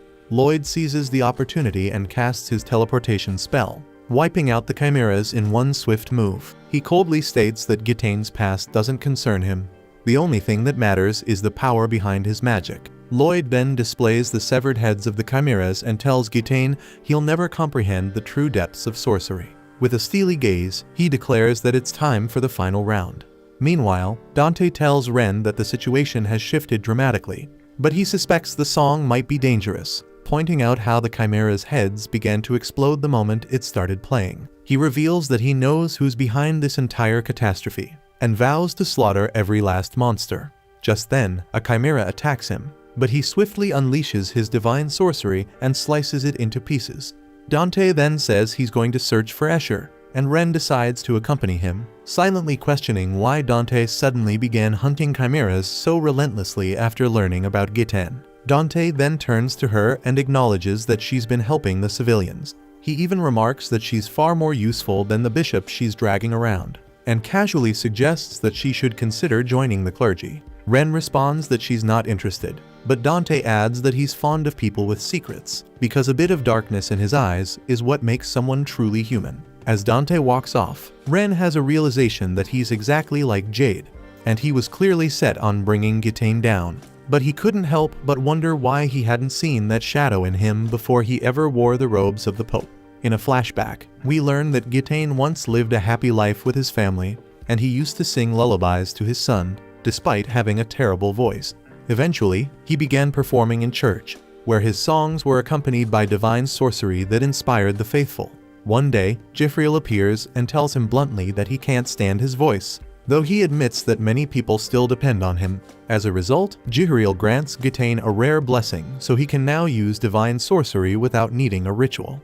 After becoming a bishop, Gitane encounters a street thug who challenges him, demanding to be purified. Gitane uses his Luxus spell to teach him a lesson and tells him not to depend on purification magic, because even someone drowning in darkness can still overcome it. That thug turns out to be Dante, who after the encounter begins dressing like Gitane, aspiring to follow in his footsteps. The two eventually become close friends. Though they disagreed on the king's politics and debated national issues, they both promised to give their all for the good of their country. Later, Gitane finds Anastasia waiting outside his home and notices she's clearly starving. He invites her in to eat, but as they enter, she quietly explains that her father told her to wait outside. At that moment, Gitane realizes the horrifying truth that his family has been killed. Inside, he finds a stranger greedily eating their food. Consumed by grief, he questions why the deity he served so faithfully did nothing, and he begins to doubt his faith and wrestles with whether to act. Fueled by resentment, he resolved to purify the man. But the man showed no remorse. He kept eating, unmoved by guilt. So Gitane continued casting his glow spell, and eventually the man died of starvation. Only then did Gitane understand that the man's actions weren't evil, and he had only killed out of desperation to survive. Gitane begins to question his own faith, wondering if those considered pure of heart are actually the real monsters, if simply having pure intentions is enough to justify any action. After the incident, his friends approach him, but he assures them he's completely fine, claiming he still has faith in the deity. In truth, he only says that because it's expected of him as a pastor, and even uttering those words makes him feel sick to his core. Soon, people begin calling him a saint, and the priests perform a purification ritual on him before he's officially appointed as pope.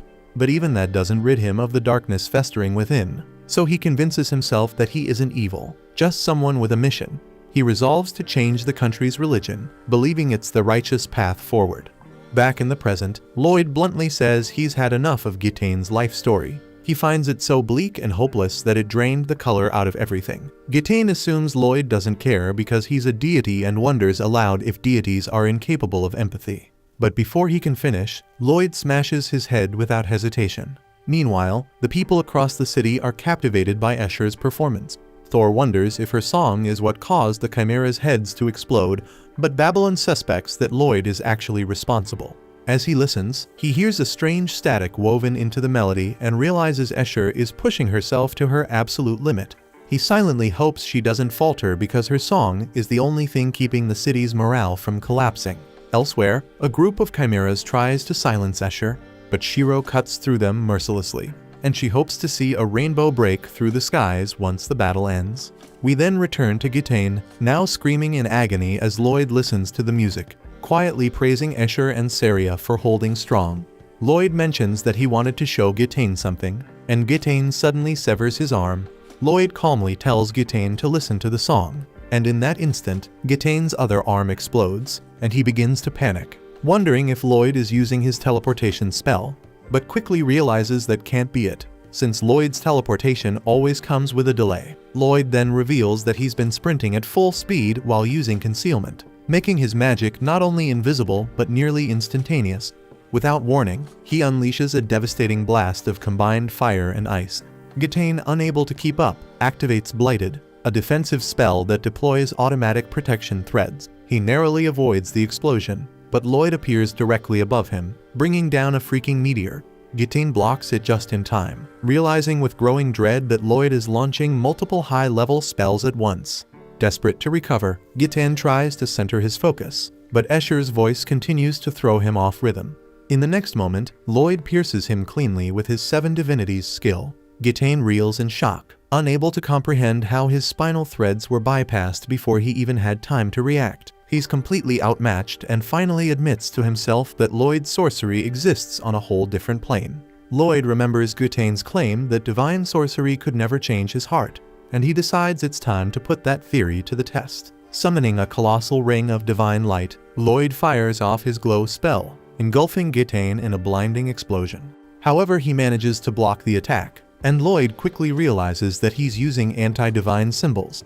Still, he knows Gitane is only capable of activating 3 at a time, so he believes he can break through his defenses. Grimm and Jihuril urge him not to hold back, but he ignores their advice and simply absorbs them into his hands. Gitane casually notes the distortion in the song, evidence that his chimeras are now attacking Escher. But Lloyd responds that he already knows, and Gitane is surprised he isn't the least bit concerned about her. We then shift to Shiro, who is being overwhelmed by the chimeras, but Saria calls out, telling him to join their song. As he lets out a powerful howl, the chimeras are suddenly pushed back, and the noise disappears entirely.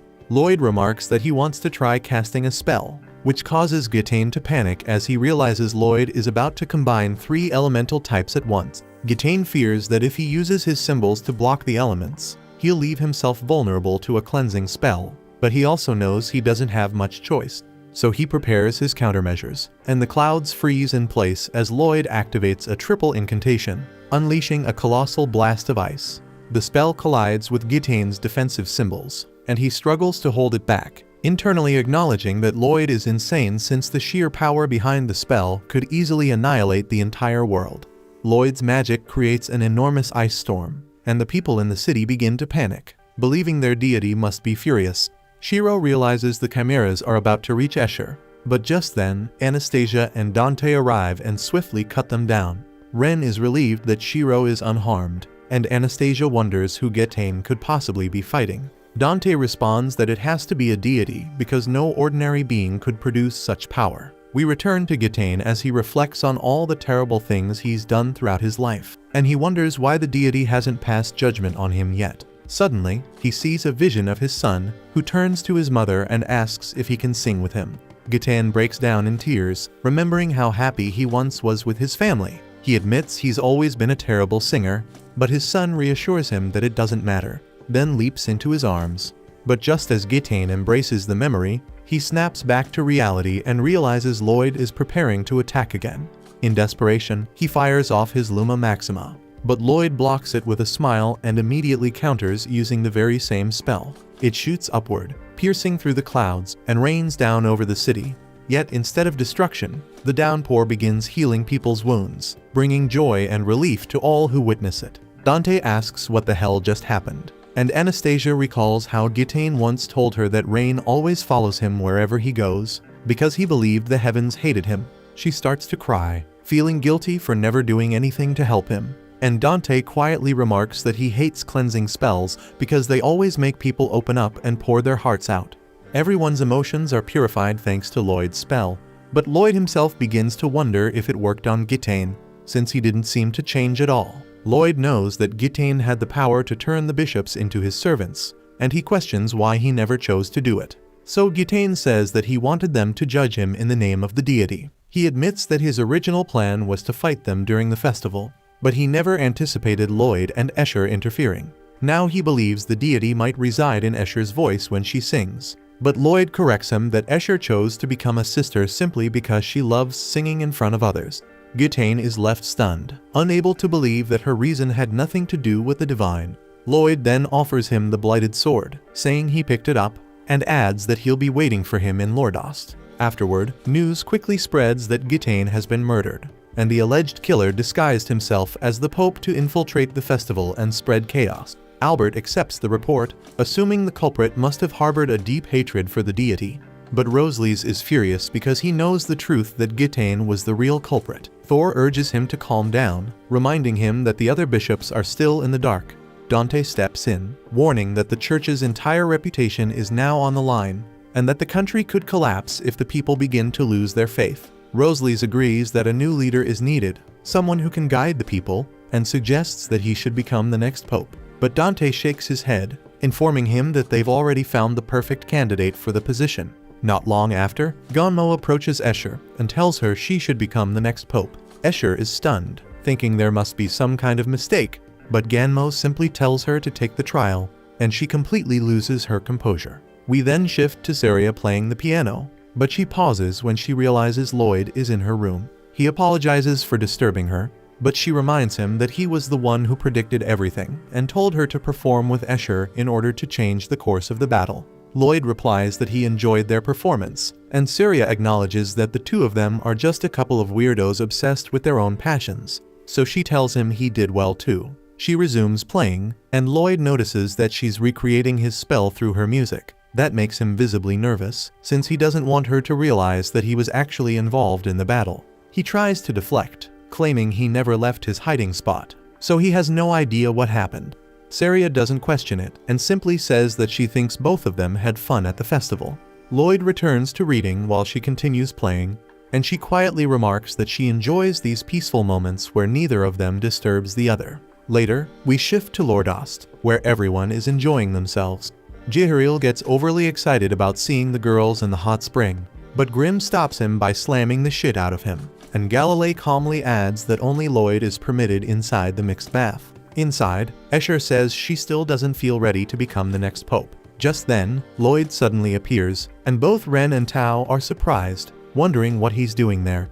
Escher then turns to him and asks what she should do, admitting that she doesn't want the position, but Lloyd doesn't seem all that concerned. Frustrated, Escher threatens to nominate him as the next pope instead, but Silpha immediately protests, saying she wants him to stay at the palace. Saria then thinks Escher is the perfect fit for the role and reminds her of her love for singing, and she believes Escher's voice could one day echo across the world as pope.